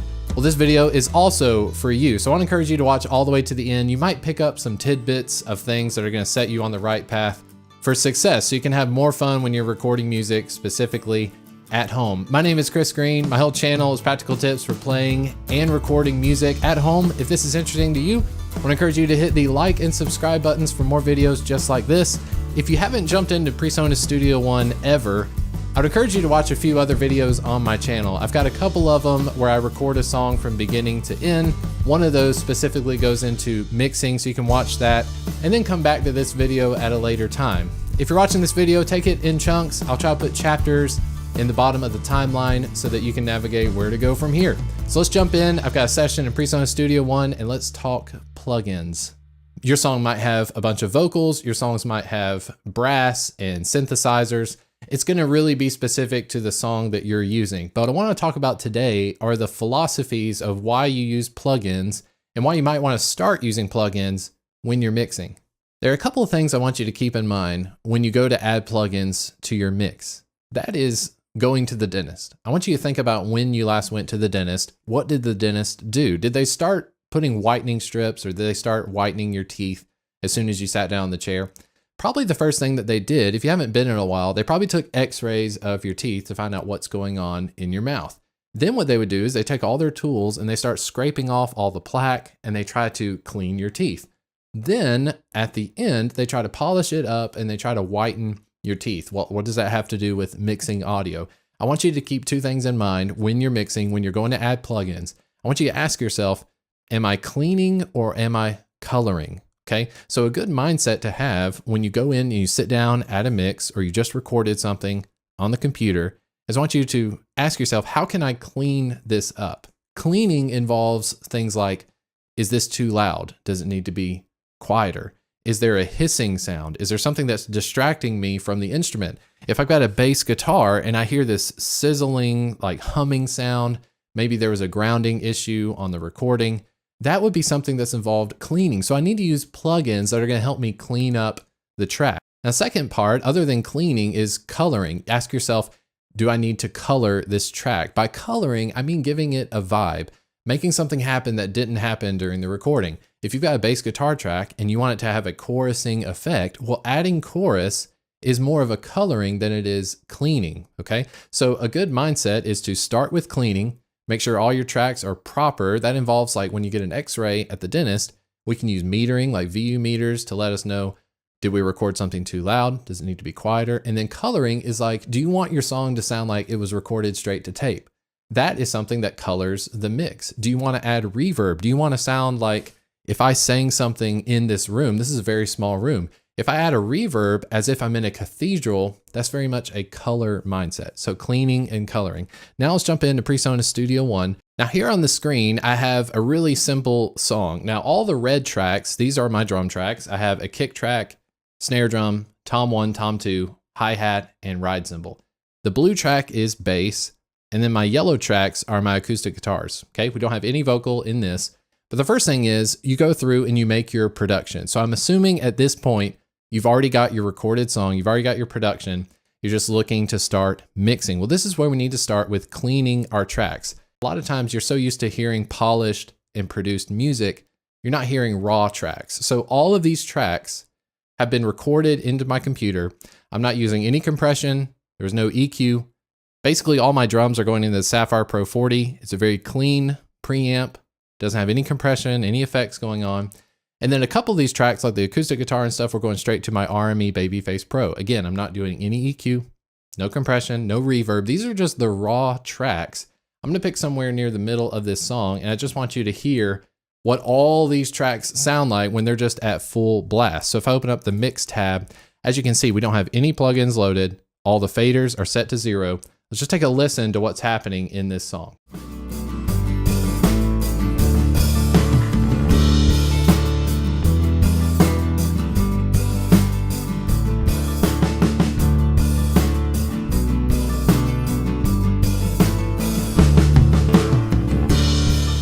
Now in today's video, I'm using my in-ears. These are just single driver Shure in-ear headphones. I would not be wearing these if I were doing like a full mix, but for the sake of YouTube, it makes it a little easier on me trying to talk into the microphone at the same time. So how do I want to address this mix? What were the things that I was hearing? What I was hearing was everything is drastically loud, and it's okay for stuff to be loud, but what I mean loud is the bass guitar is blowing up my in-ears right now. It's too much of a good thing, so that needs to be addressed. Now I could go in here and I could grab the bass fader and I can just turn it down, and let's take a listen to what does that do to the mix.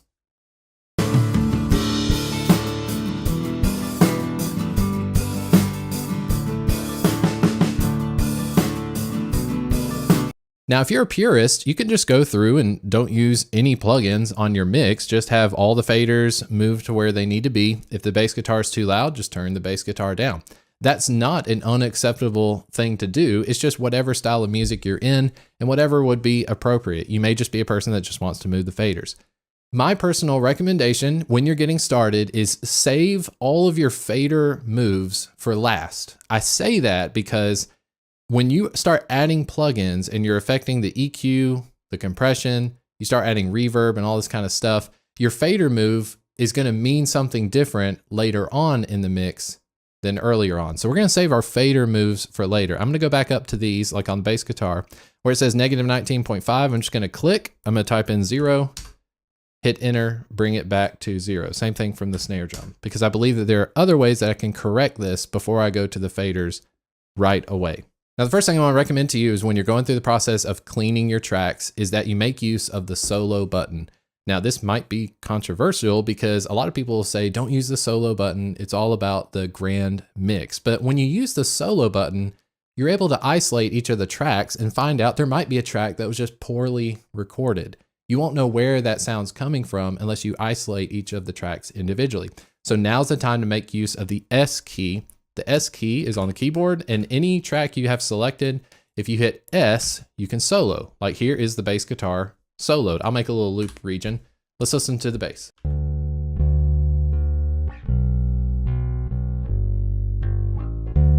How does that bass sound? It is pretty full and it's blowing up. So here are some cleaning things I would do to the bass guitar. The first thing is I need to find out how loud this bass was actually recorded, because not all tracks are going to be the same volume when you're recording unless you're checking your gain structure.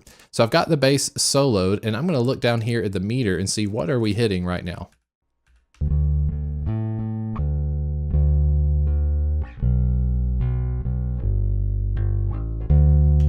That bass track looks to be pretty healthy. We are in that -12 to -24 region. So the first thing I'm going to do on each of my tracks is I'm going to open up my plugins folder by going up to the insert. So if you don't see this window at all, make sure you have the mix tab open and then select one of your tracks, like the bass track, and go up to here where it says inserts, and you're going to hit this plus button. When you hit the plus button, this is where your plugins folders are located. If you're just starting out, if you just have like PreSonus Prime, PreSonus Artist Edition, if you don't have a lot of third-party or purchased plugins, look for the PreSonus folder. Today's video, I'm just going to be focusing on PreSonus plugins. So in the PreSonus folder, the first thing I want to recommend you do is check out what's called Mix Tool. So when you click a plugin like Mix Tool, it's going to load on the screen. As you can see, now we have Mix Tool on our bass track. Plugins, if you're not aware, if this is brand new to you, plugins are a lot like how we use guitar effects pedals. So plugins come in all sorts of different shapes, sizes, and they do different things. You can have EQ plugins where we want to make something brighter, make something darker, and they all have different ways of doing this. Some plugins market themselves by saying, we make it brighter, but we also add a little bit of sizzle on top. They might add some harmonics. They may make it sound like a tape machine, like I was saying. The Mix Tool plugin is not a color plugin. Basically what this is doing is it's giving us a gain knob or a trim pot after we've recorded. So take a look at this. If I solo the bass track, I've got Mix Tool loaded. Listen to what happens to the bass and watch what happens to the metering as I move the gain knob around on this plugin.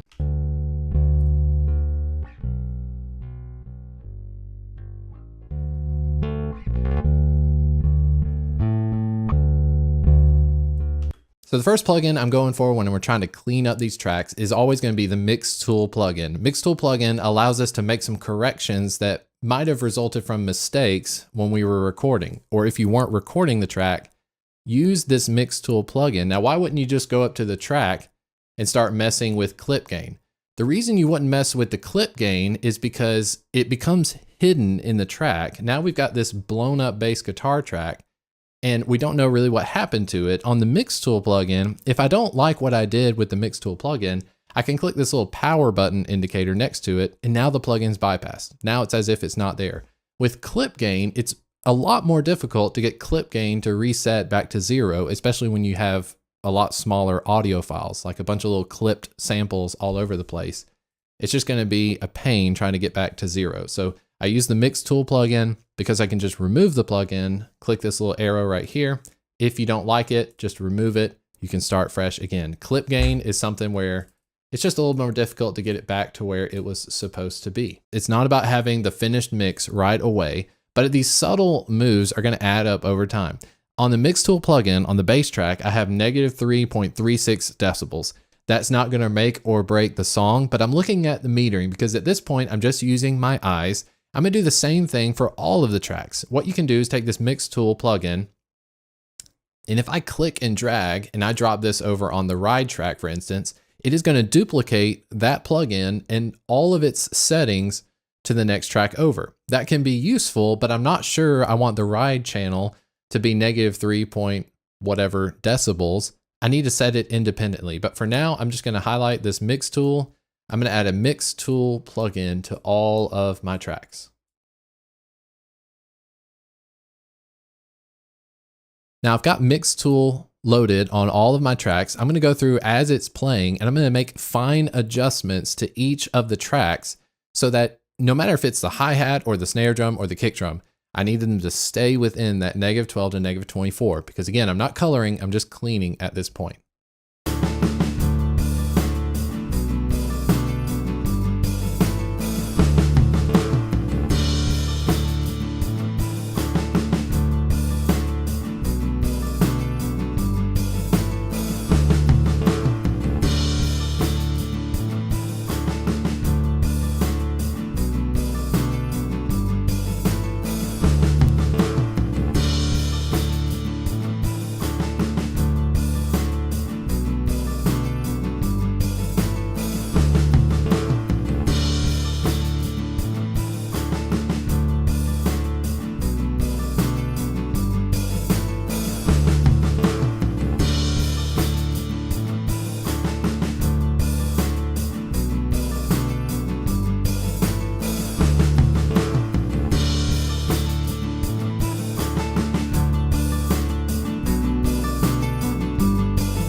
Now I've gone through each of the tracks. I've adjusted the mix tool plugin so that they're all more at an equal volume. Let's take a listen to all the tracks together and see if it sounds even just a little bit better than what we heard originally.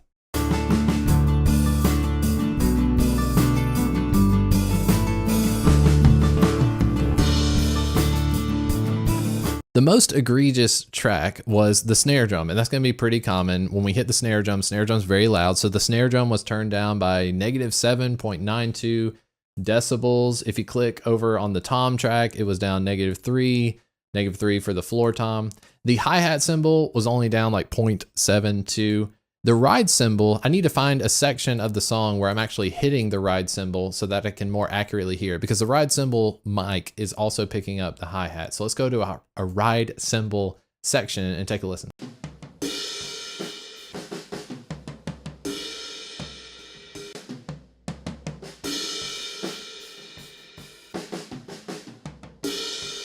Okay, so in this song, I'm using what's called a crash ride. There's not a lot of ride cymbal being hit, and I am hearing a lot of the hi-hat in the ride cymbal. Should I make the ride cymbal as loud as the hi-hat is? Well, only when I'm hitting the ride cymbal do I want to gauge how loud the ride cymbal mic is.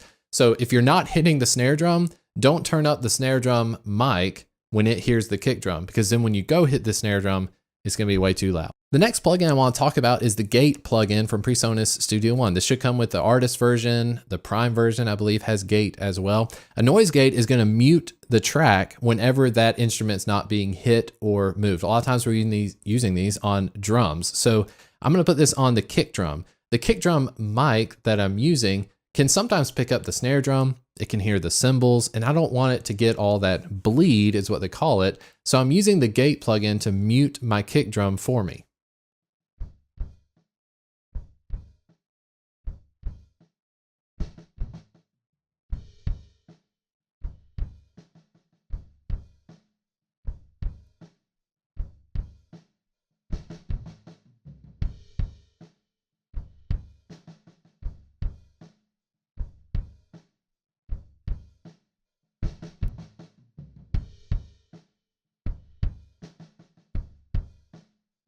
So that sounds pretty good to me. Whenever using Gate plugins, it's very important you check out the release, because if your kick drum sounds like it's too clicky, it doesn't have enough body, turn up the release knob. The threshold, I'm using the threshold so I can make sure that the noise gate opens whenever my kick drum is being hit. If my threshold is too high, it's going to make me hit the kick drum harder for it to open up the gate. So there's more on that on my channel. You can check out the Gate plugin later. The tracks I'm going to use the Gate plugin for mainly drum tracks, but not all of my drum tracks, because to me, the hi-hat and the ride, the overhead mics or the underhead mics, these cymbal tracks give me a lot of ambience to the drums, and it can sound really unnatural if all of your drums have the gate plugin. So the gate plugin, I'm mainly going to focus on the kick drum and maybe the snare track. I'll add the gate as well. You can add these to acoustic guitars. On vocal, it's especially going to be useful to use a gate plugin. Let's add it to the snare and see what it can do.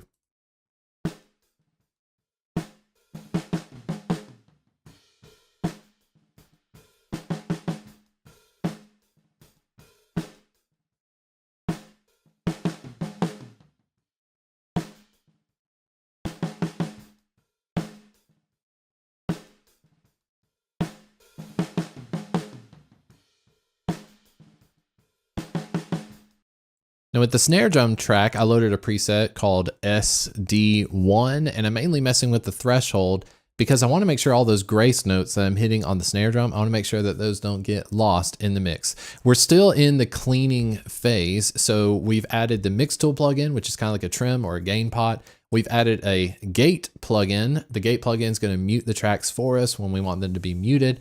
So our next plugin for cleaning is going to be the Pro EQ from PreSonus Studio One. Click the plus button, navigate to your PreSonus folder. Whether you're using Artist, Prime, or Professional, they should come with what's called Pro EQ. You can use EQ in a colorful way, and you can also use it in a cleaning way. Okay, this first instance of EQ, we're using it to remove things that sound bad. Just like you'd be removing plaque from teeth, we're using the EQ to sculpt out frequencies that are just maybe too much of a good thing, or removing things like the sound of the air conditioning, which you might hear in this video as well. We have some ambience and things that may not be necessary for our mix. So let me show you on the bass track how I'm going to go about finding frequencies. I'm going to sweep the bands. So if I solo the bass track here, just hit the S key. As it's playing, I'm going to keep talking here, but I'm going to grab each of these little dots and I'm going to sweep the frequencies and find just ones that sound really, really bad. When I find them, I'm going to then cut the frequency.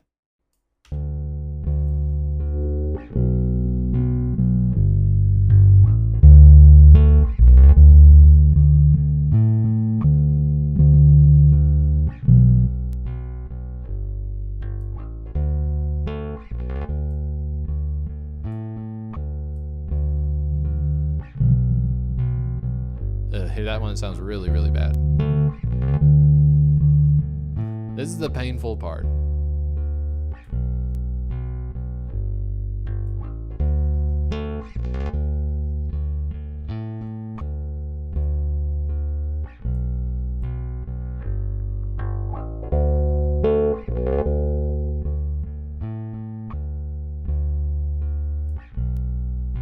Okay, so now what I'm going to do with this bass track. So this yellow one was pretty egregious.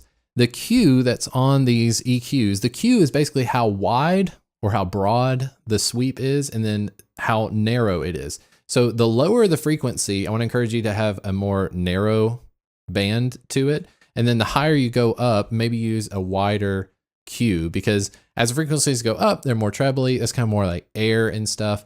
The more egregious ones, you don't want to lose all of your low end on the bass guitar, but some of these low end frequencies, as you heard, let's do a before and after. So if I remove this plugin, this is before.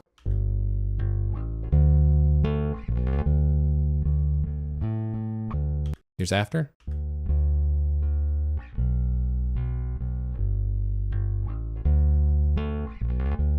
Now, it's not perfect, but I definitely think it's better than what we originally started. So with this EQ plugin on the bass, let's take a listen to the whole mix now and just hear what it did. Again, because these faders are at 0.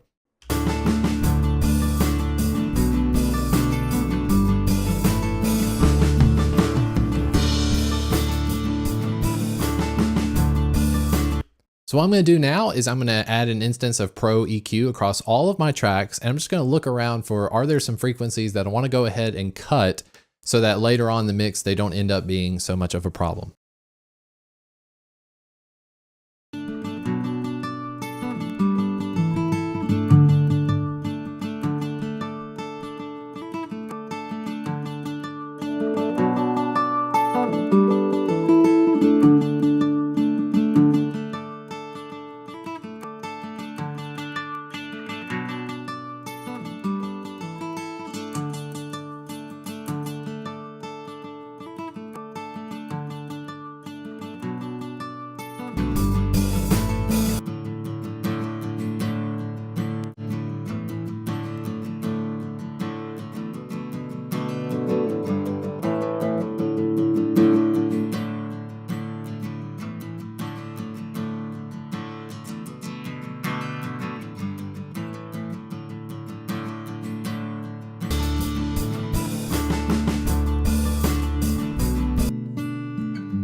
All right, so as you can see, some of these acoustic guitars, I use what's called a low cut or a high pass filter. I'm just rolling off all this low end because on acoustic guitar, I don't need my acoustic guitar to sound like a kick drum. Whenever you're mixing, whenever you're adding plugins, it's all about mixing it together so it makes a good recipe, okay? Sugar is good, but if you put too much sugar in your cake, it won't be edible. So try to eliminate the desire that you have to boost things that you really like. If you're a drummer and you're the drummer in your band that's doing the mix of your song, try to remember that as a drummer, you're gonna wanna hear more drums. So if you can remove some of those biases that you think that, okay, this snare drum sounds a lot better if I add a bunch of 100 hertz to it, that might be something where you're trying to make your snare drum do what a kick drum's supposed to be doing. And then your bass guitar player is left kind of wondering like, where's all the low end? Sounds like it went to the snare drum. So try to eliminate and be objective as possible. So that's corrective. We're still cleaning. We've added EQ. The last bit of correction or cleaning that we're going to do on these tracks is with compression. Now with compression, it's really just something you need to use as much as possible so you get used to the sound of what it actually does. A compressor is going to make loud things quieter. It's going to make quiet things a little bit louder. Now, again, all of these plugins from PreSonus have their own presets built in. So especially with compression, you may want to stick to some presets and then just tweak them to your liking.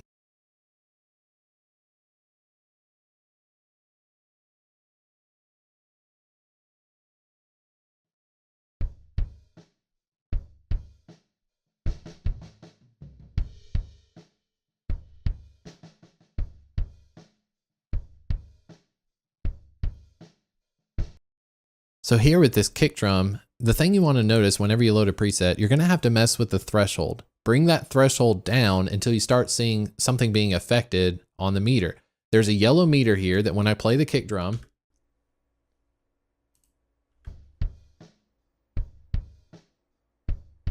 as you can see on the metering, we're getting like -3. It shows us how much gain reduction is happening. So -3, when it comes to this kind of corrective compression, we want to stay around -3, maybe -6 at the most. We don't want to do too much compression because it's not about, at this point, it's not about changing the tone of the instrument. We're just trying to correct for something that's way too loud.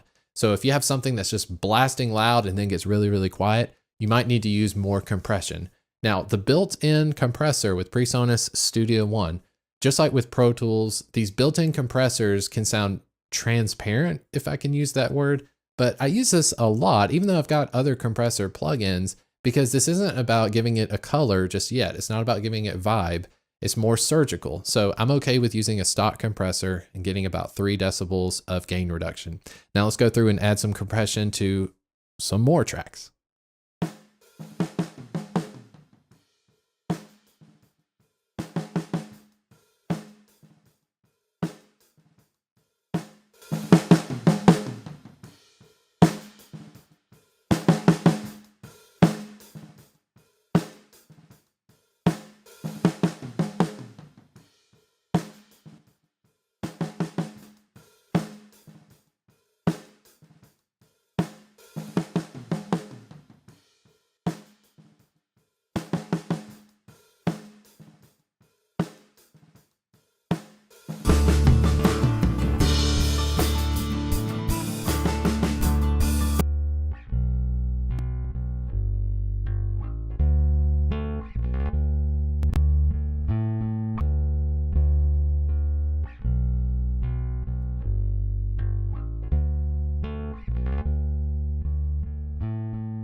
So as far as cleaning up our mix goes, those are 4 plugins that you can check out right away with PreSonus Studio One. You have the Mix Tool plugin. We're adjusting the gain if something's too loud, too quiet. We have the Noise Gate, where it's basically muting a track for us, like in between kick drum hits or in between snare drum hits as well. You can use the Gate plugin on vocals. It's very helpful. The EQ plugin, we're using this instance of EQ to cut out frequencies that are giving us problems and try to make more room in our mix. And then we have compression. So compression at this point is just giving us a little bit of tucking in so that stuff is not too dynamic. If you recorded something where it's really, really loud, gets really, really quiet, we're just trying to rein in some of that dynamic motion. So now we're at more of a fun part because we're getting into color. Like I said earlier on, color is about adding vibe. It's really going to make this sound less like just a directly recorded song and make it have its own space and its own vibe. So this is where we have fun with effects. Up until this point, we've been listening to a mono mix. I've been doing this on purpose because especially when you're making decisions about frequencies of what's harsh, what's going to be in the way, don't use too much panning and don't use too much fader movement just yet. But if you want to pan things out, for instance, we have these 3 acoustic guitars. Let's take a listen to them together.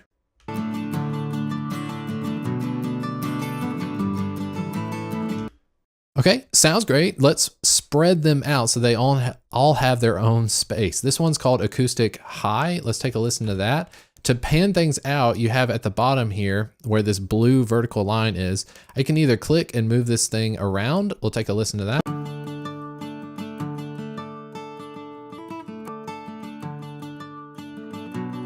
I'm gonna take it and I'm gonna type in L50. Then I'm gonna go to what's called Acoustic Low and I'm gonna type R50. So now I've got an acoustic guitar on my left, I got an acoustic guitar on my right, and I've got one in the middle, and the one in the middle is doing the strumming. So let's take a listen to those 3 together.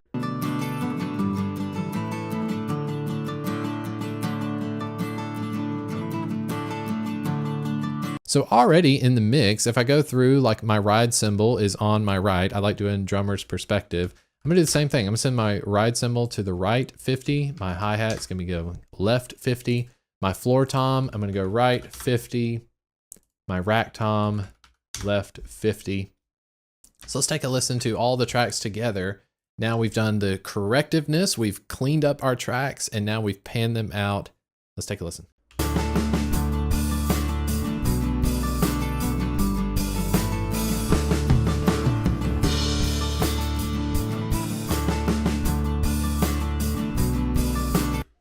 Nice. Now we're going to do some fader moves. So now that the tracks are cleaned up, we need to balance out the sound. So my kick drum, I'm rarely going to move this anywhere because I want to emphasize the things that you're going to keep at 0 are things you really, really, really want to emphasize. If this song had vocals in it, I would keep vocals at 0, and I would take kick drum and snare drum and move them down about -3 or so.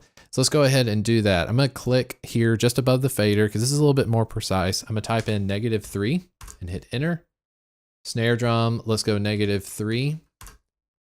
Toms, I'm going to keep these at 0 because the way that I'd use toms, since I'm not riding on the toms, I'm only using them in fills, and I want fills to be explosive. So I'm okay with the toms being louder than even what the vocals would normally be.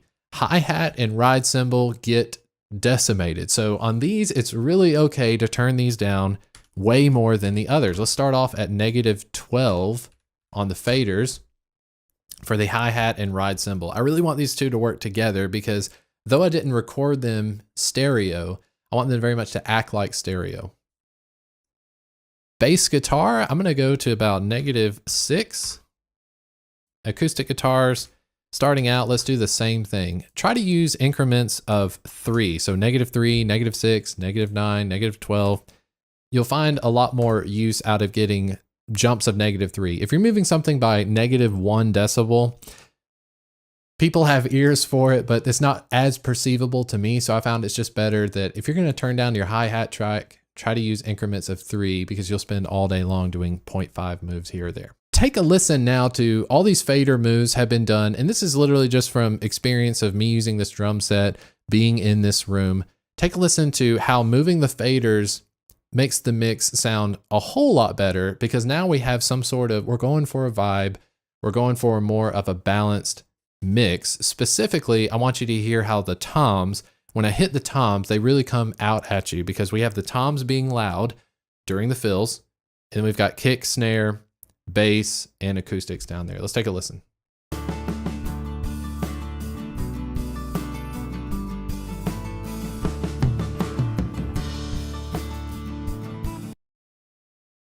The last thing I want to do is I want to address this hi-hat. Now, it may not be I'm hearing a lot of the hi-hat mic because the snare drum mic is actually picking up a lot of hi-hat. So if you're somebody like me that's hitting really hard on the hi-hat, it may be difficult to address this situation easily. But with the hi-hat cymbal, let's take it down to -15. And let's take the ride cymbal as well down to 15. And let's take a listen.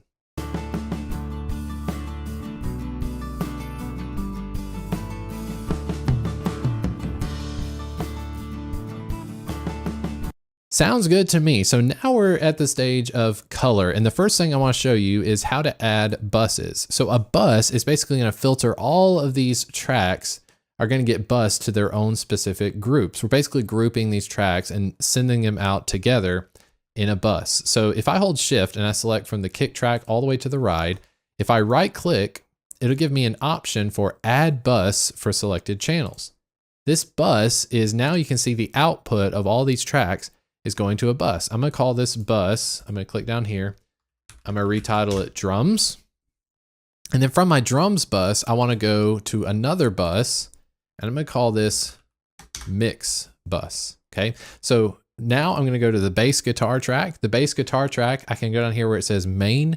I click, it gives me an option. Do you want to send the bass to the drums bus or do you want to send the bass to the mix bus? I want to send the bass to the mix bus. And then the acoustic guitars, I'm going to highlight those, right click and say add bus. This bus I'm going to call guitars. And I can click and drag this over here so it's in nice order. And from my guitars bus, I want to go to the mix bus. Why am I creating buses? Well, what's really cool is instead of the individual tracks being edited, I can actually edit all of my drums together with their own unique set of plugins by using a bus. So if I solo the drums bus, what do you think I'm going to hear? It's just the drums. If I solo the guitars bus, now I'm going to do something. I'm going to go to the bass track just for you to be able to see it on the screen. I'm going to add a bus for just this one bass track. Not something I would normally do, but just so you can visually see on the screen, I've got drums, bass, and guitars, and then they're all being shifted into the mix bus. So what do I want to do with the drums? On the drums bus, I'm going to add a compressor plugin. Now, why would I add a compressor to my drums bus? Well, here's where we have color. Here's where we have vibe. You can do so much with the drums bus by giving it really just an over-the-top compression. Got a preset loaded called drums bus hard. I've got the threshold pulled down all the way. That means everything in the drums is being affected. If I hit play, you're going to hear an overly compressed drum set, but that's not where we're stopping.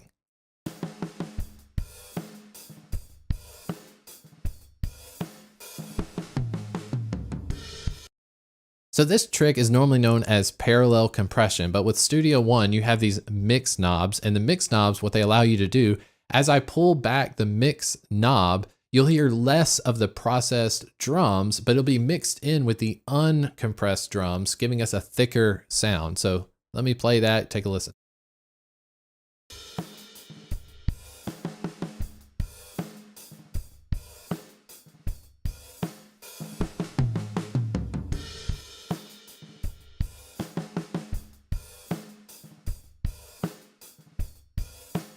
So our first instance of adding color is adding a compressor to our drums bus and using what's called a parallel technique. I'm heavily compressing the drums and then I'm just giving a 50-50 chance. So half of what you're hearing is a really overly compressed drum set. The other half is uncompressed. What comes out is just a little bit thicker sounding. The other way we can add effects is by effects channels. So on the drums bus, if I go down here where it says sends and I hit the plus button, I can add an effects channel. The effects channel that I want to show you here today, under the PreSonus folder, you have what's called room reverb. and it does exactly what it sounds like. We're going to add reverb to this drum set. So instead of it being recorded in this bedroom, I want it to sound like it was recorded in a stadium. You can really push this thing to the limits. There is a preset. We can scroll through here and let's go with things like cathedrals, churches, concert halls. Those are going to be pretty large. Let's go with the concert hall. And here under the drums bus, now we have this blue bar, which is a fader telling us how much of the drums bus is going to this effects channel. I'm going to rename this effects channel. I'm going to call it hall. So I know that's a hall reverb, and I want to send it to our mix bus. So the output of our hall is not going back to the drums, it's going to the mix bus. Let's take a listen now. We still got the drums soloed. Let's take a listen as it goes into this hall reverb.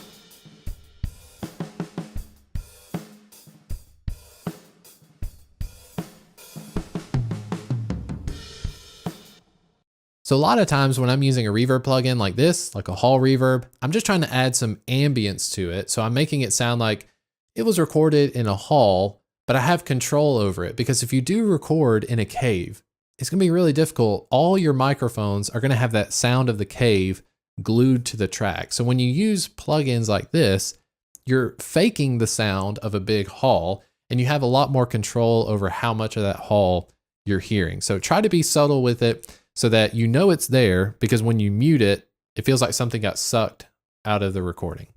Cool thing you can also do is on the guitars track, for instance, I can go up to sends, and now I've got an option for hall. So I can actually send my guitars to that same reverb track. To me, this is a better way of mixing, because I'm not having to add a reverb plugin on all of my tracks. I'm just sending my tracks to the hall reverb setting. So as you can see under the guitars bus, I've clicked the plus button, gives me an option now to send to the hall reverb. So I can use the same reverb plugin for my drums and my guitars, and then using this blue bar, I can adjust how much of the guitars are being sent to the reverb. Let's take a listen.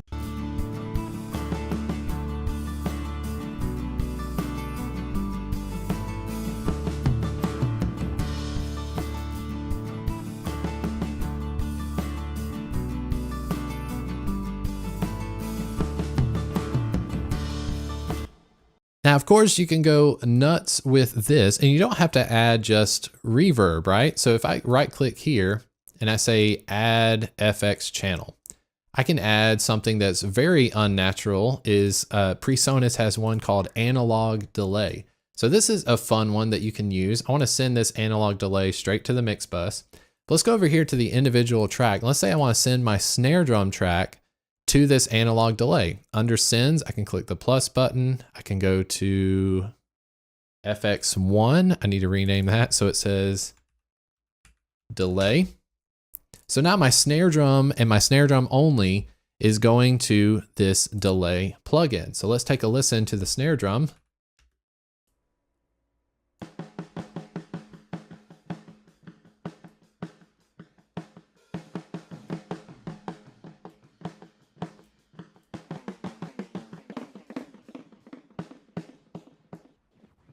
To remove it, you can just hit the down arrow and go to remove. But maybe on this acoustic guitar part, I want to send it to the delay.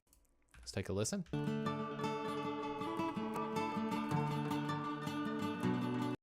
That one sounds really bad. So you have to be careful when you're using these pitch shifting delays. It's just a fun one. So what I want to show you is we are at the coloring stage. And when it comes to coloring, this is all about adding some vibe.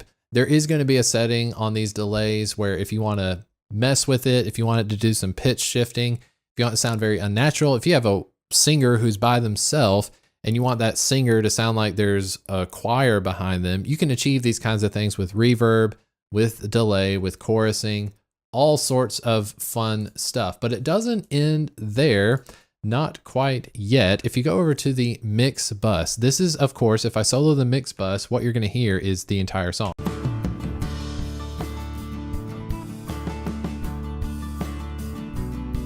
Now what we can do is on the mix bus, we can actually add our own EQ plugin. So here we have an EQ, and if I hit play,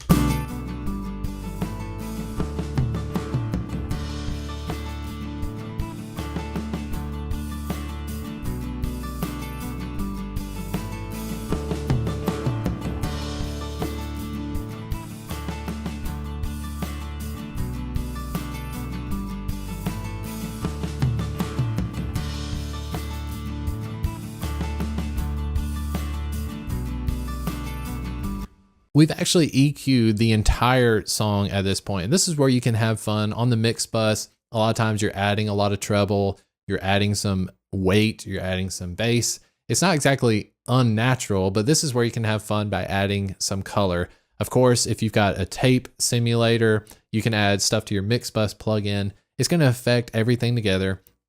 And a lot of times the compression is going to be gluing all of your tracks so that they sound more cohesive. Because at this point, we're not wanting to hear individual tracks. We're wanting to hear how they all come out together. So that has been an exhaustive rundown of the two things I want you to take away from this video are clean and color. When you're going into mix, try to put yourself in the mode of what do I need to clean? And then after that, what do I need to color? How can I add some vibe to this track? Once you know how to load plugins, the next question is which plugins should you use? Studio One comes with some great stock tools. Most DAWs come with what are called stock plugins. Stock plugins are ones that you do not have to purchase outside of the DAW you're using. So here are 10 of my favorite stock plugins from PreSonus Studio One.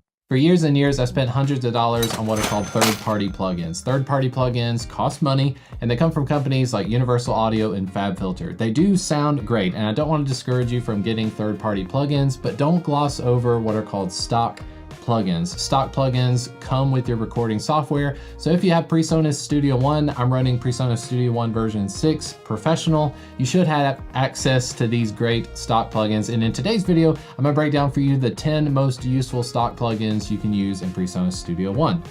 So of the top 10 most useful plugins, I've got number 10, the Level Meter plugin. Now, it's not a very exciting plugin to talk about, but I use this one all the time. Often I put it on the main output bus of my entire mix, and I hit the thumbtack button. If you hit the thumbtack button, it will keep that plugin window open even if you click away. So I'll use the Level Meter plugin on my main output bus. So no matter what track I'm recording, or if I'm listening to a certain bus, or if I'm listening to the entire mix, I can see how loud everything is. You're gonna get a couple of main things from this. You're gonna get the peak value, which is a very quick bar that's moving up and down. They'll tell you how loud your transients are. And then you'll get what's called the RMS. This is more of an average loudness.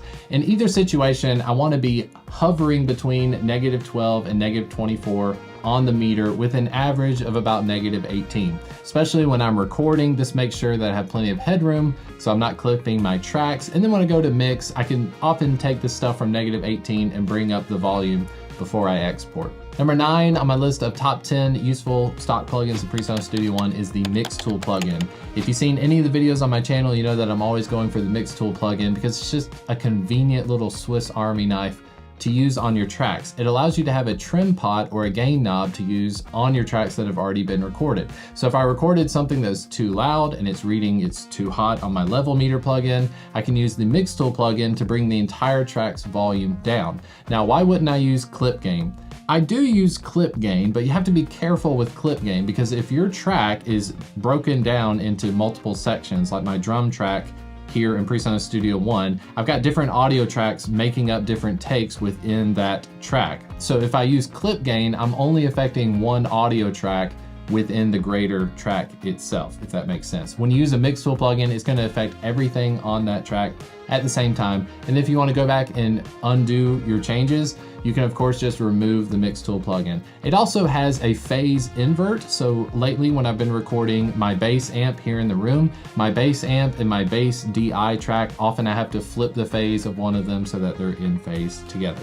Number 8 on this list I use on every single mix, and that is the limiter plugin. So if you're new to recording or new to mixing in PreSonus Studio One, the thing that is going to give you the most amount of volume on your tracks is the limiter plugin. Is the last thing typically that you'll put on your entire mix that will get you that radio competitive volume when you need it. A limiter plugin is basically a compressor that acts like a brick wall. So the meters, no matter how loud your song is, when it hits that limiter, it's not going any louder. So you can take the limiter plugin and set your ceiling to something like -0.1 or -0.3 decibels. It will make sure that even at the loudest parts of your song, you're never going to end up clipping.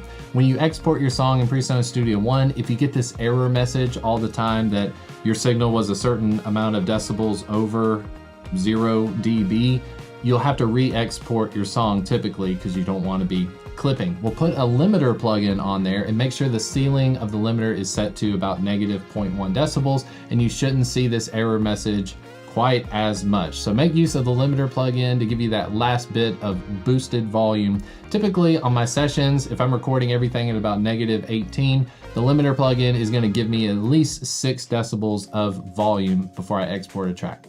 All right, number 7 on this list of top 10 stock plugins in PreSonus Studio One is the chorus plugin. Have you ever been in a situation where you're literally trying to get a bunch of depth to your mix? Like if you've got a vocal or you've got a guitar, and the first thing you think is, okay, I need to start recording multiple takes so I get that wall of guitars sound, or you want to have a choir sound on your background vocals. Well, try slapping a chorus plugin on your track. A chorus is basically going to give you some detuning where it's going to make something sharp and it's going to make something flat, and then you're blending all of those voices in together. It gives it a thicker sound, if I can use that word, because typically when you're singing a vocal and you sing it 3 times, every time you sing that vocal, it's never gonna be precisely 100% the same as the others. This gives kind of a phasing sound to it. The pitches will be slightly different from each other. It has a great sound, but if you're in a bind and you need to go quick, or you wanna have that 70s, early 80s kind of sound, go for the chorus plugin.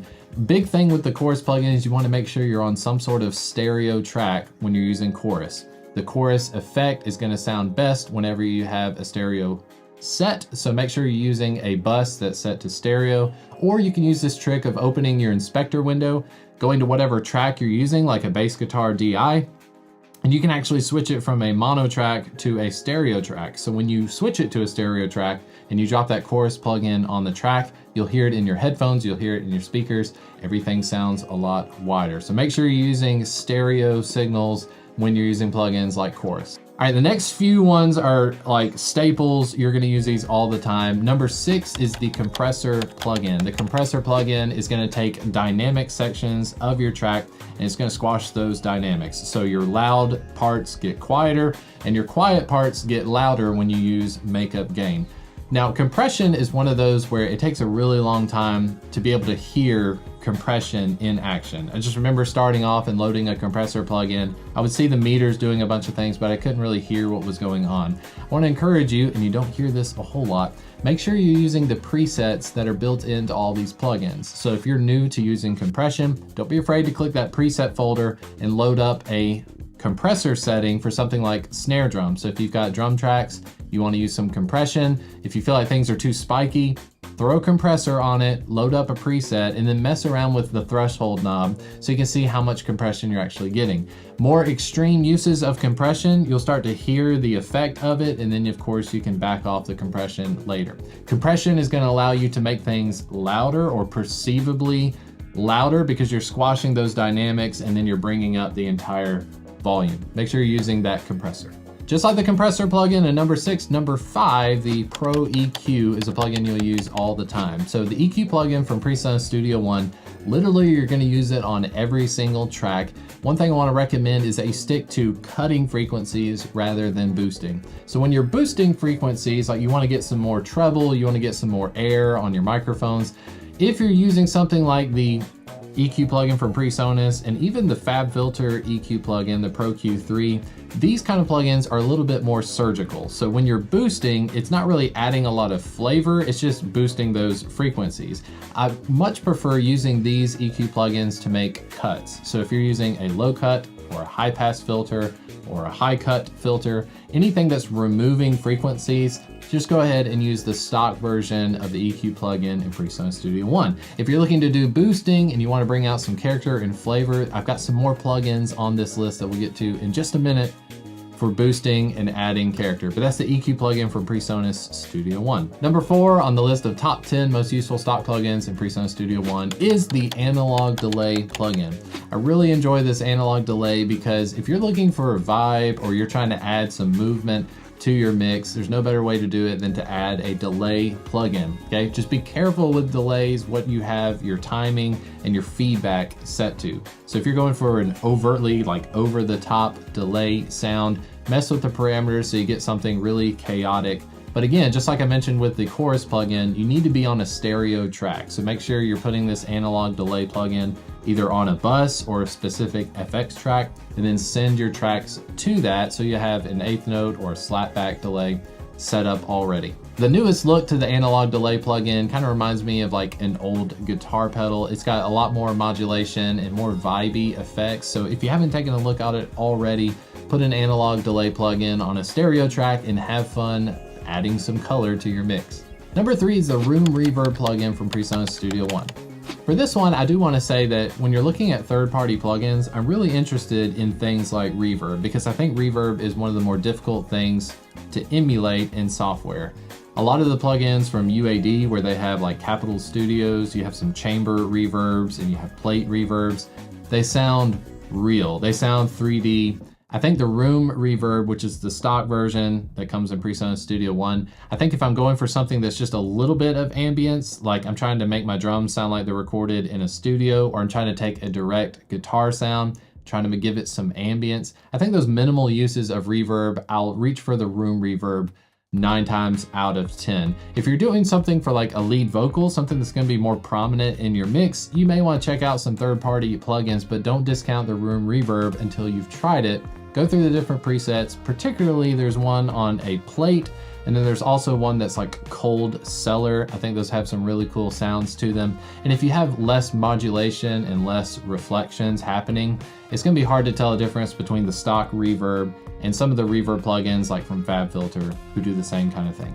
Before we get to number 2 on the list, if you go ahead and hit the like and subscribe buttons, best thing you can do to help support the channel. If you haven't watched any of the videos or you're new to the channel here, many of the videos I've got are focused on how to record your first song in PreSonus Studio One. So if you're looking for gear recommendations or how to get up and running with the software, check out the videos I've got on this channel. And at the end of this video, there'll be a link to a PreSonus Studio One playlist. You can watch through those if you need more assistance. Number 2 on the plugin list is the Red Light Disc plugin. Now, I'm pretty sure this stands for distortion. I could be wrong, but I use this one all the time. Particularly, I've used this on drums a lot because it's very similar to FabFilter Saturn. It's basically giving you this tape emulation, tube emulation. It's giving thickness through overdrive and distortion. Now, you don't have to push it into the distorted territory. Often when you load this plugin, it's gonna be really loud and abrasive. And I think that's probably the reason that people don't use it quite as much, because you load the plugin and it just blows you away with the sound. So the first thing you need to do is turn down the distortion knob and turn down the drive knob and also the output volume. Make sure you've got it as clean as it can possibly be. Set it to like stage 1 and just start turning up the drive knob, okay? The drive is just gonna give a little bit of grit. You can use this on vocals, bass guitar, drums, like I was saying. It gives a lot of urgency to the tracks. It gives it some color, it gives it some vibe. And if you want to use this in kind of like a multi-band way, you can mess around with the low and high frequency knobs so that you're only distorting certain frequencies. So like if you're using it in parallel, you can take the low end of your kick drum and keep that as pure as you want it to be, but then you can take the tappy sound of the beater on your kick drum and distort it as much as you want. So mess around with the Red Light Distortion plugin, you'll be glad you did. The number 1 most useful stock plugin in PreSonus Studio One has got to be the Fat Channel. Fat Channel comes fully equipped with a high pass filter, an equalizer, a compressor, and a limiter. And what's cool is you can rearrange these in any order. It's very similar to using a console. So if you come from a live sound environment, you may just want to put the Fat Channel on every single one of your tracks. And what's cool about this is that they emulate a lot of vintage gear. So there's a little drop down menu where you can, on the compressor side, you can switch on things like the 1176 or the LA2A, and same thing goes for the equalizer. Instead of doing something that's really surgical and sterile, like I was talking about the Pro EQ plugin, you can actually boost and it'll add some character, it'll add some vibe to your tracks. So pretty much just take the fat channel and put it on every single one of your tracks, even if you're not using the compressor or if you're not using the EQ, you just turn off and turn on the certain plugins you want to use, and then make sure you're making use of those emulations. This is a neat way to be introduced to some hardware. If you don't own an 1176 and you want to know what it sounds like, go ahead and mess around with the emulation of it, and you'll have an idea maybe that's something you want to get in the future. So there's my list of the top 10 most useful stock plugins in PreSonus Studio One. My PreSonus plugin folder's got 42 plugins on it, so I'm sure I left some plugins off that you wanted to see on the list. Let me know in the comments section, what are some of your favorite plugins to use on your session? And especially if they're third-party plugins, I'd like to check them out as well. Let me know what you use. If you have any questions about PreSonus Studio One, I actually don't work for Studio One. I'm not sponsored by Studio One. You would think by looking at my channel that I was, but I'm not. But often people will leave comments, they're asking questions about the software. I'll try my best to get back to you if I can. Check out the videos on my channel as well about Studio One, and hopefully I've answered them for you. Thanks so much for watching. Again, hit the subscribe button and I'll see you in the next video.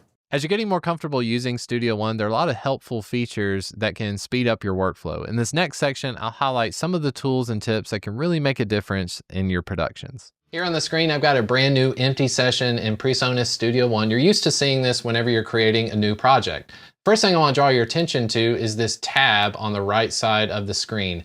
As you can see, it's got instruments, effects, loops, files. What does all this stuff mean? Well, in the instruments tab, these are mainly virtual instruments. So virtual instruments are anything that you're making the computer make the sound of the instruments for you.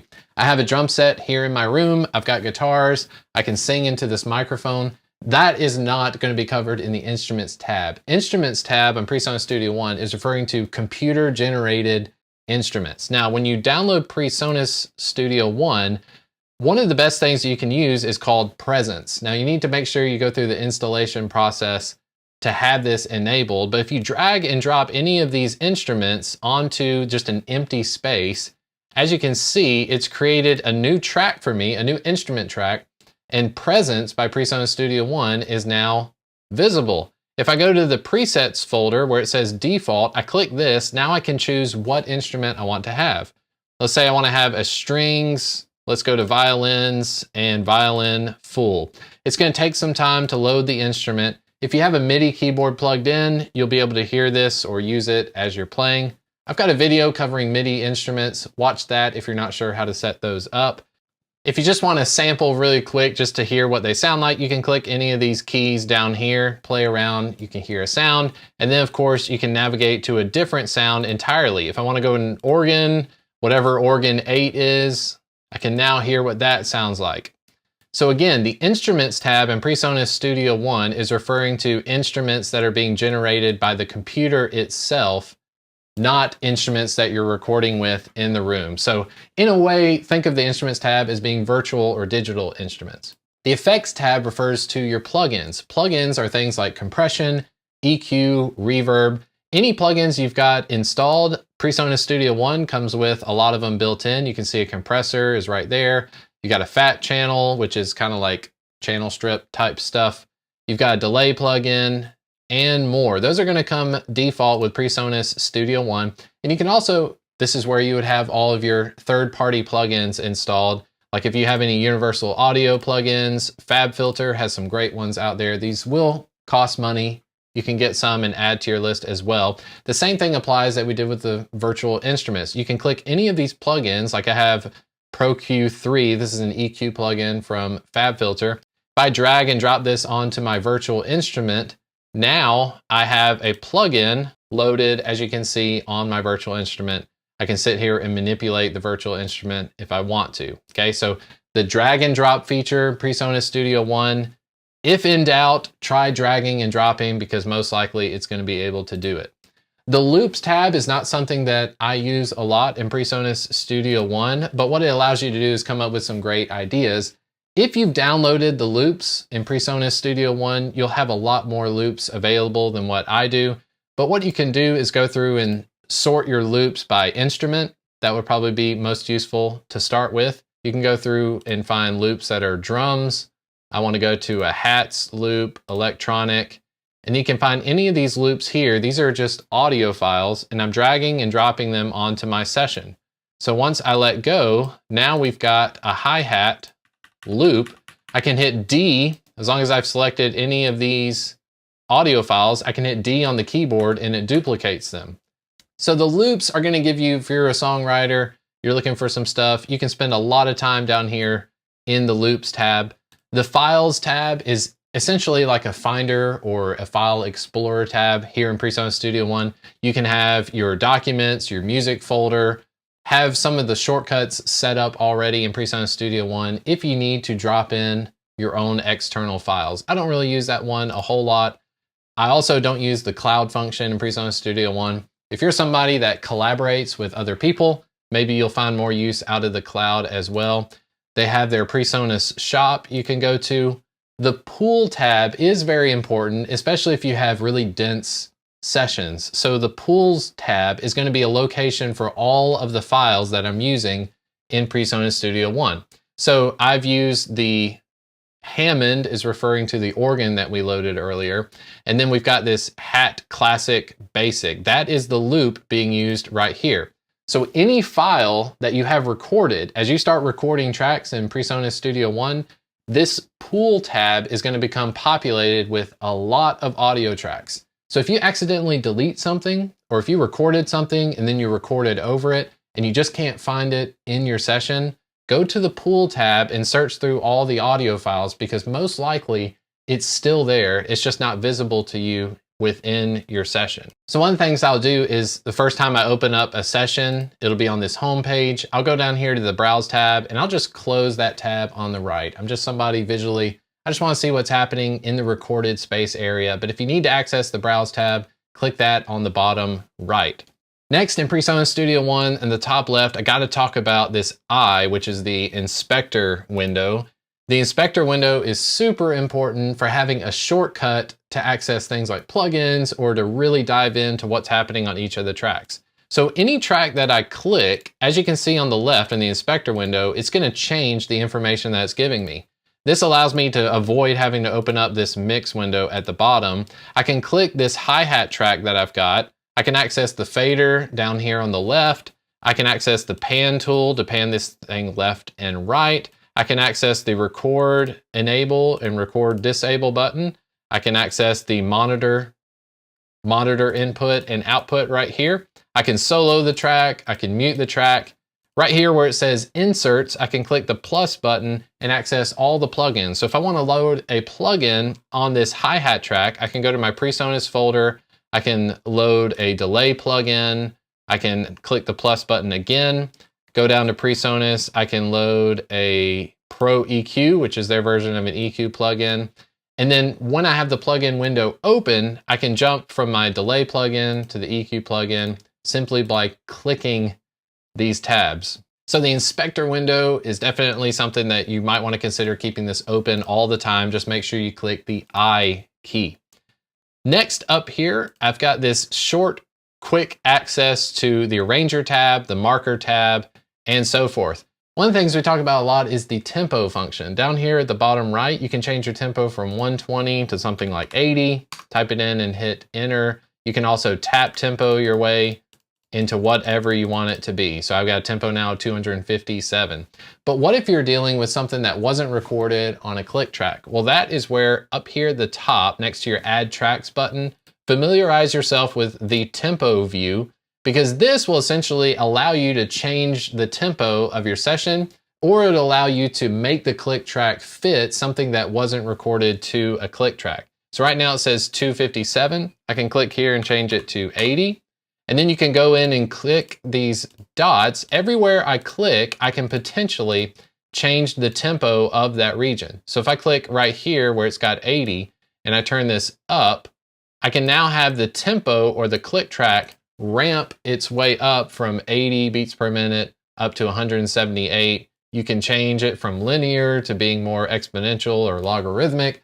It can get crazy complicated and fancy, but that's something, the tempo region, you'll want to make use of that, especially if you're not recording to a click track and you want it to, okay? Signature, if you want to change the time signature of your tracks, you've got 4/4 at the start. I can right click anywhere in here and say insert time signature. I want it to go from 4/4 to 6/8 and click OK. Now I can change this time signature anywhere I want it to go to 6/8. I can make it go to 6/8 at measure 10, and then I can go over here to measure 14. I can change it back to 4/4. That's the tempo, or that's the tempo and the signature. All of these, you can keep them open if you want to. Next, you have the arrangement tab. I made a video specifically on this one. You can really go nuts, and as you can see, it can get vastly complicated. But the ones I'm making use of 9 times out of 10, it's always the arranger tab. I love using the arrangement tab. I've got a video on my channel. You can check that out as well. Tempo is really, on rare circumstances, the end of a song. If you're doing one of these like really slow down parts on the drum set, it's neat to have the tempo tab where you can change that click track to fade out with you. And then the marker tab is where I can, within the song, I can tell where the start of the song is and where the end of the song is. And when you go to export your song, you'll actually be able to tell Studio One, I want to export from the start to the end marker, or you can use a loop region, okay? So next to your add tracks button, that's where you can access these extra views if you'd like. Then of course you have the add tracks. That one's gonna come in handy a lot. Whenever you're adding a track, you have a choice between like an analog audio instrument. Talked about this before. It's like a drum set in a room. It's like a guitar amp, or recording bass, recording vocals, anything like that. It's gonna be an audio track. You wanna name your track, whatever you want it to be.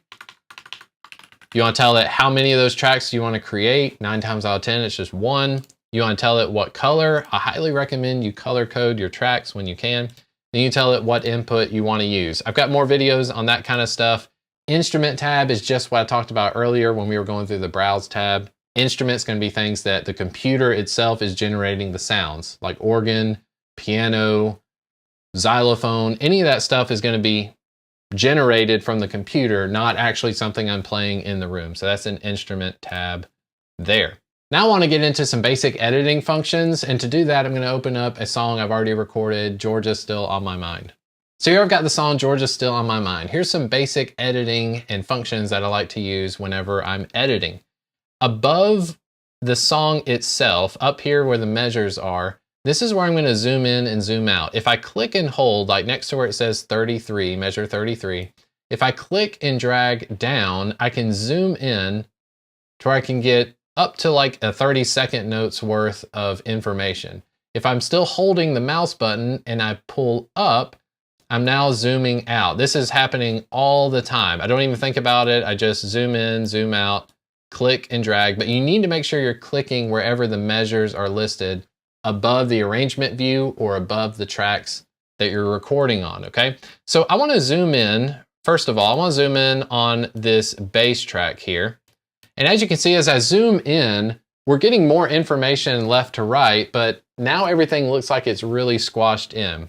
At the bottom of the screen, you have these little hamburger stacks. And if I click and drag this up, now I'm expanding the tracks of what I'm able to see vertically, okay? So especially if you're doing close edits, like I was mentioning the bass track right here, to get this level of zooming, you're gonna have to click and drag down on the measures itself. And then you have to go down to this little burger stack and make sure that you can expand how much information you're seeing top and bottom, not just left and right. So here I've got a bass track. First thing I want you to notice is on this audio file, there is a fade in. So at the top left of any audio track you go to, you'll see a little blue triangle. If I click and drag this to the right, I'm creating a fade in. And you can see the audio waveform being manipulated by this because everything's getting smaller and smaller. You can also, in the middle of your fade, if you click this square here, you can change how drastic the fade up is happening or how drastic the fade in is happening, okay? So you see how this one is gonna have a quicker fade into the music than if I just had a linear fade, which looks more like this, okay? Linear fade will kind of snap into place. A fade in is always going to be good to use, especially if you're worried about pops and clicks. Anytime you've got silence, like on a vocal recording or a guitar recording, I like to use a little bit of a fade in, something that's like 140 milliseconds, should be plenty fine. And then if you scroll down with your mouse at the bottom left of the track, if I see this line here, this vertical line with the two arrows, I can click and drag, and now I can shorten how much of that audio file is being played. So obviously, the more I go to the left, I'm allowing more information to be heard. If I move this to the right, I can get right next to where the audio actually starts, and I can let go. This will make for a lot cleaner recording if you make use of a fade in, and then you click and drag this, so you only start hearing the bass where you want to hear the bass. Of course, that's going to cut out all this information here. You can see on the screen there's a little squiggle, like some sort of noise or something scratching the strings. Move this to where you need to. Now, if you don't have access to this, you can use what's called the slice tool. If I hit 3 on the keyboard, I'm now using this knife or this slice tool. I can go right next to where the bass starts playing, and I can click. Now I've created 2 separate audio files. I can go back to my smart tool by hitting 1 on the keyboard. I'm going to zoom in on this.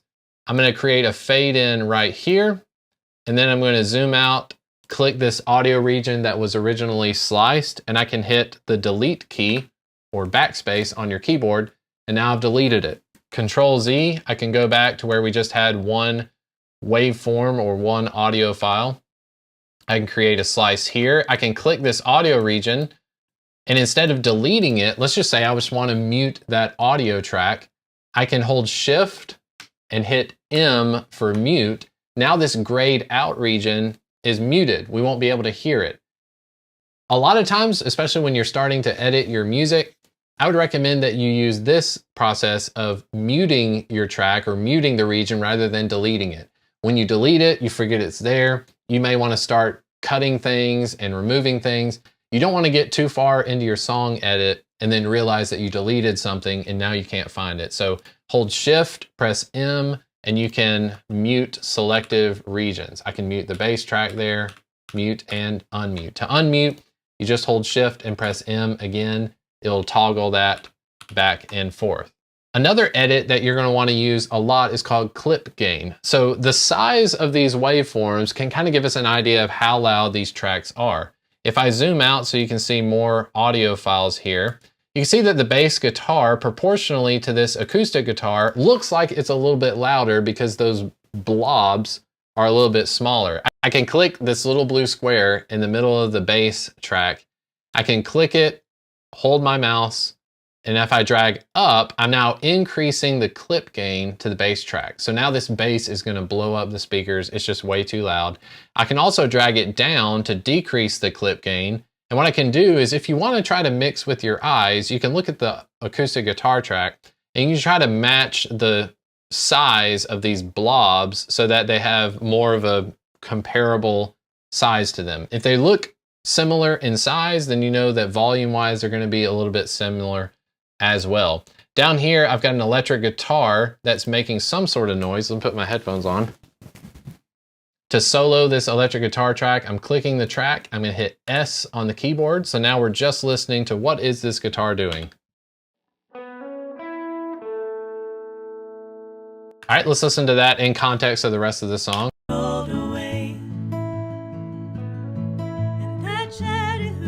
Okay, let's say I want that to be louder. I could go over here to the fader on the inspector window, and I can turn the fader up.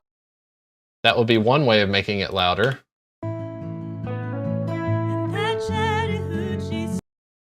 But what if instead of moving the fader, I want to use clip gain? If I use clip gain, I can make this crazy loud.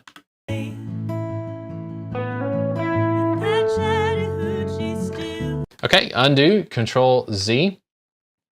Let's just say that the blobs that you're looking at are too small. Well, to make them larger, at the bottom right of your screen, there's this little hamburger. If I click and drag this up, I'm making all of my audio tracks look a lot louder. This is not actually affecting the sound, it's just affecting what we're visibly able to see. So if all of your recordings look like this, and they are loud enough, you might just need to increase the visible spectrum of like what you're able to see. So again, this is not making this louder, it's just making the amount we're able to see. It's like we're zooming in with a magnifying glass, if that makes sense. Another few things just to note, again, you hit the S key to solo a track, so you're just listening to that one track. Oftentimes I hit the A key. The A key brings up your automation. So if you get something that looks like this, and you're not sure how you got there, just click any of your tracks and press A on your keyboard, and that'll switch you back to a regular view. Another thing up here is the loop region. So the loop region is above the measures. You can set a loop to be whatever you want. So this pencil tool, I can click and drag, and then I hit the question mark key or the slash key on the keyboard. Now I'm listening to just a loop of this selected area. The loop's active whenever you see light blue. These city lights on like the stars back home. These city lights on like... Now another cool thing about the loop region is 9 times out of 10, I'm using the loop region to export my songs from. So if I go up here to where it says song at the top of the window, and I go to export mixdown, it will ask me export range. What do you want to export? And I'll tell it, I want to export what's between the loop region. You can make the loop region your entire song if you want to, or like I mentioned earlier, we have those marker tracks, the start and end. Set your start marker to be around measure 1 or wherever your audio starts playing, and then your end marker to be at the end of the song, so that when you're exporting your song, you're telling it, do you want to export between the loop or between the start and the end marker as well. Another few things is make use of the PreSonus Studio One plugins. Some of my favorite ones, I'm just going to go through real quick. Of course, the compressor plugin is great. Use these presets for, if you're just starting out, use the presets so that you can see why are they setting the attack to be that time? Why are they setting the release to be that time? Presets are going to be good for you to learn on, and then you can always manipulate them to whatever you need it to be. The gate plugin, I've got a video on my channel about using the gate. The gate is essentially going to mute audio whenever you don't want to hear something, or if it gets too quiet, it'll just mute itself. That's great if you have noisy recordings. The Pro EQ, you're probably going to use this on every single track. It's just an EQ plugin. You can manipulate the sound to be like more trebly. If you want things to be bassier, you can add more bass. The room reverb is pretty neat as well. You don't have to use this on stereo tracks. You can put reverb on vocals, drums, all sorts of stuff. Again, make use of the presets. Try to find the difference between a hall plugin or a hall reverb, a chamber reverb. If you're a guitar player, you're probably familiar with a lot of the vernacular that goes into like reverb and plugins. You know what a compressor is and all that. The last one I want to say is the VU meter. If you're just starting out, especially if you're using clip gain, make use of the VU meter. Try to set this to 18 on the scale, and then look at the plugins. This is going to sound nuts because I just added all these plugins, but let's hit the space bar. This is Acoustic Lead 2.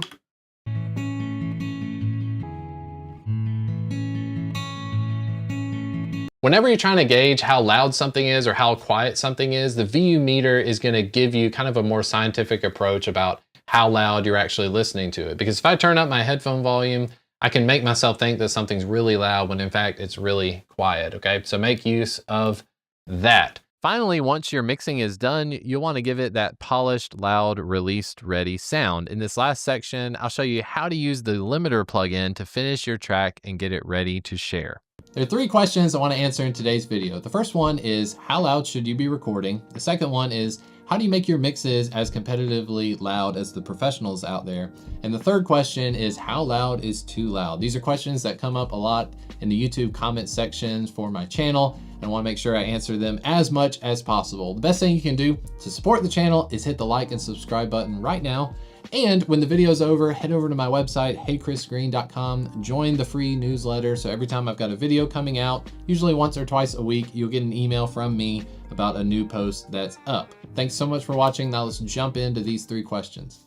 So the first question we want to answer is how loud you should record. I have some very specific numbers that I think you should shoot for, especially if you're in a home studio environment like I've got here. But it all has to do with analog or digital recording. So back in the day, and even currently, analog equipment was all that there was. And when people would record in studios, what they were going for was as clean a recording as possible. So noise that would come from a tape machine or noise that would come from a console, that was very bad. People didn't like distortion. They wanted everything to be as pure as possible. Well, that certainly changed over time. Bands and musicians and audio engineers, they started pushing components beyond what they were supposed to do.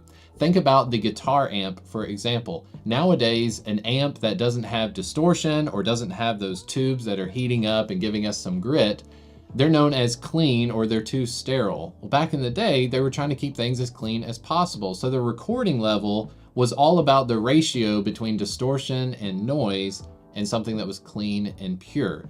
It's not the same today when you're using your Focusrite Scarlett or if you have a PreSonus Audio Box type audio interface. These things are not meant to distort in the way that analog equipment is meant to distort. So if you have analog equipment, things with tubes or things that distort in a very pleasing way, you might be running your recordings a lot louder. But when it comes to digital audio, when you hit that conversion, when you're going from your analog equipment, you're going into your audio interface, you should be conservative so that you're not clipping in the digital world, okay? Digital clipping, things when you see the red light on PreSonus Studio One, or you see that signal where it tells you that you've clipped in the software, it's usually not the same and it's not as pleasing as when you are distorting something like a guitar amp.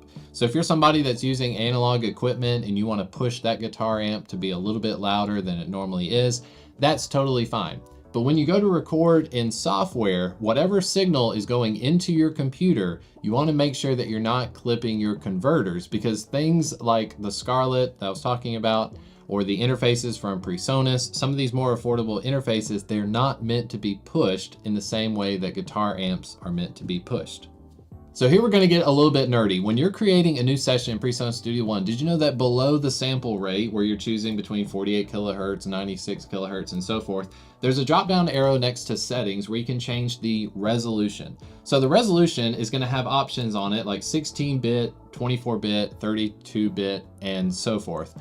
Here's what you need to know. Every single bit in PreSonus Studio One is going to give you roughly 6 decibels of dynamic range. Just so you have an idea, here's a chart on screen of what the decibels equate to. So human speech will be a certain amount of decibels, a snare drum or a drum set being played, an airplane taking off is going to be a certain amount of decibels. So the more bits you have, the more room you have to work with in your dynamics. So obviously 16-bit, if you do the math, 16-bit audio is going to have a dynamic range roughly of 96 decibels. Okay, that means that anything above 96 decibels is going to be extremely distorted. It's going to be clipping. 24-bit, if we do the math, for every bit you're getting 6 decibels. 24-bit is going to give you 144 decibels of dynamic range. 32-bit float is going to give you 192. And if you're looking at the chart, 192 decibels is just like not even perceivable for our ears. So just like with sample rate, there comes these certain points where the limitations of our human hearing, it's just not worth it to push it to extreme lengths. I'm sure somebody out there is recording at 64-bit float. Personally, if your computer can handle it, keep it at 32-bit float. And what this will mean is that even if you have that red light go off, or even if you see clipping, you can always bring the volume down, as long as before you export, if you export something in 24-bit, you need to make sure it's within that 24-bit resolution's dynamic range. What does all of that mean? It means, if you don't know what I'm talking about, set your bit resolution as high as you can, probably not above 32-bit float, especially if you're getting started out in PreSonus Studio One. This is going to help you when it comes to recording, because if you start seeing a lot of red light or a lot of clipping, if you're in something like 32-bit float, you can turn the volume down after you've already recorded something and it shouldn't be clipping. So here are some specifics of how loud you should record your music. Personally, I'm very conservative when it comes to audio values, and I want to aim for something between -12 and -24 on the metering. So let me show you in PreSonus Studio One. When you're recording a session in PreSonus Studio One, you can open up the Mix tab. And when you open the Mix tab, you should see this arrow here. It's like an arrow and then a vertical line going up and down. This has to do with your input monitoring. So if I'm recording something in Studio One, if I snap in front of a microphone, you'll see a blue bar shooting up and down. Now on the metering itself, there are a bunch of really tiny numbers, and it's good that you know at least two of these really well. I recommend where you have -12 and -24. If you can get that blue bar when you're looking at your recording levels, anything between -12 and -24 is going to be great. It's going to give you plenty of detailed information that you can move up the volume later if you need to, but also you're far enough away from 0 dB that you don't have to worry about clipping. So even when I'm recording drums, something very loud like a snare drum, I'll still try to set the snare drum between -12 and -24. So audio works kind of backwards. 0 dB is the absolute top limit of peaking, okay? Anything above 0 dB is just going to be flattened out like this, okay? You can't have your dynamics above 0. So everything we do happens below 0. That's why you see -6, -12, -24, and so forth. It'll go down to about -infinity. So anything we're recording, your recording levels between -12 and -24, you're going to be good. But if you don't have access to this input monitoring in PreSonus Studio One, there are a couple of plugins I recommend that you check out. The stock plugin is called Level Meter. This is going to be accessed on any of your tracks. Just click the plus button for inserts. Scroll down in your PreSonus folder, you should see one called Level Meter. Within Level Meter, you're going to see the same sort of information that you're seeing on the Mix tab. It's just going to be more detailed and specific. So on screen, I have the Level Meter loaded on this stereo acoustic track I just recorded yesterday. This is a song that we just started. You should be seeing it coming out soon on my YouTube channel. So make sure you hit the subscribe button. I'll break down the mix and everything much later. But for now, it just has a mix tool plugin giving some gain. I've got a VU meter and a level meter plugin. So if I hit play on the acoustic guitar track, let's see what happens.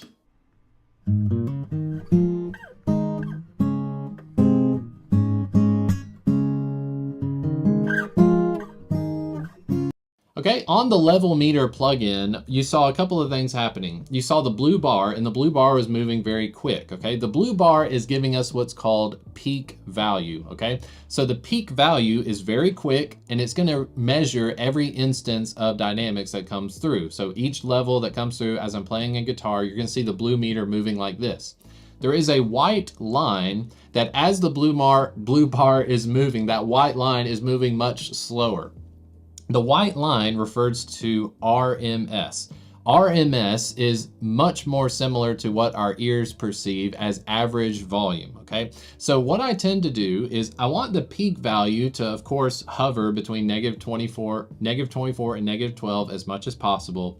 But that white horizontal line is what I want to focus on, because that white horizontal line, if I can get it to about -18, that's usually going to be the sweet spot. Now, this isn't always going to be the case. When you're recording things like snare drums that are very transient, they're very quick, like if I'm clapping my hands, I can clap my hands and I'll see the meter shoot up really fast, and the average volume, the RMS, doesn't have enough time to get up to -18, okay? So it's gonna change depending on what you're recording. If you're recording things like the human voice, things that have any sustain to them, like a piano would have a lot of sustain, a guitar chord that's ringing out will have a lot of sustain, a snare drum typically doesn't have a lot of sustain, a hi-hat doesn't have a lot of sustain.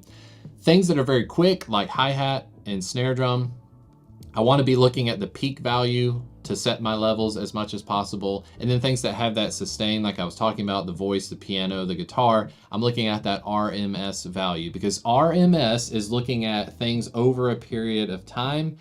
Peak value is looking at a very quick response, a very quick transient. So think of that way. The VU meter plugin is also from PreSonus Studio One, and I believe this was a free plugin. So if you have a My PreSonus account, just go to their website, log into your account, and you should be able to see the VU meter. You can download this after you've downloaded PreSonus Studio One, because I don't believe it just comes with the base package of Studio One. I think you got to go on their website and add this on after the fact. On the VU meter, you have the scale, okay? So what this will do, if I set my scale to 18, what it tells me is that 0 on the VU meter actually stands for -18.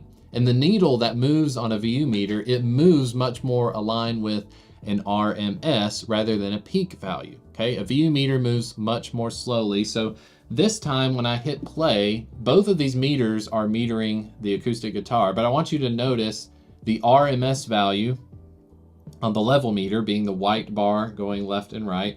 And I want you to look at the VU meter and see how closely aligned the two of these are, because they should be roughly in the same spot.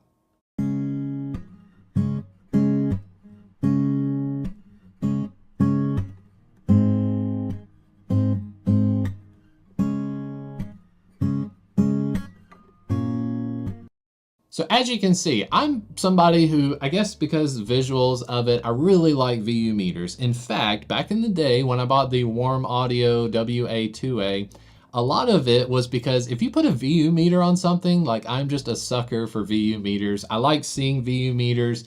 It lets me know that what I'm doing, I'm not tricking myself in my ears. But the main thing I want you to understand is that without using metering, your ears can deceive you. If you turn up the volume on your headphones, if you turn it up loud enough, you can convince yourself that something is really loud and sounding good. But if you look on the metering, if you're not even hitting like -24 at all, your audio signal could be very quiet. So make sure you're using some sort of metering. VU meter, level meter are great plugins to use. And then of course on the mix tool, if the mix tab, if you bring the mix tab up, you can see more information. So now I'm gonna remove this VU meter. Let's get that out of the way. We're gonna take a listen again to this acoustic guitar track, and I want you to look at the fader for the acoustic guitar. You should be able to see the metering as well.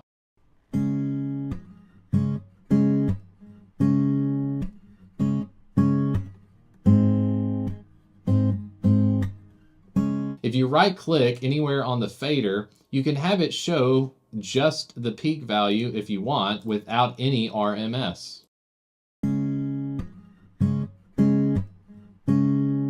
If I right click again, what I have mine set to is peak and RMS. So I want to see that white line hovering as much as possible. But you can also change the RMS length. So if you want it to take a lot longer to hold in that position, you can change it to 1 second if you want to. I'm perfectly fine with 0.6 seconds. You can also have a peak hold. So if you're worried about how loud that peak is actually hitting, let's set it to peak hold and see what happens.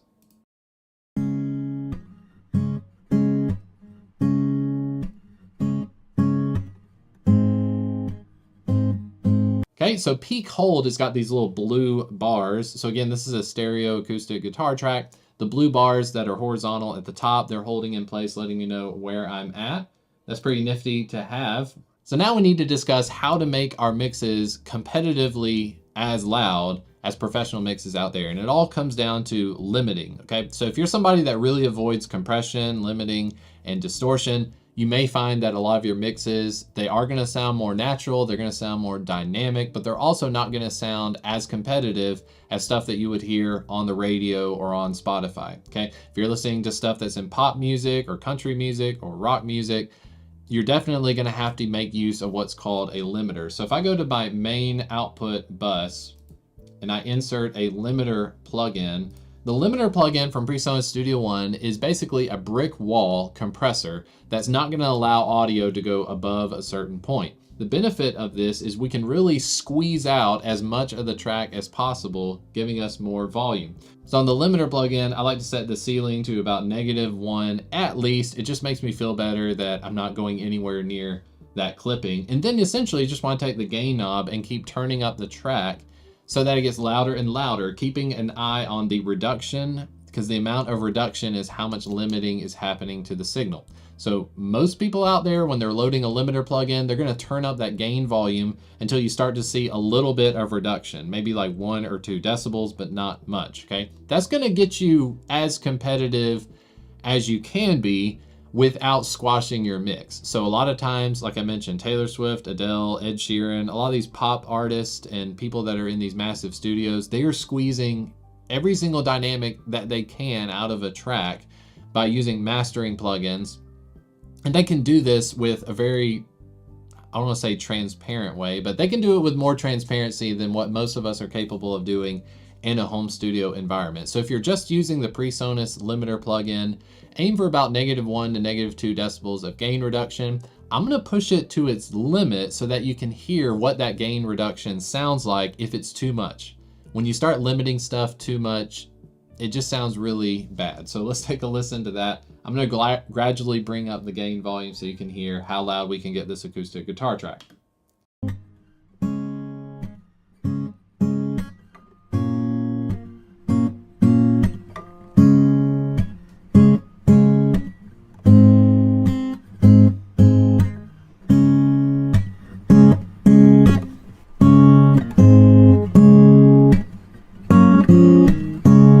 Sounds really boomy and it's massively distorted, so we're getting a lot of compression, a lot of limiting happening on it. But back when it was only giving us about 2 or 3 decibels of gain reduction, it's perfectly acceptable. The last thing I want you to know when it's talking about how loud is too loud, so let's answer that question.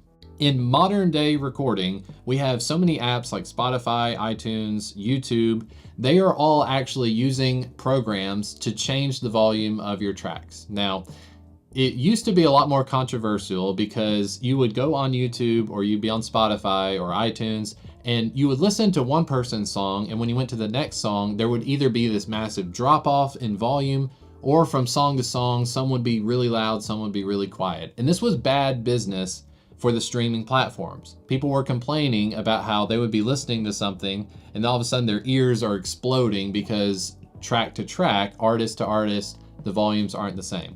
So a lot of these companies, they started implementing sound check or things that would automatically bring down the volume of loud tracks. So this actually exposed a lot of tracks for the amount of limiting that they do, okay? You basically can't get louder than 0, okay? So any amount of limiting you do is gonna help your mix, because to my knowledge, these platforms will absolutely turn down your track if it's too loud, but they won't bring up a track's volume that's too quiet. So if you're listening to something from an orchestra or something that's meant to be really transparent, really dynamic, it's probably going to be very quiet compared to something like from Ed Sheeran or John Mayer. What this means though is that you don't need to squash your mix. Like, there should be no competition in how many decibels you can squash out of your mix. If you're getting 2 to 3 decibels on average of limiting on the end of your mix, it should hold up pretty well. If you're trying to push your limiter to extreme limits just so you can match somebody that's professionally recorded, don't be surprised that your track might actually sound quieter than someone else's track that's also been limited, okay? So for all intents and purposes, when you're limiting your tracks, don't think of it as, okay, I need to get 20 decibels of volume out of this track. Just push the limiter so that you're getting like 1 or 2 decibels of limiting for the most part, your dynamic sections of the song, and your streaming platforms will take care of the rest. They will make your volume as competitive as it can be when compared to somebody like Adele or John Mayer and so forth. But just know that if you're somebody out there that's a purist and you really don't like using effects plugins, you don't like using compression and distortion, your songs will probably sound a lot quieter than other people's. So don't think of limiting as being as bad of a thing as it can be. So back in the day, people were abusing the limiter. If you're getting 1 to 2 decibels of limiting consistently throughout your song, it should be competitively matched in volume to something else that's on the radio, quote unquote. So the streaming platforms are gonna certainly level match your song to someone else's, but if your song is too quiet, you might come across as too quiet. They will not bring up the volume of your track. They will only bring down the volume of loud tracks, if that makes sense. Now, no production would be complete without knowing how to release your music. So in this last section, I want to show you how to get your music up on Spotify, Apple Music, and other platforms easily and effectively. Hello everyone, my name is Chris Green. I hope you're doing well. In today's video, I want to help you answer the question, how do you release your music on platforms such as Spotify, Apple Music, and more? Believe it or not, it's simpler than it ever has been, and it's a lot more affordable than you think it is. I remember back in high school, I thought that getting my music up on iTunes would be the biggest thing ever. Like I landed a Rolling Stone magazine cover. It's gotten way more easy, and there are many different platforms that you can use. So today I'm going to cover 3 simple steps. And then of course, with each of those steps, you can get more detailed if you want. I want to encourage you, if you enjoyed this kind of content, you're interested in making and recording music, hit the like and subscribe buttons for more videos just like this. Now let's get started with 3 simple steps to get your music released. So the first step in our process is that you need to have a finished recorded song. If you don't know how to record music, I've got many tutorials on my channel specifically framed as recording your first song. I use a program called PreSonus Studio One. You can use so many different types of software out there. They have GarageBand, which is free. You can use Ableton Live, Logic Pro, you can use Pro Tools. It really doesn't matter what sort of software you're using to produce your music, but you need to have a produced and finished song. One thing I want to mention when it comes to mixing and mastering your music is that you need to make sure that your music is of a substantial amount of volume. Okay, so a very rough mix or something that sounds very unprofessional is something that is very, very quiet. You might be, when you're recording your music, you might have your headphones turned up really loud. But have you ever noticed, like when you're listening to some music, some songs seem to be a lot quieter than others? Well, that's when it comes to the process of mastering. So a simple tip, without getting into the weeds for this video, is that whatever song you've been working on, make sure you put a limiter at the end of your mix. So here I've got a country song that I made ironically and kind of sarcastically here on my YouTube channel. I've got a video on this song specifically if you want to check that out later. But when it comes to the mix, the very end of my chain, I have what's called a limiter plugin. Now this is a fancy one from FabFilter. It's called the FabFilter Pro L2. It is a fantastic plugin. It is worth your money if you're looking at spending money on any of these plugins. Now, PreSonus and other DAWs out there, they have their own versions of a limiter, but a limiter is going to basically create this brick wall that your volume of your track cannot go beyond. And it's up to you how much you want to push into that brick wall. But what we're looking to do is to add volume to our song without clipping. If you don't put a limiter in place, you're going to have this distortion and these weird artifacts that really don't sound great. So with a limiter, basically this plugin is allowing me to add 4 decibels of volume to my mix. And as you'll see on the screen, you'll see the waveforms spiking with my music. It is going up to the top, and every now and then, so slightly, you'll see it makes a reduction. And that's basically the song is hitting that limiter. I don't want to do too much limiting because when it comes to Spotify and Apple Music, they're going to adjust the volume of your tracks for you. But the thing to keep in mind is more often they will turn down loud songs, but they don't usually turn up quiet songs. So step number 1, make sure you have a produced song and make sure that it is of substantial volume. So here's a look at the FabFilter limiter plugin. When it hits her eyes and she gives me that old look, I know that I've already won where I come from.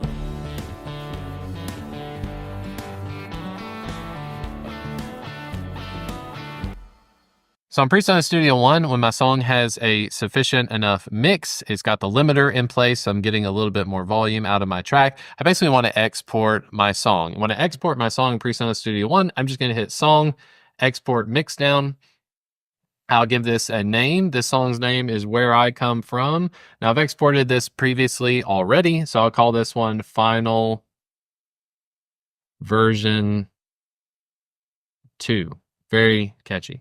When I export my song, I want to make sure that it is a WAV file. When you're exporting your song, do not export in MP3. Platforms like DistroKid or your distributor, they'll give you a warning if you try to upload an MP3. It's because an MP3 is very much a low quality file. Try to make sure that it is a WAV and it is at least a 16-bit, although I would just say keep it at 24-bit, 48K at least. I've got it exporting between the start, song, and end.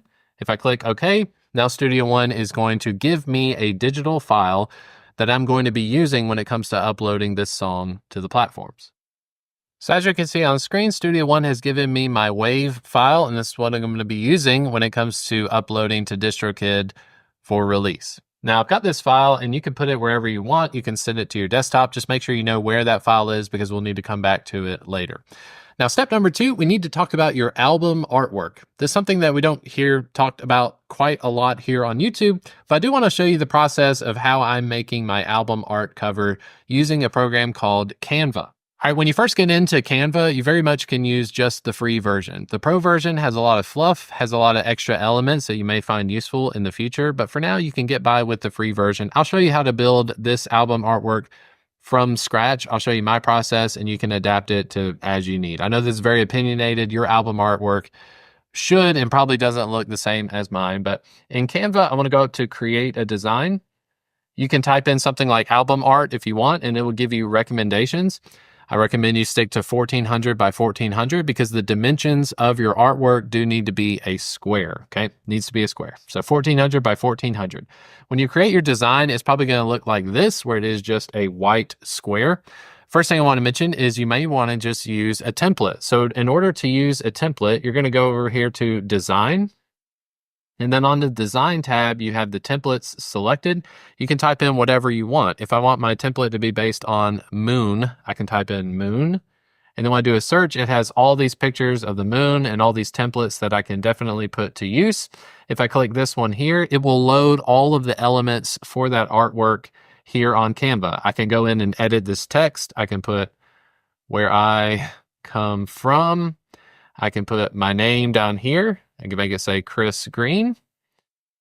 Great music. That sounds good. It's got this little icon. I don't guess I can edit that, but you can use the templates. Templates are great, but you may notice that a lot of people in the world are using the same templates. So always making something unique will probably go a lot farther than using a template, but I want you to be aware of that if you're new to designing any of that sort of stuff. Now, if you're not going to go the route of using a template, here's something very quick that I make use of all the time, especially here on YouTube. This is how I make my thumbnails. We basically just have a white square. You can click up here. If you have the white square selected, go up to pick a background color, select any color that you want. I went with this kind of greenish color. And then what Canva allows you to do is you can actually drag and drop photos into Canva that you can edit later. So I took a picture of myself here in this room. I can go to my uploads. I can scroll through till I find, here's one of them here. Now you're looking at this photo and you're wondering, well, there's all that stuff in the background. Well, a big element of a pro version of Canva is that you have a background remover. So if I just click background remover, now it's removed the background, leaving me. I can resize this. And not only can you resize it, you can also go through and make edits. So I can click this and go edit. I want to adjust the edit. I can add some brightness. I can remove some contrast. I can mess around with the colors, etc. You can also use like a drop shadow. There's more fancy techniques. If you're interested in Canva stuff, let me know in the comment section. But primarily, I don't want to get too bogged down in Canva. The next thing you may want to add is a text box. You can simply just click heading. It will add a text box where you can go in and, like I put where I come from, I can select that text. I can blow it up to be as large as I want it to be. About that, maybe change it to 2 lines there.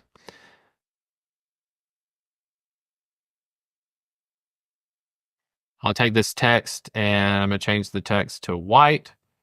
And then I can't really see the text very well, so I'm going to go to effects and you can do a shadow. Shadow, you can make the shadow black, make it stand out a little bit more. Okay. You can enlarge the text. You can pretty much go crazy with Canva, make it however you want it to be. And a big element with Canva is layering. So if you're not familiar with Photoshop or any of these kind of design processes, you need to have everything in layers and you know how those layers interact with each other. Obviously, this text is sitting on top of my forehead. If I want to move that text to be behind my forehead, I can simply right-click this text box. I can go to layer and I can send backward. As soon as I send it backward, now the text is like floating behind my head. I can move it around and have something very much like that. So when you're done with this process on Canva, you want to click share and then click download. And then what you need to have is at least a PNG. PNG is going to be a higher file quality than something like a JPEG. I'll set it to PNG, and what I want to export is just page 2. I click download. Now it's going to download the picture, and I'll have an audio file ready to upload to DistroKid. And then I've got my album artwork as well, which will come in handy, okay? Now, step number 3 has to do with DistroKid. DistroKid is the platform that I use to release my music. There are, of course, many different options out there. I've just been using DistroKid. If you're interested in using DistroKid, again, there's links in the descriptions. Basically, DistroKid is going to give you your music all over the place, and it's got a lot of benefits that we'll get to in just a second. Again, this is not a sponsored video. I do want to look at what DistroKid has currently for their pricing so that you can know what you're getting into. For most of you out there, I highly recommend you check out the musician tier, which is the most basic form of DistroKid. It's going to be about $1.92 a month or $22.99 billed annually. That's going to give you access to one artist. If you yourself are the recording artist, you'll be just fine with the musician package. You'll be able to put your music on Spotify, iTunes, etc. You're just going to get more features that you can look at if you go over to the compare plans page.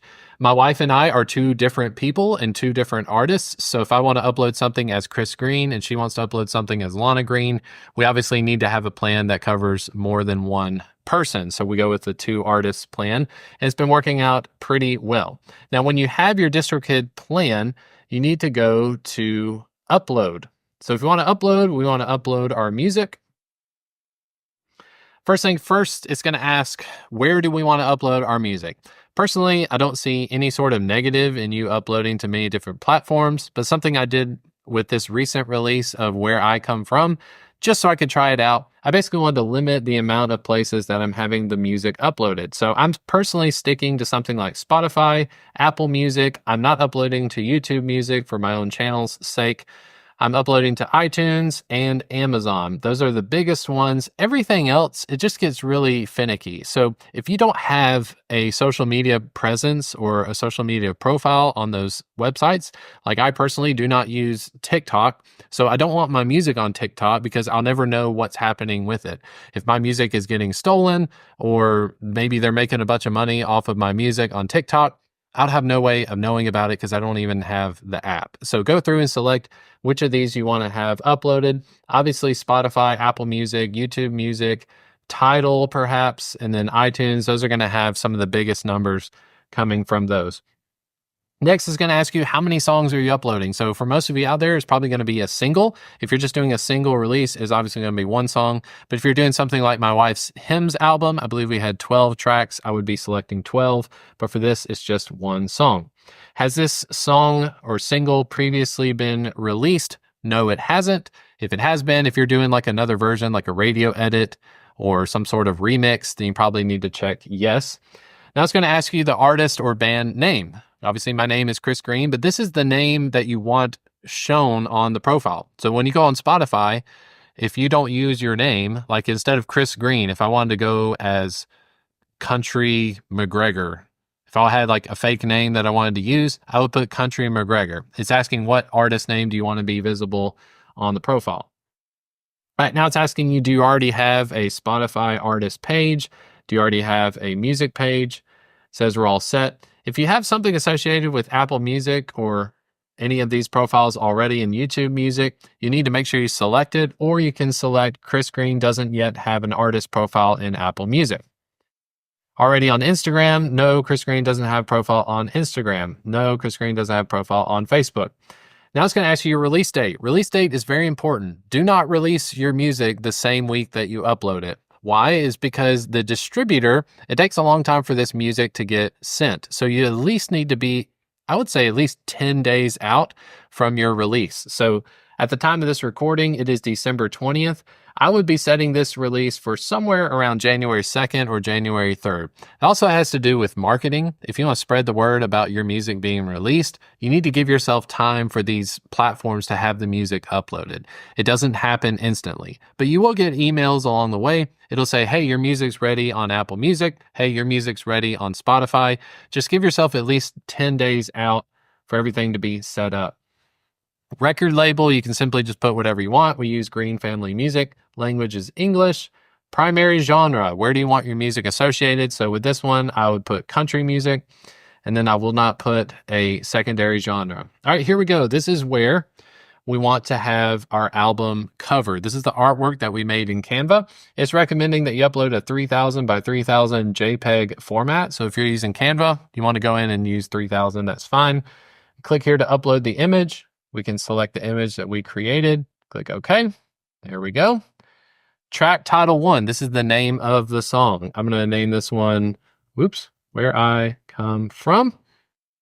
Don't use any punctuations or anything unless you want that to be tied into your song. Where I Come From is the name of the song. Don't show any other artists in the title. This is the normal version.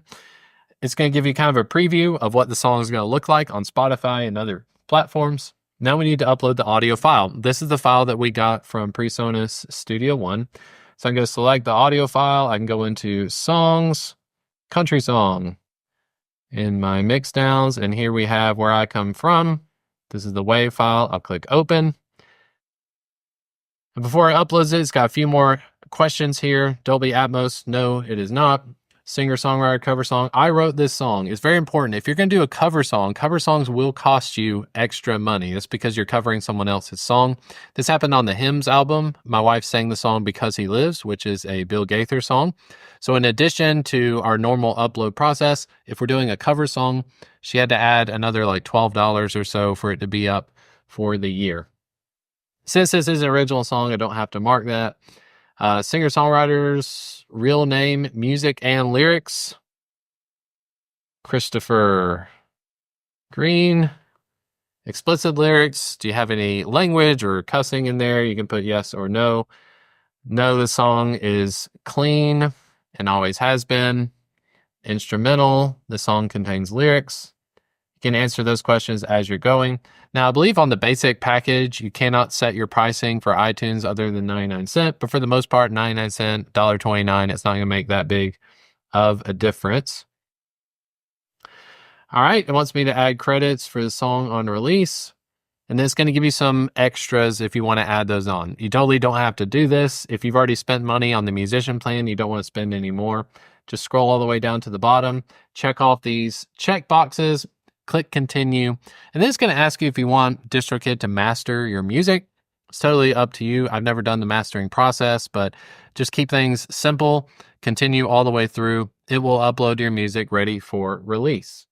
All intents and purposes, once you've uploaded your music and you've scheduled it for release, you should be good to go. Next steps, you obviously want to go into each of those platforms, Spotify, Apple Music. Make sure you have an artist profile created and that you have the rights to that account. You might have to have some sort of email with the companies or platforms to let them know this is my artist profile. It'll go through sort of like a security check where you have to answer some questions, and then you should have access to your artist profile so that you can log into each of those platforms and see your own stats. Now, in DistroKid, you can also look at your own stats, how much money or revenue is coming in.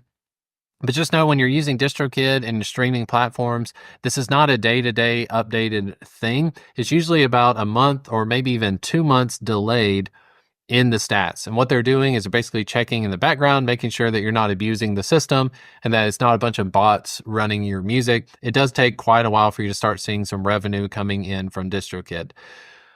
Now, even though this is the end of this particular course, I've got so much more content available to you here on my YouTube channel. Specifically, if you're interested in joining the members-only Recording Academy tier, I've got several videos detailing how to record instruments like drums, bass guitar, grand piano, how to mix using EQ, compression, reverb, and delay. It's a lot more detailed than we can go to even in this video, so I hope you'll consider joining the membership today. Just click the links for join below this video. I'm Chris Green. I want to thank you for watching this video. Please reach out to me in the comment section if you have any questions. I'd be happy to address those as soon as possible. Thanks for watching.